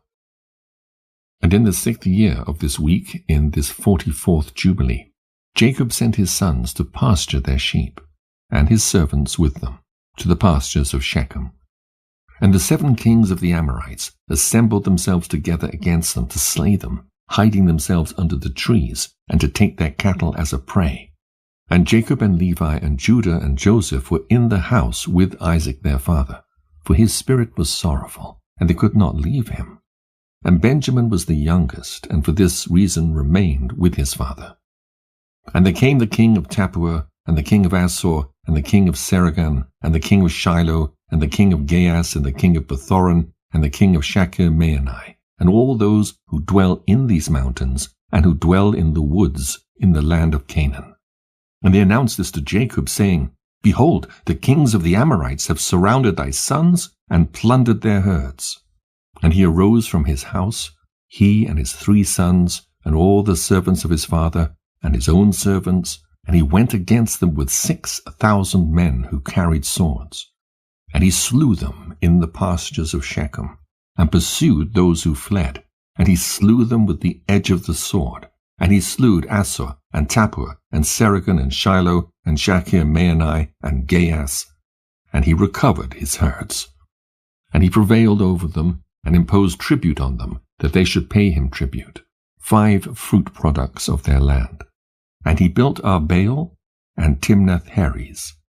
And he returned in peace, and made peace with them, and they became his servants until the day that he and his sons went down into Egypt. And in the 7th year of this week, he sent Joseph to learn about the welfare of his brothers from his house to the land of Shechem. And he found them in the land of Dothan. And they dealt treacherously with him, and formed a plot against him to slay him. But, changing their minds, they sold him to Ishmaelite merchants. And they brought him down into Egypt, and they sold him to Potiphar, the eunuch of Pharaoh, the chief of the cooks, priest of the city of Elu. And the sons of Jacob slaughtered a kid, and dipped the coat of Joseph in the blood, and sent it to Jacob their father on the 10th of the 7th month. And he mourned all that night, for they had brought it to him in the evening. And he became feverish with mourning for his death, and he said, An evil beast hath devoured Joseph. And all the members of his house mourned with him that day, and they were grieving and mourning with him all that day. And his sons and his daughters rose up to comfort him, but he refused to be comforted for his son. And on that day Bilhah heard that Joseph had perished, and she died mourning him. And she was living in Capertan, and Dinah also his daughter died after Joseph had perished. And there came these 3 mournings upon Israel in 1 month. And they buried Bilhah over against the tomb of Rachel, and Dinah also his daughter they buried there. And he mourned for Joseph 1 year, and did not cease, for he said, Let me go down to the grave, mourning for my son. And for this reason it is ordained for the children of Israel that they should afflict themselves on the 10th of the 7th month, on the day that the news which made him weep for Joseph came to Jacob his father, that they should make atonement for themselves thereon with a young goat on the 10th of the 7th month, once a year for their sins. For they had grieved the affection of their father regarding Joseph his son. And this day hath been ordained that they should grieve thereon for their sins, and for all their transgressions, and for all their errors, so that they might cleanse themselves on that day once a year. The wives of Jacob's sons. And after Joseph perished, the sons of Jacob took unto themselves wives. The name of Reuben's wife is Adah, and the name of Simeon's wife is Adibeah, a Canaanite. And the name of Levi's wife is Melchah, of the daughters of Aram, of the seed of the sons of Terah. And the name of Judah's wife, Betasuel, a Canaanite. And the name of Issachar's wife, Hezekiah. And the name of Zebulun's wife, Naaman. And the name of Dan's wife, Elgah. And the name of Naphtali's wife, Rasu of Mesopotamia. And the name of Gad's wife, Makah. And the name of Asher's wife, Ijinah. And the name of Joseph's wife, Asenath the Egyptian. And the name of Benjamin's wife, Ijasakah. And Simeon repented, and took a second wife from Mesopotamia, as his brothers.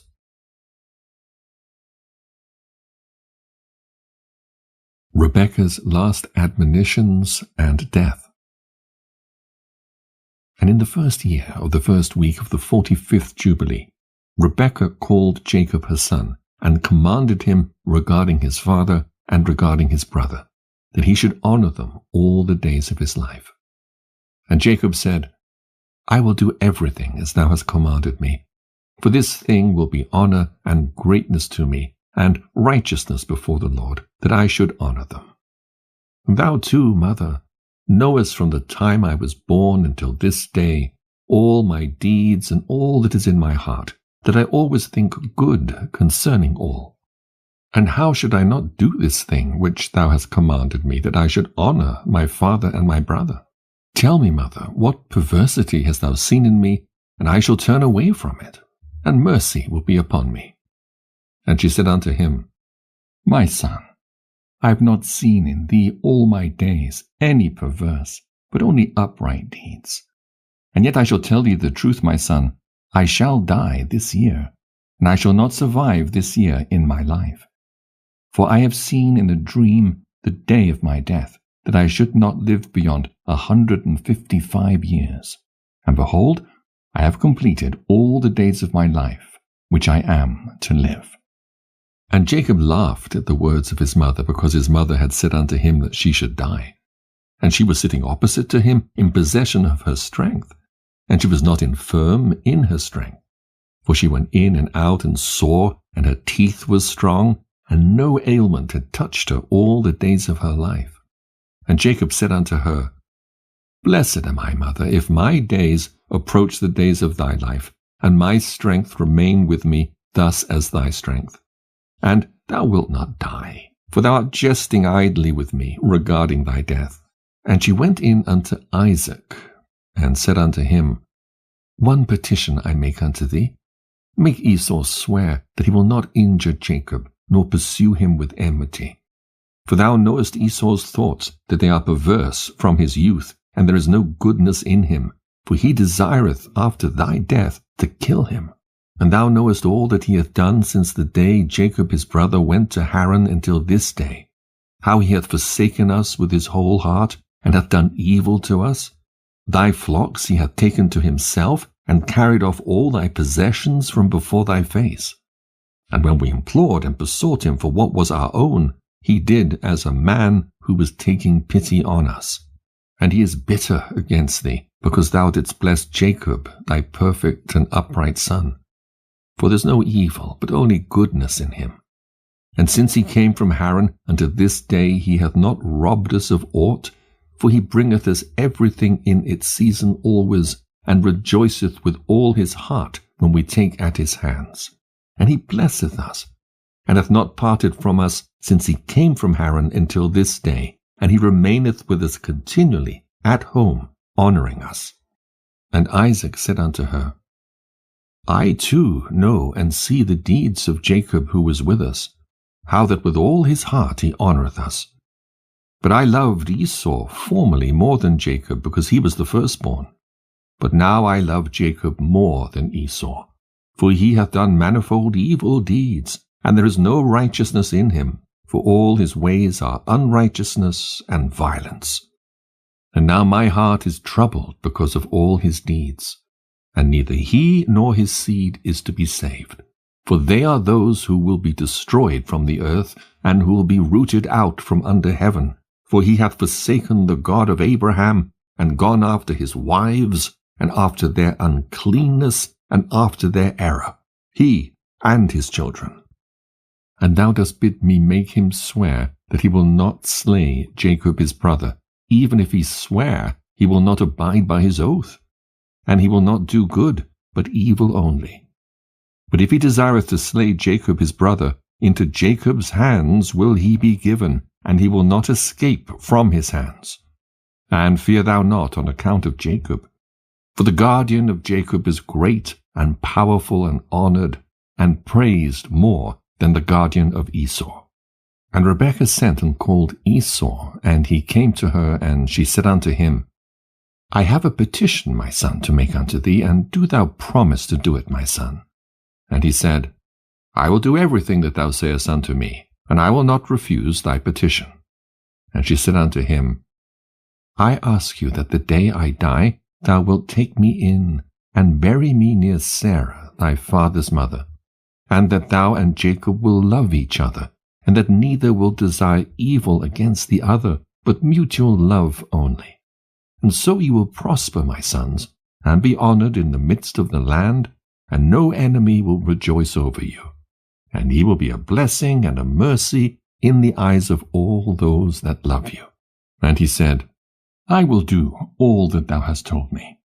And I shall bury thee on the day thou diest near Sarah my father's mother, as thou hast desired, that her bones may be near thy bones. And Jacob, my brother also, I shall love above all flesh. For I have not a brother in all the earth but him only, and this is no great merit for me if I love him, for he is my brother, and we were sown together in thy body, and together came we forth from thy womb. And if I do not love my brother, whom shall I love? And I myself beg thee to exhort Jacob concerning me and concerning my sons, for I know that he will assuredly be king over me and my sons. For on the day my father blessed him, he made him the higher, and me the lower. And I swear unto thee that I shall love him, and not desire evil against him all the days of my life, but good only. And he sware unto her regarding all this matter.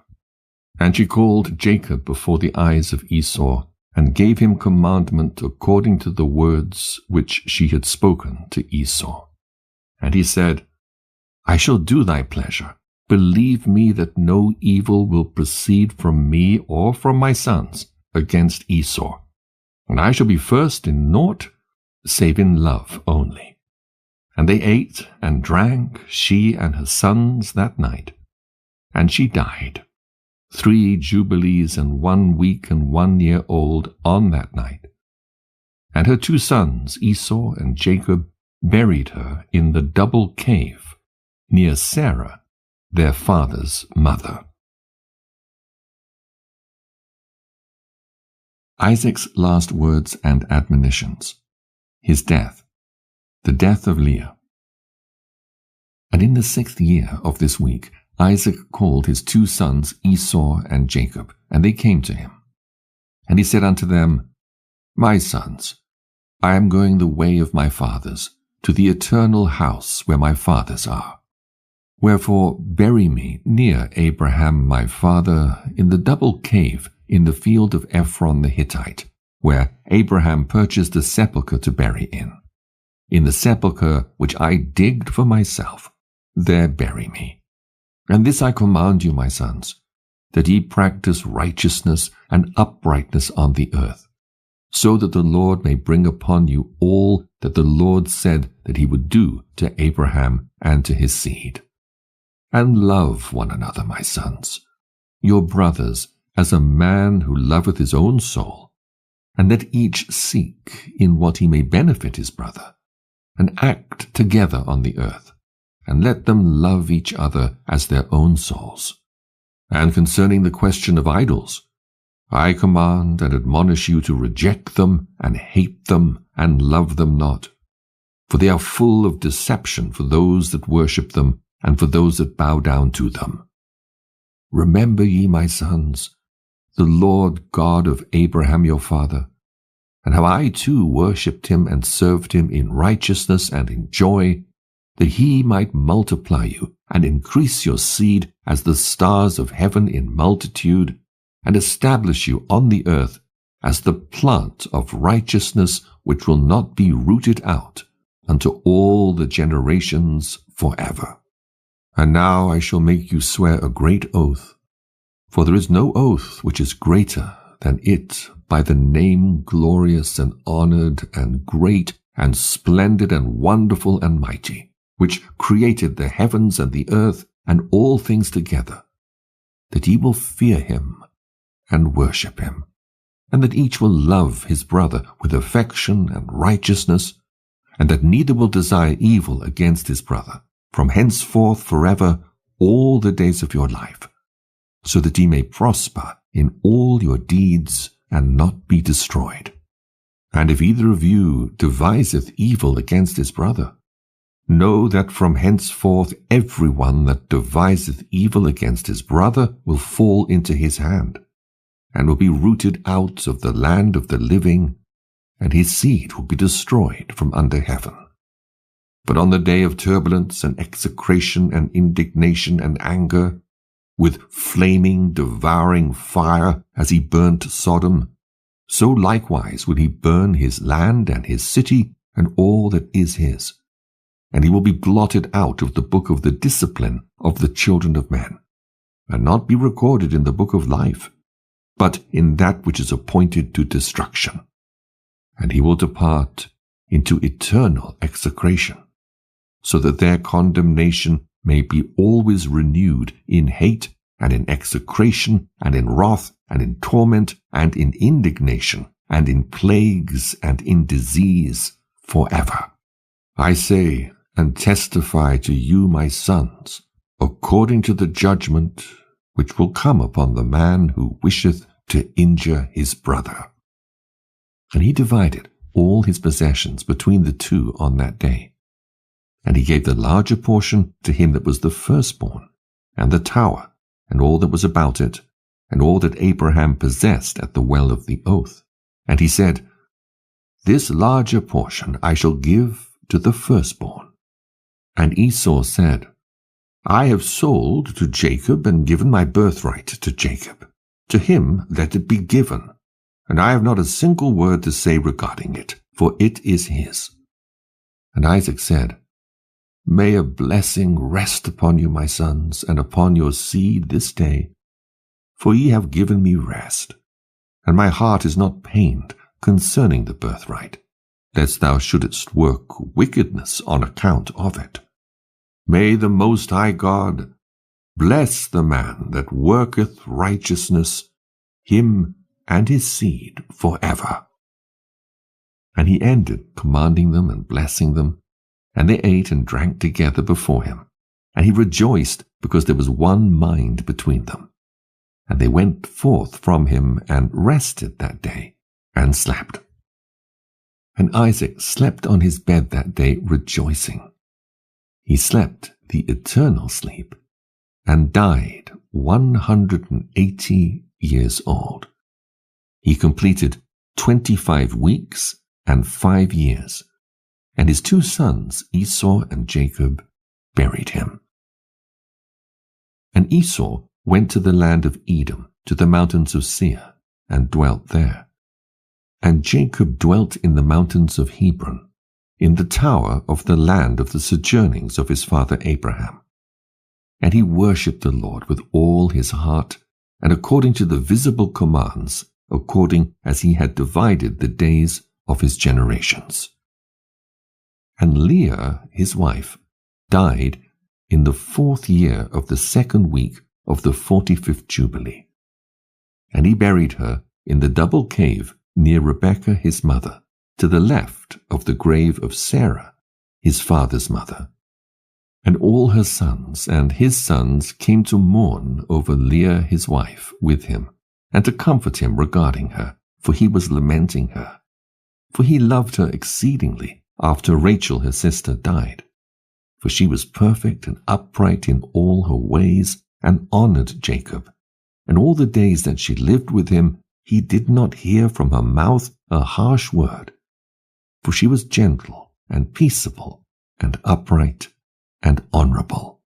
And he remembered all her deeds which she had done during her life, and he lamented her exceedingly. For he loved her with all his heart and with all his soul. Esau and his sons wage war with Jacob.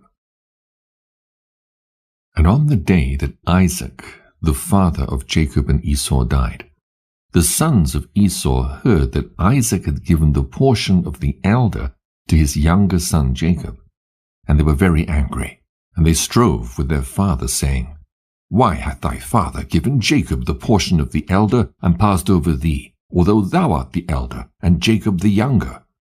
And he said unto them, Because I sold my birthright to Jacob for a small mess of lentils.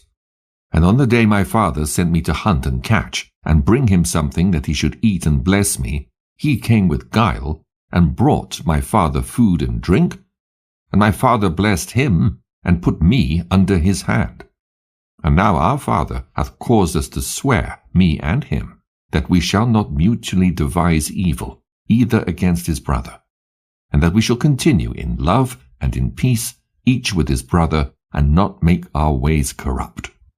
And they said unto him, We shall not hearken unto thee to make peace with him. For our strength is greater than his strength, and we are more powerful than he. We shall go against him and slay him, and destroy him and his sons. And if thou wilt not go with us, we shall do hurt to thee also. And now hearken unto us. Let us send to Aram and Philistia, and Moab and Ammon, and let us choose for ourselves chosen men who are ardent for battle. And let us go against him and do battle with him, and let us exterminate him from the earth, before he groweth strong. And their father said unto them, Do not go, and do not make war with him, lest he fall before him. And they said unto him, This too is exactly thy mode of action from thy youth until this day, and thou art putting thy neck under his yoke. We shall not hearken to these words. And they sent to Aram and to Aduram, to the friend of their father, and they hired along with them 1,000 fighting men, chosen men of war.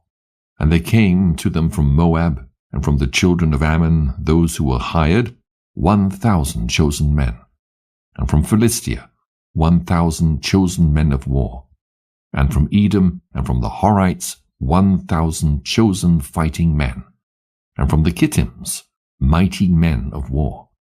And they said unto their father, Go forth with them, and lead them, else we shall slay thee. And he was filled with wrath and indignation on seeing that his sons were forcing him to go before them to lead them against Jacob his brother. But afterward he remembered all the evil which lay hidden in his heart against Jacob his brother. And he remembered not the oath which he had sworn to his father and to his mother, that he would devise no evil all his days against Jacob his brother. And notwithstanding all this, Jacob knew not that they were coming against him to battle. For he was mourning for Leah his wife, until they approached very near to the tower, with 4,000 warriors and chosen men of war. And the men of Hebron sent to him, saying, Behold, thy brother hath come against thee to fight thee, with 4,000 girt with the sword, and they carry shields and weapons. For they loved Jacob more than Esau. So they told him. For Jacob was a more liberal and merciful man than Esau. And Jacob would not believe, until they came very near to the tower. And he closed the gates of the tower, and he stood on the battlements, and spake to his brother Esau, and said, Noble is the comfort wherewith thou hast come to comfort me for my wife who hath died.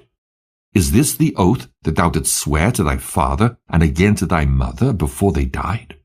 Thou hast broken the oath, and on the moment that thou didst swear to thy father wast thou condemned.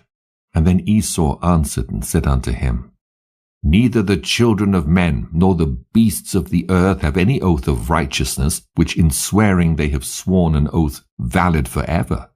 But every day they devise evil one against another, and how each may slay his adversary and foe.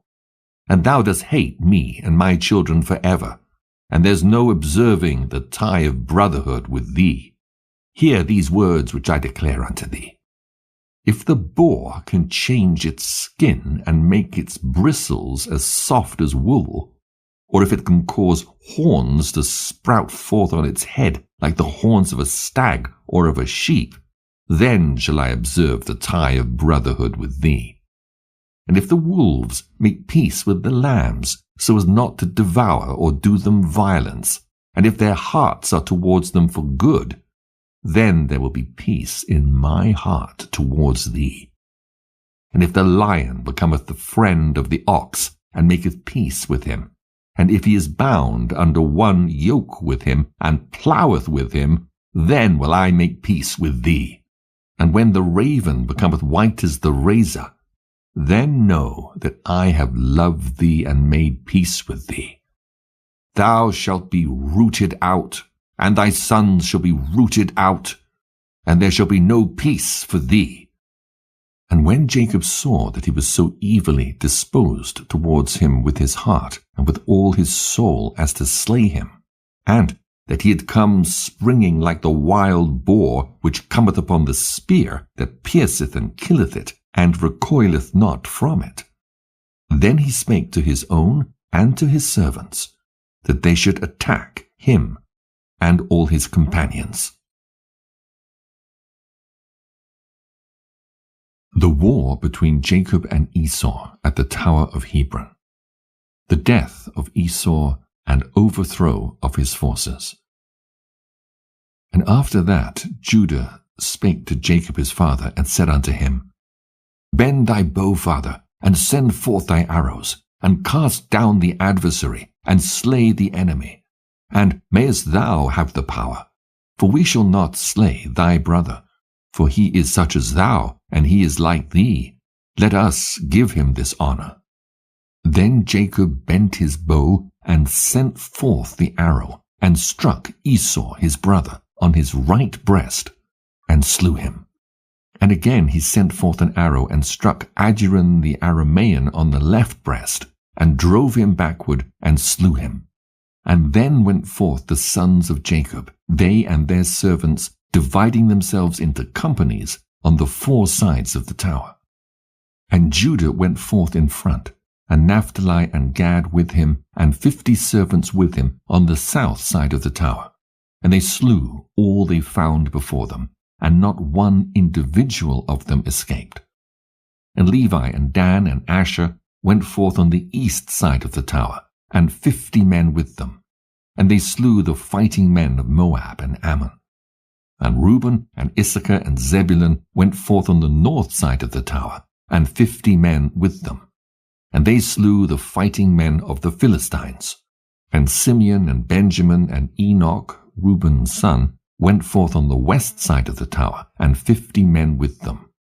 And they slew of Edom and of the Horites 400 men, stout warriors, and 600 fled. And 4 of the sons of Esau fled with them, and left their father lying slain, as he had fallen on the hill, which is in Adullam. And the sons of Jacob pursued after them to the mountains of Seir. And Jacob buried his brother on the hill which is in Adullam, and he returned to his house. And the sons of Jacob pressed hard upon the sons of Esau in the mountains of Seir, and bowed their necks, so that they became servants of the sons of Jacob. And they sent to their father to inquire whether they should make peace with them or slay them. And Jacob sent word to his sons that they should make peace. And they made peace with them, and placed the yoke of servitude upon them, so that they paid tribute to Jacob and to his sons always. And they continued to pay tribute to Jacob until the day that he went down into Egypt. And the sons of Edom have not got quit of the yoke of servitude which the 12 sons of Jacob had imposed on them until this day. The kings of Edom. And these are the kings that reigned in Edom before there reigned any king over the children of Israel until this day in the land of Edom. And Balak the son of Beor reigned in Edom, and the name of his city was Danabah. And Balak died, and Jobab the son of Zerah of Boser reigned in his stead. And Jobab died, and Asam of the land of Teman reigned in his stead. And Asam died, and Adath the son of Berad, who slew Midian in the field of Moab, reigned in his stead. And the name of his city was Avith. And Adath died, and Salmon from Amesachah reigned in his stead. And Salmon died, and Saul of Rehoboth by the river reigned in his stead. And Saul died, and Baulanan the son of Achbor reigned in his stead. And Baulanan the son of Achbor died, and Adath reigned in his stead, and the name of his wife was Meetibith, the daughter of Matarat, the daughter of Metabedzaab. These are the kings who reigned in the land of Edom.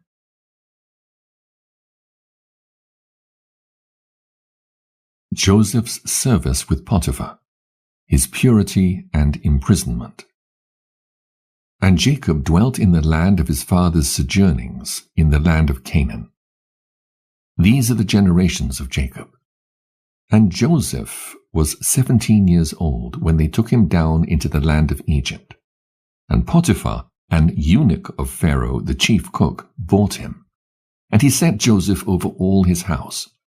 And the blessing of the Lord came upon the house of the Egyptian on account of Joseph. And the Lord prospered him in all that he did. And the Egyptian committed everything into the hands of Joseph, for he saw that the Lord was with him, and that the Lord prospered him in all that he did. And Joseph's appearance was comely, and very beautiful was his appearance. And his master's wife lifted up her eyes and saw Joseph, and she loved him, and besought him to lie with her.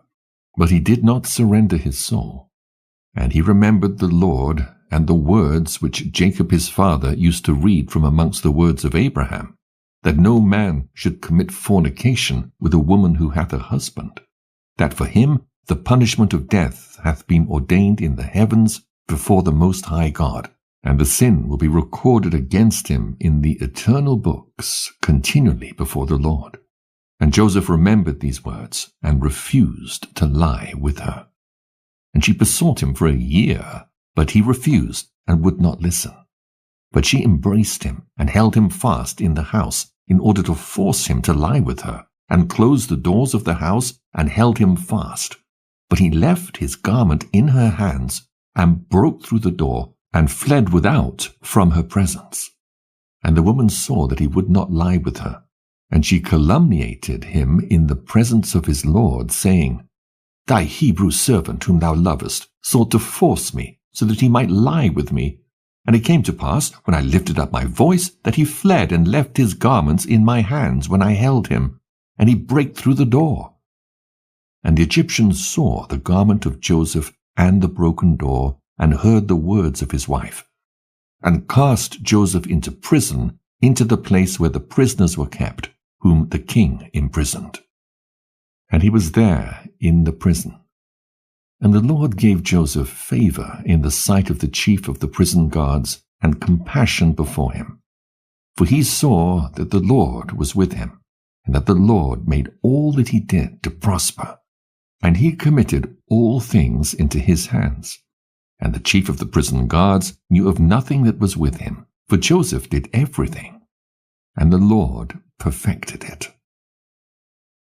Joseph interprets the dreams of the chief butler and the chief baker. And he remained there 2 years. And in those days Pharaoh, king of Egypt, was wroth against his 2 eunuchs, against the chief butler and against the chief baker.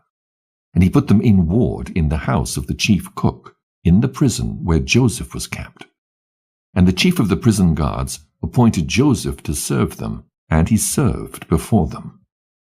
And they both dreamed a dream, the chief butler and the chief baker, and they told it to Joseph. And as he interpreted to them, so it befell them. And Pharaoh restored the chief butler to his office, and the chief baker he slew, as Joseph had interpreted to them. But the chief butler forgot Joseph in the prison, although he had informed him what would befall him, and did not remember to inform Pharaoh how Joseph had told him, for he forgot. Pharaoh's dreams and their interpretation. Joseph's elevation and marriage. And in those days Pharaoh dreamed 2 dreams in one night concerning a famine which was to be in all the land. And he awoke from his sleep, and called all the interpreters of dreams that were in Egypt, and magicians, and told them his 2 dreams. And they were not able to declare them. And then the chief butler remembered Joseph, and spake of him to the king. And he brought him forth from the prison, and he told his 2 dreams before him. And he said before Pharaoh that his 2 dreams were one. And he said unto him, 7 years will come, in which there will be plenty over all the land of Egypt. And after that, 7 years of famine, such a famine as hath not been in all the land. And now let Pharaoh appoint overseers in all the land of Egypt, and let them store up food in every city throughout the days of the years of plenty, and there will be food for the 7 years of famine, and the land will not perish through the famine, for it will be very severe. And the Lord gave Joseph favor and mercy in the eyes of Pharaoh.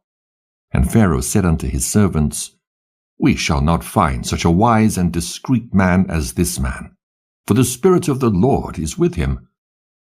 And he appointed him the second in all his kingdom, and gave him authority over all Egypt, and caused him to ride in the second chariot of Pharaoh. And he clothed him with byssus garments, and he put a gold chain upon his neck, and a herald proclaimed before him, El wa Abira. And he placed a ring on his hand, and made him ruler over all his house, and magnified him, and said unto him, Only on the throne shall I be greater than thou. And Joseph ruled over all the land of Egypt. And all the princes of Pharaoh, and all his servants, and all who did the king's business loved him, for he walked in uprightness. For he was without pride and arrogance, and he had no respect of persons, and did not accept gifts.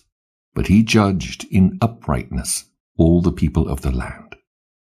And the land of Egypt was at peace before Pharaoh, because of Joseph. For the Lord was with him, and gave him favor and mercy for all his generations, before all those who knew him, and those who heard concerning him. And Pharaoh's kingdom was well ordered, and there was no Satan and no evil person therein. And the king called Joseph's name Sephanephans, and gave Joseph to wife the daughter of Potiphar, the daughter of the priest of Heliopolis, the chief cook. And on the day that Joseph stood before Pharaoh, he was 30 years old when he stood before Pharaoh. And in that year Isaac died. And it came to pass, as Joseph had said in the interpretation of his 2 dreams, according as he had said it, there were 7 years of plenty over all the land of Egypt, and the land of Egypt produced abundantly, 1 measure producing 1,800 measures. And Joseph gathered food into every city until they were full of corn, until they could no longer count and measure it for its multitude.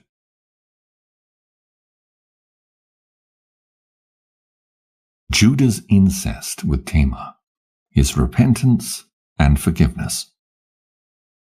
And in the 45th Jubilee, in the 2nd week in the 2nd year, Judah took for his firstborn heir a wife from the daughters of Aram, named Tamar. But he hated her, and did not lie with her, because his mother was of the daughters of Canaan, and he wished to take him a wife of the kinsfolk of his mother. But Judah his father would not permit him. And this heir, the firstborn of Judah, was wicked, and the Lord slew him. And Judah said unto Onan his brother, Go in unto thy brother's wife, and perform the duty of a husband's brother unto her, and raise up seed unto thy brother. And Onan knew that the seed would not be his, but his brother's only. And he went into the house of his brother's wife, and spilt the seed on the ground. And he was wicked in the eyes of the Lord, and he slew him.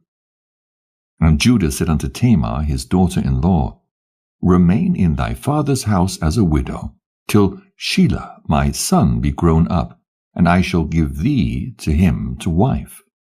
And he grew up.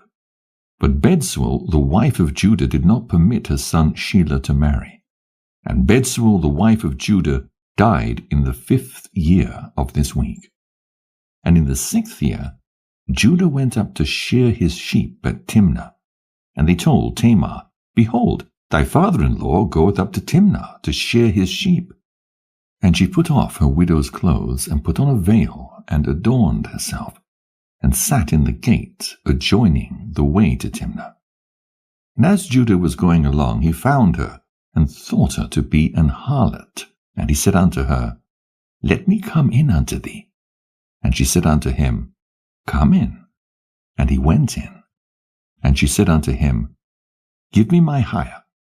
And he said unto her, I have nothing in my hand, save my ring that is on my finger, and my necklace, and my staff which is in my hand.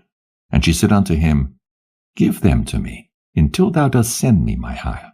And he said unto her, I will send unto thee a kid of the goats. And he gave them to her. And he went in unto her, and she conceived by him. And Judah went to his sheep, and she went to her father's house. And Judah sent a kid of the goats by the hand of his shepherd, an Admoniite, and he found her not. And he asked the people of the place, saying, Where is the harlot who is here? And they said unto him, There is no harlot here with us. And he returned and informed him, and said unto him that he had not found her. I asked the people of the place, and they said unto me, There is no harlot here. And he said, Let her keep them, lest we become a cause of derision. And when she had completed 3 months, it was manifest that she was with child. And they told Judah, saying, Behold, Tamar thy daughter-in-law is with child by whoredom. And Judah went to the house of her father, and said unto her father and her brothers, Bring her forth, and let them burn her, for she hath wrought uncleanness in Israel. And it came to pass, when they brought her forth to burn her, that she sent to her father-in-law the ring, and the necklace, and the staff, saying, Discern whose are these, for by him am I with child. And Judah acknowledged and said, Tamar is more righteous than I am, and therefore let them burn her not. And for that reason she was not given to Shelah, and he did not again approach her. And after that she bare 2 sons, Perez and Zerah, in the 7th year of this 2nd week. And thereupon the 7 years of fruitfulness were accomplished, of which Joseph spake to Pharaoh. And Judah acknowledged that the deed which he had done was evil, for he had lain with his daughter-in-law, and he esteemed it hateful in his eyes. And he acknowledged that he had transgressed and gone astray, for he had uncovered the skirt of his son. And he began to lament and to supplicate before the Lord because of his transgression. And we told him in a dream that it was forgiven him, because he supplicated earnestly and lamented, and did not again commit it. And he received forgiveness because he turned from his sin and from his ignorance, for he transgressed greatly before our God. And everyone that acteth thus, everyone who lieth with his mother-in-law, let them burn him with fire, that he may burn therein. For there is uncleanness and pollution upon them. With fire let them burn them. And do thou command the children of Israel, that there be no uncleanness among them. For every one who lieth with his daughter-in-law, or with his mother-in-law, hath wrought uncleanness. With fire let them burn the man who hath lain with her, and likewise the woman. And he will turn away wrath and punishment from Israel. And unto Judah we said, that his 2 sons had not lain with her. And for this reason his seed was established for a 2nd generation, and would not be rooted out. For in singleness of eye he had gone and sought for punishment, namely, according to the judgment of Abraham, which he had commanded his sons. Judah had sought to burn her with fire. The 2 journeys of the sons of Jacob to Egypt. And in the 1st year of the 3rd week of the 45th Jubilee, the famine began to come into the land, and the rain refused to be given to the earth, for none whatever fell. And the earth grew barren. But in the land of Egypt there was food, for Joseph had gathered the seed of the land in the 7 years of plenty, and had preserved it. And the Egyptians came to Joseph that he might give them food. And he opened the storehouses, where was the grain of the 1st year, and he sold it to the people of the land for gold. Now the famine was very sore in the land of Canaan. And Jacob heard that there was food in Egypt, and he sent his 10 sons that they should procure food for him in Egypt. But Benjamin he did not send. And the 10 sons of Jacob arrived in Egypt among those that went there. And Joseph recognized them, but they did not recognize him. And he spake unto them and questioned them, and he said unto them, Are ye not spies? And have ye not come to explore the approaches of the land? And he put them in ward. And after that he set them free again, and detained Simeon alone, and sent off his 9 brothers. And he filled their sacks with corn, and he put their gold in their sacks, and they did not know. And he commanded them to bring their younger brother, for they had told him their father was living, and their younger brother. And they went up from the land of Egypt, and came to the land of Canaan. And they told their father all that had befallen them, and how the lord of the country had spoken roughly to them, and had seized Simeon, till they should bring Benjamin. And Jacob said, Me have ye bereaved of my children. Joseph is not, and Simeon also is not, and he will take Benjamin away? On me hath your wickedness come. And he said, My son will not go down with you, lest perchance he fall sick. For their mother gave birth to 2 sons, and one hath perished, and this one also ye will take from me.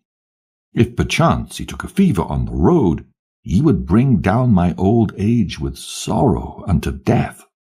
For he saw that their money had been returned to every man in his sack, and for this reason he feared to send him. And the famine increased, and became sore in the land of Canaan, and in all lands, save in the land of Egypt. For many of the children of the Egyptians had stored up their seed for food from the time when they saw Joseph gathering seed together and putting it in storehouses and preserving it for the years of famine. And the people of Egypt fed themselves thereon during the first year of their famine. But when Israel saw that the famine was very sore in the land, and there was no deliverance, he said unto his sons, Go again, and procure food for us, that we die not. And they said, We shall not go. Unless our youngest brother go with us, we shall not go. And Israel saw that if he did not send him with them, they should all perish by reason of the famine. And Reuben said, Give him into my hand, and if I do not bring him back to thee, slay my 2 sons instead of his soul. And he said unto him, He will not go with thee. And Judah came near and said, Send him with me, and if I do not bring him back to thee, let me bear the blame before thee all the days of my life. And he sent him with them in the 2nd year of this week, on the 1st day of the month. And they came to the land of Egypt with all those who went. And they had presents in their hands, stacked, and almonds and terebinth nuts, and pure honey. And they went and stood before Joseph. And he saw Benjamin his brother, and he knew him, and said unto them, Is this your youngest brother? And they said unto him, It is he. And he said, The Lord be gracious to thee, my son. And he sent him into his house, and he brought forth Simeon unto them, and he made a feast for them. And they presented to him the gift which they had brought in their hands. And they ate before him, and he gave them all a portion, but the portion of Benjamin was 7 times larger than that of any of theirs. And they ate and drank and arose, and remained with their asses. And Joseph devised a plan whereby he might learn their thoughts, as to whether thoughts of peace prevailed amongst them.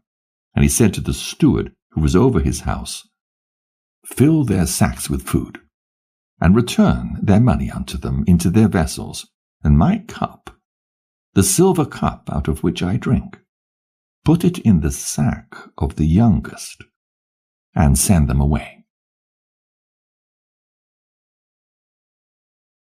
Joseph finally tests his brethren, and then makes himself known to them. And he did as Joseph had told him, and filled all their sacks for them with food, and put their money in their sacks, and put the cup in Benjamin's sack. And early in the morning they departed. And it came to pass that when they had gone from thence, Joseph said unto the steward of his house, Pursue them, run and seize them, saying, For good ye have requited me with evil. You have stolen from me the silver cup out of which my lord drinks. And bring back to me their youngest brother, and fetch him quickly before I go forth to my seat of judgment. And he ran after them, and said unto them according to these words. And they said unto him, God forbid that thy servants should do this thing, and steal from the house of thy lord any utensil. And the money also which we found in our sacks the first time, we thy servants brought back from the land of Canaan. How then should we steal any utensil? Behold, here are we and our sacks. Search, and wherever thou findest the cup in the sack of any man amongst us, let him be slain, and we and our asses will serve thy lord. And he said unto them, Not so. The man with whom I find, him only shall I take as a servant, and ye will return in peace unto your house.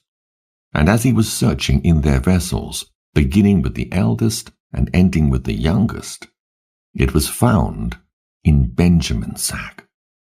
And they rent their garments, and laded their asses, and returned to the city, and came to the house of Joseph. And they all bowed themselves on their faces to the ground before him. And Joseph said unto them, Ye have done evil. And they said, What shall we say? And how shall we defend ourselves? Our Lord hath discovered the transgression of his servants. Behold, we are the servants of our Lord, and our asses also. And Joseph said unto them, I too fear the Lord. As for you, go ye to your homes, and let your brother be my servant, for ye have done evil. Know ye not that a man delighteth in his cup, as I with this cup, and yet ye have stolen it from me? And Judah said, O my lord, let thy servant, I pray thee, speak a word in my lord's ear. 2 brothers did thy servant's mother bear to our father. One went away and was lost, and hath not been found, and he alone is left of his mother. And thy servant our father loveth him, and his life also is bound up with the life of this lad. And it will come to pass, when we go to thy servant our father, and the lad is not with us, that he will die. And we shall bring down our father with sorrow unto death. Now rather let me, thy servant, abide instead of the boy, as a bondsman unto my lord, and let the lad go with his brethren. For I became surety for him at the hand of thy servant our father.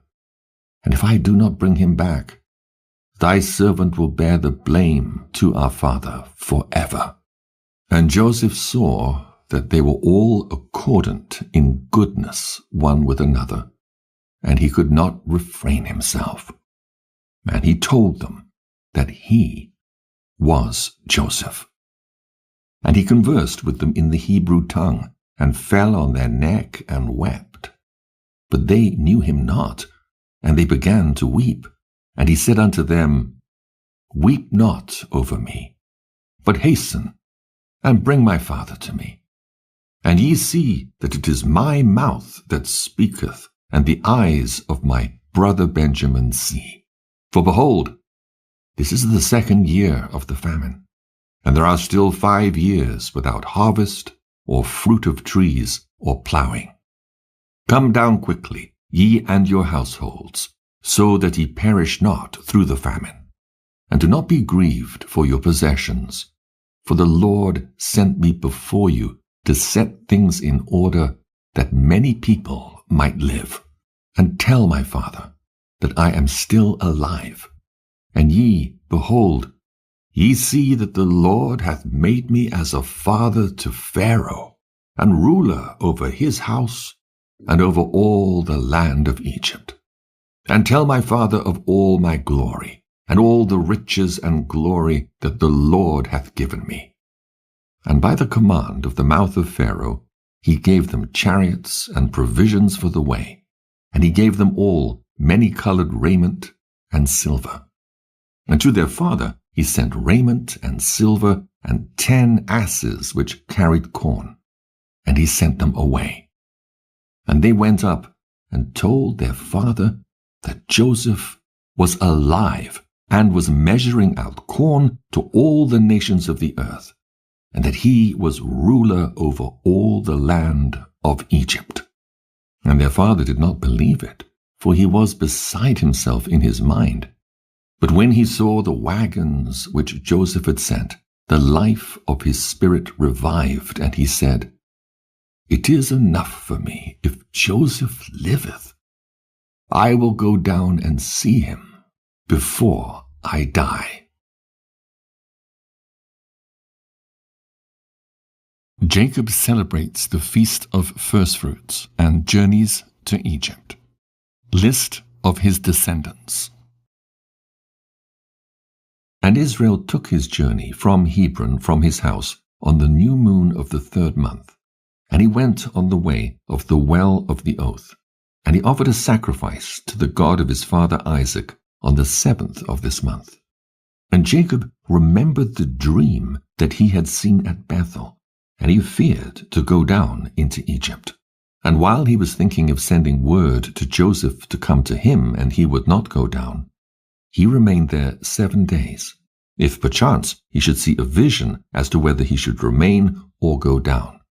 And he celebrated the harvest festival of the firstfruits with old grain.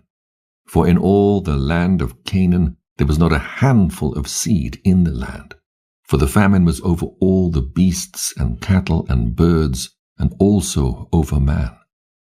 And on the 16th the Lord appeared to him and said unto him, "Jacob, Jacob." And he said, "Here am I." And he said unto him, "I am the God of thy fathers, the God of Abraham and Isaac. Fear not to go down into Egypt, for I will there make of thee a great nation. I shall go down with thee, and I shall bring thee up again, and in this land wilt thou be buried. And Joseph will put his hands upon thy eyes. Fear not, go down into Egypt." And his sons rose up, and his sons' sons, and they placed their father and their possessions upon wagons. And Israel rose up from the well of the oath on the 16th of this 3rd month, and he went to the land of Egypt. And Israel sent Judah before him to his son Joseph to examine the land of Goshen. For Joseph had told his brothers that they should come and dwell there, that they might be near him. And this was the goodliest land in the land of Egypt, and near to him, for all of them, and also for the cattle. And these are the names of the sons of Jacob who went into Egypt with Jacob their father. Reuben, the firstborn of Israel. And these are the names of his sons, Enoch, and Palu, and Hezron, and Carmi, 5. Simeon and his sons. And these are the names of his sons, Jemuel, and Jamin, and Ohad, and Jachin, and Zohar, and Shaul, the son of the Zephathite woman, 7. Levi and his sons. And these are the names of his sons, Gershon, and Kohath, and Merari, 4. Judah and his sons. And these are the names of his sons, Shelah, and Perez, and Zerah, 4. Issachar and his sons. And these are the names of his sons, Tola, and Phua, and Jasub, and Shimron, 5. Zebulun and his sons. And these are the names of his sons, Sered, and Elon, and Jaleel, 4. And these are the sons of Jacob and their sons, whom Leah bore to Jacob in Mesopotamia, 6. And their one sister, Dinah. And all the souls of the sons of Leah and their sons, who went with Jacob their father into Egypt, were 29. And Jacob their father being with them, they were 30. And the sons of Zilpah, Leah's handmaid, the wife of Jacob, whom she bore unto Jacob, Gad and Asher. And these are the names of their sons, who went with him into Egypt, the sons of Gad, Ziphion, and Haggai, and Shunai, and Esbon, and Eri, and Areli, and Arodi, 8. And the sons of Asher, Imnah, and Ishva, and Ishvi, and Beriah, and Serah their one sister, 6. All the souls were 14, and all those of Leah were 44. And the sons of Rachel, the wife of Jacob, Joseph and Benjamin. And there were born to Joseph in Egypt, before his father came into Egypt, those whom Asenath, daughter of Potiphar, priest of Heliopolis, bare unto him, Manasseh and Ephraim, 3. And the sons of Benjamin, Bilhah and Becher, and Ashbel, Gera, and Naaman, and Ehi, and Rosh, and Muppim, and Huppim, and Ard, 11. And all the souls of Rachel were 14. And the sons of Bilhah, the handmaid of Rachel, the wife of Jacob, whom she bare to Jacob, were Dan and Naphtali. And these are the names of their sons who went with them into Egypt. And the sons of Dan were Hushim, and Salmon, and Asadai, and Ijachar, and Salomon, 6. And they died the year in which they entered into Egypt, and there was left to Dan Hushim alone. And these are the names of the sons of Naphtali, Jaziel, and Guni, and Jezer, and Shalom, and Iv. And Iv, who was born after the years of famine, died in Egypt. And all the souls of Rachel were 26. And all the souls of Jacob, which went into Egypt, were 70 souls. These are his children and his children's children, in all 70. But 5 died in Egypt before Joseph, and had no children. And in the land of Canaan 2 sons of Judah died, Er and Onan, and they had no children. And the children of Israel buried those who perished, and they were reckoned among the 70 Gentile nations. Joseph receives Jacob. The land of Egypt is acquired for Pharaoh. Jacob's death and burial. And Israel went into the country of Egypt, into the land of Goshen, on the new moon of the 4th month, in the 2nd year of the 3rd week of the 45th Jubilee. And Joseph went to meet his father Jacob to the land of Goshen, and he fell on his father's neck and wept. And Israel said unto Joseph, Now let me die, since I have seen thee. And now may the Lord God of Israel be blessed, the God of Abraham and the God of Isaac, who hath not withheld his mercy and his grace from his servant Jacob.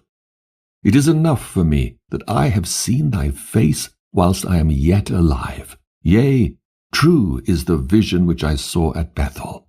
Blessed be the Lord my God for ever and ever, and blessed be his name. And Joseph and his brothers ate bread before their father and drank wine. And Jacob rejoiced with exceeding great joy, because he saw Joseph eating with his brothers and drinking before him. And he blessed the Creator of all things, who had preserved him, and had preserved for him his 12 sons. And Joseph had given to his father and to his brothers as a gift the right of dwelling in the land of Goshen and in Ramesses, and all the region round about, which he ruled over before Pharaoh. And Israel and his sons dwelt in the land of Goshen, the best part of the land of Egypt. And Israel was 130 years old when he came into Egypt. And Joseph nourished his father and his brethren, and also their possessions, with bread as much as sufficed them for the 7 years of the famine. And the land of Egypt suffered by reason of the famine. And Joseph acquired all the land of Egypt for Pharaoh in return for food, and he got possession of the people and their cattle and everything for Pharaoh. And the years of the famine were accomplished. And Joseph gave to the people in the land seed and food, that they might sow the land in the 8th year. For the river had overflowed all the land of Egypt. For in the 7 years of the famine it had not overflowed, and had irrigated only a few places on the banks of the river. But now it overflowed. And the Egyptians sowed the land, and it bore much corn that year. And this was the first year of the 4th week of the 45th Jubilee. And Joseph took of the corn of the harvest the 5th part for the king, and left 4 parts for them for food and for seed. And Joseph made it an ordinance for the land of Egypt until this day. And Israel lived in the land of Egypt 17 years. And all the days which he lived were 3 jubilees, 147 years. And he died in the 4th year of the 5th week of the 45th Jubilee. And Israel blessed his sons before he died, and told them everything that would befall them in the land of Egypt. And he made known to them what would come upon them in the last days, and blessed them, and gave to Joseph 2 portions in the land. And he slept with his fathers, and he was buried in the double cave in the land of Canaan, near Abraham his father, in the grave which he dug for himself, in the double cave in the land of Hebron. And he gave all his books and the books of his fathers to Levi his son, that he might preserve them and renew them for his children until this day. The death of Joseph. The bones of Jacob's sons, except Joseph, interred at Hebron. The oppression of Israel by Egypt. And it came to pass that after Jacob died, the children of Israel multiplied in the land of Egypt, and they became a great nation. And they were of one accord in heart, so that brother loved brother, and every man helped his brother. And they increased abundantly and multiplied exceedingly 10 weeks of years, all the days of the life of Joseph. And there was no Satan nor any evil all the days of the life of Joseph, which he lived after his father Jacob. For all the Egyptians honored the children of Israel all the days of the life of Joseph. And Joseph died, being 110 years old. 17 years he lived in the land of Canaan, and 10 years he was a servant, and 3 years in prison, and 80 years he was under the king, ruling all the land of Egypt. And he died, and all his brethren, and all that generation. And he commanded the children of Israel before he died, that they should carry his bones with them when they went forth from the land of Egypt. And he made them swear regarding his bones, for he knew that the Egyptians would not again bring forth and bury him in the land of Canaan. For Macamaran, king of Canaan, while dwelling in the land of Assyria, fought in the valley with the king of Egypt and slew him there, and pursued after the Egyptians to the gates of Erman. But he was not able to enter, for another, a new king, had become king of Egypt, and he was stronger than he. And he returned to the land of Canaan, and the gates of Egypt were closed, and none went out, and none came into Egypt. And Joseph died in the 46th Jubilee, in the 6th week, in the 2nd year. And they buried him in the land of Egypt. And his brethren died after him. And the king of Egypt went forth to war with the king of Canaan in the 47th Jubilee, in the 2nd week, in the 2nd year. And the children of Israel brought forth all the bones of the children of Jacob, save the bones of Joseph. And they buried them in the field, in the double cave, in the mountain. And most of them returned to Egypt, but a few of them remained in the mountains of Hebron. And Amram, thy father, remained with them. And the king of Canaan was victorious over the king of Egypt, and he closed the gates of Egypt. And he devised an evil device against the children of Israel, of afflicting them. And he said unto the people of Egypt, Behold, the people of the children of Israel have increased and multiplied more than we. Come, and let us deal wisely with them before they come too many. And let us afflict them with slavery before war come upon us, and before they too fight against us. else they will join themselves unto our enemies and get them up out of our land. For their hearts and faces are towards the land of Canaan. And he set over them taskmasters to afflict them with slavery. And they built strong cities for Pharaoh, Pithom and Ramses. And they built all the walls and all the fortifications which had fallen in the cities of Egypt. And they made them serve with rigor. And the more they dealt evilly with them, the more they increased and multiplied. And the people of Egypt abominated the children of Israel. The birth and early years of Moses. And in the 7th week, in the 7th year, in the 47th Jubilee, thy father went forth from the land of Canaan. And thou wast born in the 4th week, in the 6th year thereof, in the 48th Jubilee. This was the time of tribulation on the children of Israel. And Pharaoh, king of Egypt, issued a command regarding them, that they should cast all their male children which were born into the river. And they cast them in for 7 months, until the day that thou wast born. And thy mother hid thee for 3 months, and they told regarding her. And she made an ark for thee, and covered it with pitch and asphalt, and placed it in the flags on the bank of the river. And she placed thee in it 7 days. And thy mother came by night, and suckled thee, and by day Miriam thy sister guarded thee from the birds. And in those days Tharmuth, the daughter of Pharaoh, came to bathe in the river. And she heard thy voice crying. And she told her maidens to bring thee forth, and they brought thee unto her. And she took thee out of the ark, and she had compassion on thee. And thy sister said unto her, Shall I go and call unto thee one of the Hebrew women to nurse and suckle this babe for thee? And she said unto her, Go. And she went and called thy mother Jochebed, and she gave her wages, and she nursed thee. And afterwards, when thou wast grown up, they brought thee unto the daughter of Pharaoh, and thou didst become her son. And Amram thy father taught thee writing, and after thou hadst completed 3 weeks, they brought thee into the royal court. And thou wast 3 weeks of years at court, until the time when thou didst go forth from the royal court, and didst see an Egyptian smiting thy friend who was of the children of Israel. And thou didst slay him and hide him in the sand. And on the 2nd day thou didst find 2 of the children of Israel striving together, and thou didst say to him who was doing the wrong, Why dost thou smite thy brother?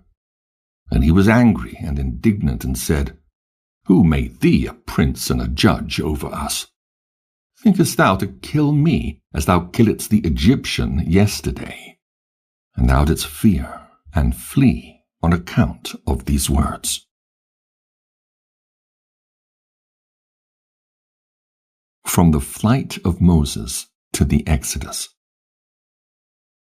And in the 6th year of the 3rd week of the 49th Jubilee, thou didst depart and dwell in the land of Midian 5 weeks and 1 year. And thou didst return into Egypt in the 2nd week, in the 2nd year, in the 50th Jubilee. And thou thyself knowest that he spake unto thee on Mount Sinai, and what Prince Mastema desired to do with thee when thou wast returning into Egypt on the way, when thou didst meet him at the lodging place. Did he not with all his power seek to slay thee and deliver the Egyptians out of thy hand, when he saw that thou wast sent to execute judgment and vengeance on the Egyptians? And I delivered thee out of his hand. And thou didst perform the signs and wonders which thou wast sent to perform in Egypt against Pharaoh and against all his house, and against his servants and his people.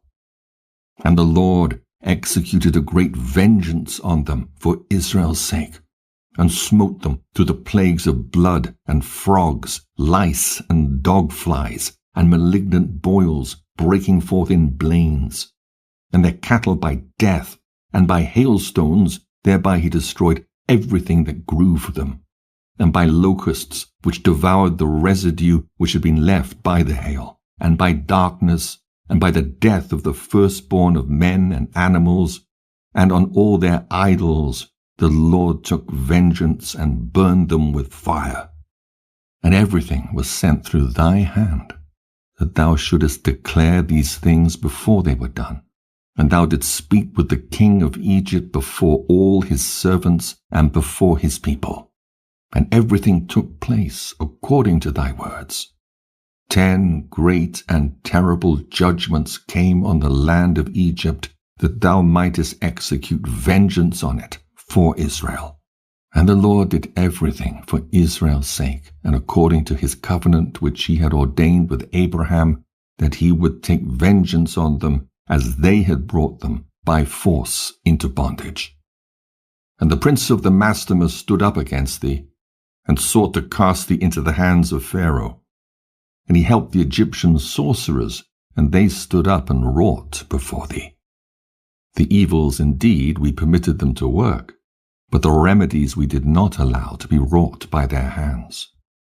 And the Lord smote them with malignant ulcers, and they were not able to stand, for we destroyed them, so that they could not perform a single sign. And notwithstanding all these signs and wonders, the prince of the Mastemer was not put to shame, because he took courage, and cried to the Egyptians to pursue after thee with all the powers of the Egyptians, with their chariots and with their horses, and with the hosts of the peoples of Egypt. And I stood between the Egyptians and Israel, and we delivered Israel out of his hand, and out of the hand of his people. And the Lord brought them through the midst of the sea as if it were dry land. And all the peoples whom he brought to pursue after Israel, the Lord our God cast them into the midst of the sea, into the depths of the abyss beneath the children of Israel, even as the people of Egypt had cast their children into the river. He took vengeance on 1,000,000 of them, and 1,000 strong and energetic men were destroyed on account of one suckling of the children of thy people, which they had thrown into the river. And on the 14th day, and on the 15th, and on the 16th, and on the 17th, and on the 18th, the prince of Mastemer was bound and imprisoned behind the children of Israel, that he might not accuse them. And on the 19th we let him loose, that they might help the Egyptians and pursue the children of Israel. And he hardened their hearts and made them stubborn. And the device was devised by the Lord our God, that he might smite the Egyptians and cast them into the sea. And on the 14th we bound him, that he might not accuse the children of Israel on the day when they asked the Egyptians for vessels and garments, vessels of silver and vessels of gold and vessels of bronze, in order to despoil the Egyptians in return for the bondage which they had forced them to serve. And we did not lead forth the children of Israel from Egypt empty-handed. Regulations regarding the Passover. Remember the commandment which the Lord commanded thee concerning the Passover.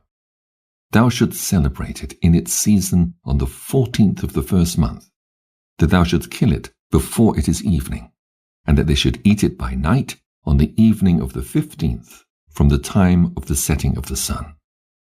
For on this night, the beginning of the festival and the beginning of the joy, ye were eating the Passover in Egypt, when all the powers of Mastemer had been let loose to slay all the firstborn in the land of Egypt, from the firstborn of Pharaoh to the firstborn of the captive maidservant in the mill, and to the cattle.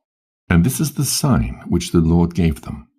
Into every house, on the lintels of which they saw the blood of a lamb of the first year, into that house they should not enter to slay, but should pass by it, that all those should be saved that were in the house, because the sign of blood was upon its lintels.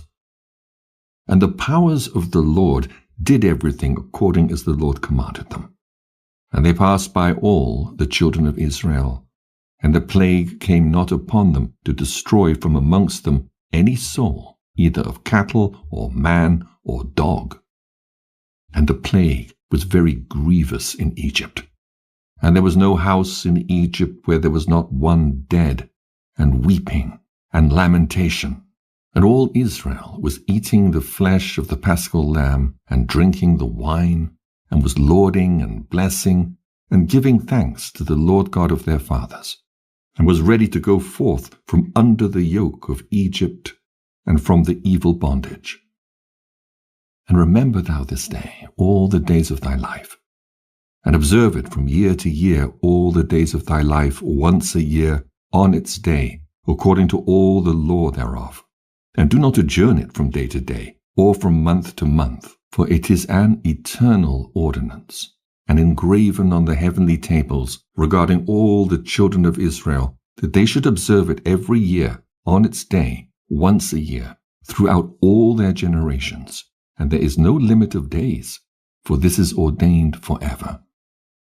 And the man who is free from uncleanness, and doth not come to observe it on occasion of its day, so as to bring an acceptable offering before the Lord, and to eat and to drink before the Lord on the day of its festival, that man who is clean and close at hand shall be cut off, because he offered not the oblation of the Lord in its appointed season. He will take the guilt upon himself. Let the children of Israel come and observe the Passover on the day of its fixed time, on the 14th day of the first month, between the evenings, from the third part of the day to the third part of the night. For 2 portions of the day are given to the light, and a third part to the evening. That is that which the Lord commanded thee, that thou shouldst observe it between the evenings. And it is not permissible to slay it during any period of the light, but during the period bordering on the evening. And let them eat it at the time of the evening until the third part of the night. And whatever is left over of all its flesh from the third part of the night and onwards, let them burn it with fire. And they shall not cook it with water, nor shall they eat it raw, but roast on the fire. They shall eat it with diligence, its head with the inwards thereof, and its feet shall they roast with fire, and not break any bone thereof. For of the children of Israel no bone shall be crushed. For this reason the Lord commanded the children of Israel to observe the Passover on the day of its fixed time. And they shall not break a bone thereof, for it is a festival day, and a day commanded. And there may be no passing over from day to day and month to month, but on the day of its festival let it be observed. And do thou command the children of Israel to observe the Passover throughout their days, every year, once a year, on the day of its fixed time, and it will come for a memorial well-pleasing before the Lord. And no plague will come upon them to slay or to smite in that year in which they celebrate the Passover in its season in every respect, according to his command. And they shall not eat it outside the sanctuary of the Lord, but before the sanctuary of the Lord. And all the people of the congregation of Israel shall celebrate it in its appointed season. And every man who hath come upon its day shall eat it in the sanctuary of your God before the Lord from 20 years old and upward. For thus it is written and ordained that they should eat it in the sanctuary of the Lord. And when the children of Israel come into the land which they are to possess, into the land of Canaan, and set up the tabernacle of the Lord in the midst of the land, in one of their tribes, until the sanctuary of the Lord hath been built in the land, let them come and celebrate the Passover in the midst of the tabernacle of the Lord, and let them slay it before the Lord from year to year.